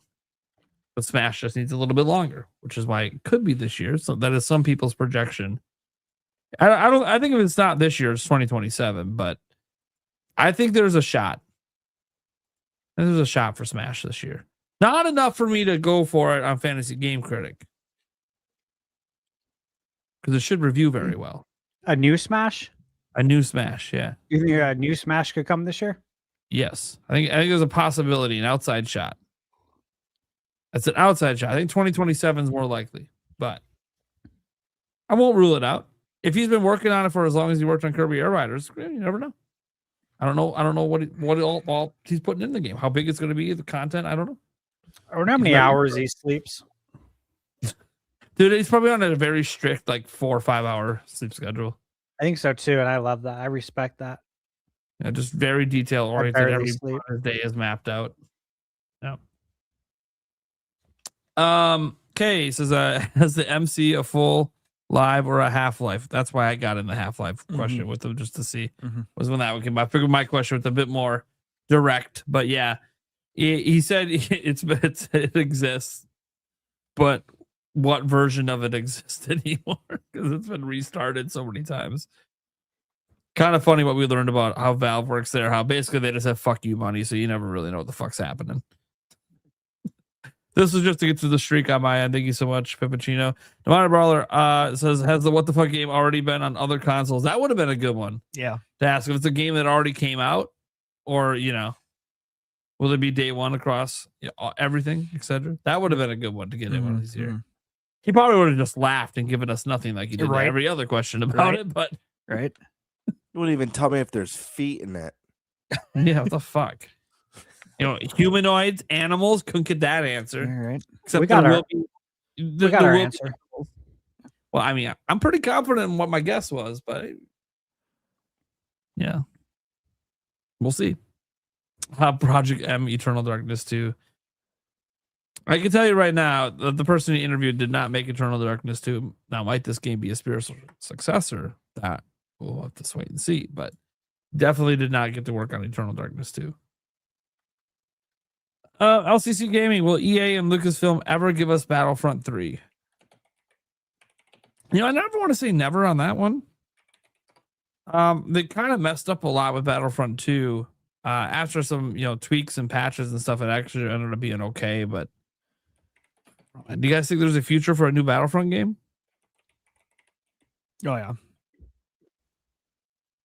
Oh yeah. If there's money to be made, they'll find a way to do it. Maybe the way forward for it, if they do it, is to do what they did with Squadrons. make kind of a more budget tier game. Like, you're not trying to be this mega $70, microtransaction filled game, and you're just going to make a really, really good multiplayer Star Wars fighting game, battle game, whatever category you want to put it into. And you're just trying to make it on a budget, a little small team. You got like maybe only 50 people working on it. And you come out at like $40, $50 in this economy. Could see some big success with that, like Expedition 33 did. Ego. You think that's gonna be the problem? Yeah. Disney. Yeah, I was always worried about that. That's why I was surprised Squadrons did what it did. I didn't think that would ever happen. It might never happen again. But me too. All right. Is Crimson Desert the what the fuck? It would not be the WTF game. No. He would have never said it out loud. No. Yeah. So we know that was just a bonus, a tidbit he wanted to toss our way, probably just to see if it spreads. I see what he's doing. He's toying around a little bit. He wants to see how much the mainstream media actually gives a shit about this show. And if they continue to not give a shit, expect to see a lot more shit dropped on the show in the future. Will NSO get a price increase in 2026? What do you guys think? Wouldn't surprise me. Maybe. It's a crazy good deal. I'm going to say no. Because Nintendo has prices of accessories going up, games going up. Nintendo has a perception problem. And I think one thing they can point to is, hey, everyone else is raising price of literally everything. We're not on everything. Our online sub is the same as always, and it's got better value than ever. I like that. Let's approach it like this, though, because I think this might be the more interesting question is, if price is going to go up somewhere, what do you think is more likely? Hardware increase or NSO increase? I think it's more price likely is going to go up. I think it's more likely the hardware goes up to 500. Which I don't think they should do, but I think I can't rule it off the table. I think they would like to hold, but it would be interesting if the strategy Nintendo goes instead is like, yeah, they get rid of the 450, but they do sell 500. But now they finally decide, hey, Welcome Tour is just going to be packed into every single Switch 2 moving forward. Should have been like that from day one, but at least then it makes the $500 new default price be like, well, at least they gave you something. Even though people are going to they're going to get criticized for it because they're going to feel like that should have been in the 450 one, but Yeah. People will complain. People who didn't buy it. Yeah, that people who don't even own a Switch 2 will complain. Yeah. Let's see here. Hugh Jenkuler says, did my Nintendo year in review. Was shocked to see I had played 35 games. I've only finished 5. Got to be better this year. I had 41 games on my review. Year in review. Do you guys look at yours? I haven't even looked at mine yet. Eric's looking literally right now. He has 11 games in 66 hours. There you go. Where's my phone? You guys want to say yours later? You can. I'll just move on to the next one. Imagine that. What? Reward Age of Imprisonment, your number one played game this year? Yeah. Who knew? Yeah, 29 hours. Woohoo! JView says 1 year ago today, we were speculating that the Switch 2 was going to get revealed very soon. That ended up being 24 hours later. Here's to another banger year 2026. You mean our number one viewed podcast episode of all time at 27,000 views just on my end alone, combined all together, over 30K tuned in to a title that says Switch 2 will be revealed tomorrow? Dude, where was that was I? fun. You were. I don't think you were a member on the I show wasn't. yet, but No. that was a crazy episode. The chat was nuts. Everyone was saying we're full of shit. We're lying. We're believing too much in Nate the Hate. Yeah. And just like giving us all this shit because our title was very direct. It was will be revealed tomorrow. Yeah. And this was after everyone thought that it would be pre-announced that they would do it, and they didn't pre-announce it. And I remember talking to Stash and Eric at the time, and I'm like, guys, we have to run this title. Do we truly believe Nate the Hate is correct? He is acting very cocky about it right now. He put out the fucking photo with the lean back, and so I'm like, dude, and everyone's like, fucking do it. Sure as shit. Number one episode of all time, and it was this just 1,000% vindicated in less than 24 hours. It was great. That's so wild. And this wasn't a podcast. This was just a pre-reveal. This was our normal Wednesday podcast. Oh, it was the normal Wednesday podcast. Wild. And you had 30,000 viewers going. What was it? What was that like, having that many people live talking? It's one of the largest live streams I've ever had, even on my channel. Like, looking at my channel history, it's like one or two. I think the only other one that might be larger was actually at the time, I think it was the largest live stream I'd ever had on my end, only beaten by the Nintendo Direct in April. That one also did some bonkers numbers for the stream. That's cool. And I'm like, dude, that was insane. And that happened on the Nintenbyte podcast on our regular Wednesday show. And then we immediately did a bonus episode after the reveal, which is crazy to think back. Like, we did a whole episode off like a 16-second clip of the Switch 2, which was just everything we already knew it to be from all the leaks. But we did it because we were hyped as hell. And here we are a year later. It feels kind of good reminiscing back on the number one most viewed podcast in podcast history. Pretty crazy. I think that was like a year ago today, basically. Jason Jenkins, Nintendo 5-year is up only 2%. Hold the line, right? We did that earlier when we were talking about that topic. Dash Attack is going to be fire. Yes. Harmony. This game I am very excited about. Have you guys seen the trailer for this one? Dench Attack? It's basically jet grind radio, but you play as a train and you're rail grinding and doing tricks. And there's can someone pull up the trailer? It'll be worth your time. But please pull it up in chat, because I'm sure this is a game a lot of people have not heard about. And it's what I'm very excited about. That's so please pull the trailer up. I think I saw this in some event last summer. We did. Yeah, legit. I'm like, what the fuck? I'm like, what is going on with this weird game? But yeah, it's like Sunset Overdrive meets Tony Hawk means but people were going wild in the chat over it, man. It was like, all right. I mean, I guess they're doing something. People are getting excited. That's the whole idea. You wanted to shock people in the middle of a show? This is the kind of game that'll do that. Yeah. By the way, Steak, wanted to throw this out there. Gamebird hit 3K subs. Congrats to the Birdman. Oh, congrats. Hell yeah, people. Thank you. Thank you, all of you. Your arch nemesis must be defeated by the Bird one day. Well, listen, I'm aiming low. That way, my goal for this year is to just double what I have now. So I'm not going crazy, but sometimes when you aim small, you hit big. So we'll see. Yeah. Sometimes you spread your wings and you fly. Or was it? If anyone's seen the movie, remember what I told you like months ago? I said, Gamebird, all you gotta do is just get the content out, and the people will come. If you build it, they will come. And look at how much your channel blew up with 5 videos. Yep. No, it's true. Yeah. You make great shit. That's what happens. You make good content. We can promote it all we want. People ain't subbing if they ain't liking what they seeing. It's true. So it's true. Thank you, everyone in the audience. Couldn't have done it without you people. And I love you.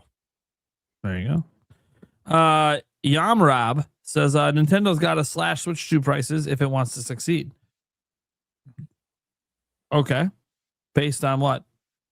The fact they're already successful? I don't. Oh, sorry. Our stock price is only the second highest it's ever been in company history. My bad. I don't even overdo it. Like the premise of this statement would have to be that it's not succeeding. It's just too early to make a statement like that, because all we know right now is that it's the fastest selling console of all time. So you have to look at it from a business sense. Until we have a major change in that, where it's just a major slowdown time after time. Like if year 2 shows like a massive decline over year 1, like half the amount of systems, not even 10 million units. Okay. Yeah. There's a major fucking problem at that point.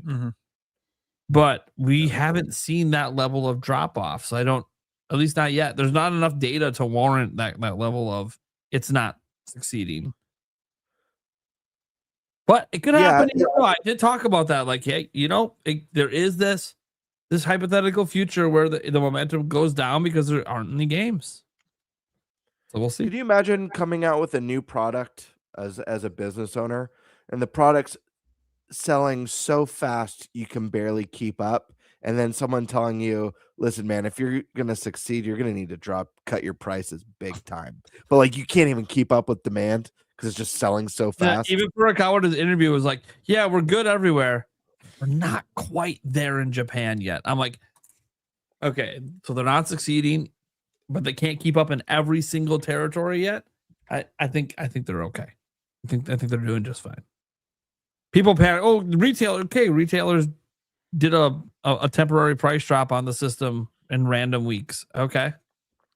And don't retailers do that kind of stuff all the time? Why is this? I'm confused.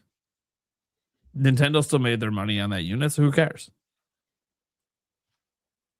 It's weird energy out there. Dylan wanted to ask, will we see Mario Kart World DLC this year? This is the last one we got today, guys. Yes. Yes.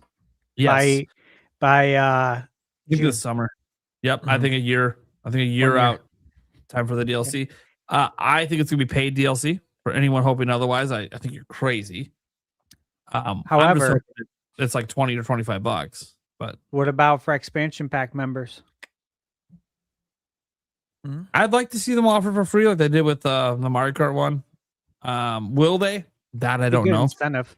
But it would be a really good incentive. And if you're not going to up the price of NSO, then you just up the tier you're putting it into. I think that's okay. And I think people would be less mad about that, especially because it's Mario Kart and most people play it online and you got to have an NSO sub anyways. So some people might be upset. Oh, I have to upgrade my sub. Like, okay, yeah, or you could just buy the DLC. I mean, you have to. Now you get GameCube and GBA and Sega Genesis games too. Yeah. It feels like a no-brainer. Path of Radiance just came out. Come on, guys. He's one of the best Fire Emblems of all time. And N64. Yeah. Like, come on. What's not to like there? Well, they don't have all my games. They're still building the library. They're adding all the time. That's the beauty of it.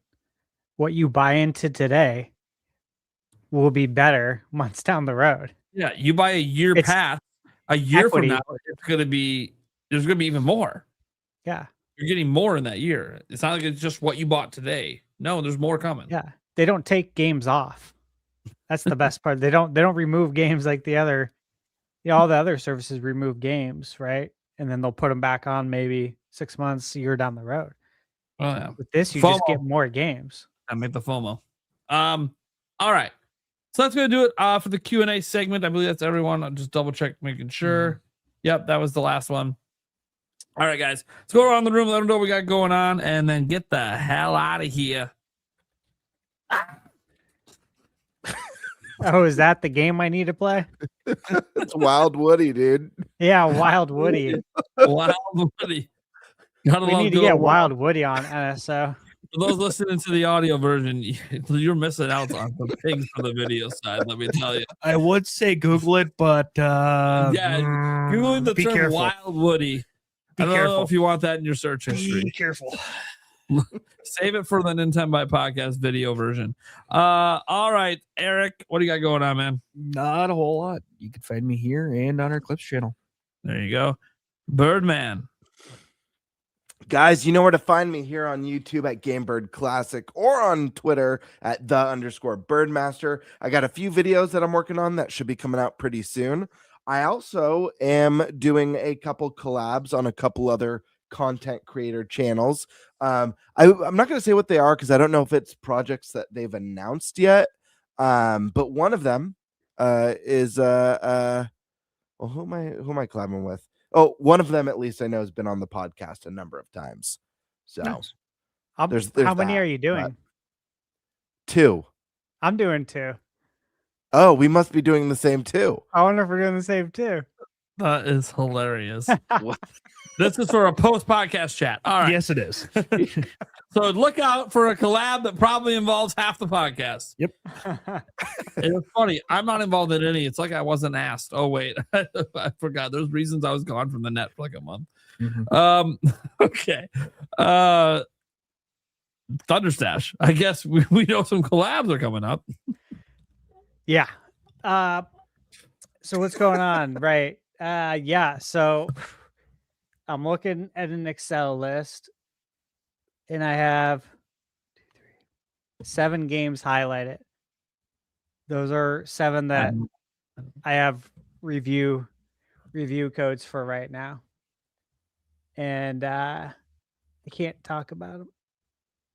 But embargoes for all of these will be up by February 4th, 5th. So 7 games between now and then to beat and review. Yeah, I know. It's going to be nuts. I'm going to get no sleep. So yeah, that's what I'm working on. Look forward to that. There you go. All right, guys. I am Nintendo Prime over here. I'm back making my news videos, which is I'm really happy to say that. Not necessarily every single day. I'm trying. Today's video doesn't look like it did extremely well, which is all right. You're not gonna have every video blow up, but it's cool. We'll just try again tomorrow with some more stuff. I obviously am just very thankful to be in the position I am, where I do this for a living and get to do this podcast every week with good friends, making new friends along the way. I can't wait to see what 2026 brings to this show, brings to events that we might go to, or just brings in general to all of us as gamers. There's a lot of exciting stuff happening in this industry. And I think it's important to end on this note of talking about that, because we live in a world where it's not just, the bullshit happening in politics and the economy and everything else going on in the world. Bullshit happened in the video game industry too, and it gets constant attention daily. Things like the Ubisoft layoffs that just happened again. Yeah, that shit sucks. That really sucks. You hate to see people lose their jobs, especially since it was a voluntary program. So these are people that didn't volunteer. They didn't want to lose their jobs. And now they're being forced into it because they didn't meet the quota they needed for the original, last year, where they were hoping people would just volunteer it up. So, yeah, there's a lot of shitty stories like that out there. There's a lot of panic over Switch 2. There's a lot of panic over the fact there's no massive games from Nintendo announced for Switch 2 right now for this year. There's panic over worrying about games that potentially being flops like Marathon and all this. I understand all of these concerns. The disco too. Yeah. But video games, Always. I think, are actually in a very good place. And again, I can't say it enough. If you don't believe so, just look at ThunderStash's hour and a half. Look ahead to 2026.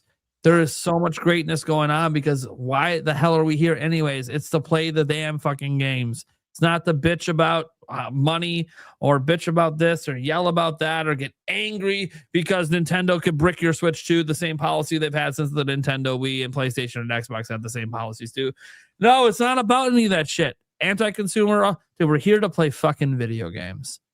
And god damn, yeah, 2026 is already loaded before we even get started. So it's gonna be a good year. That's where we're going to end. Episode 35 of season 3 of the Nintenbyte podcast. Catch you guys in the next one.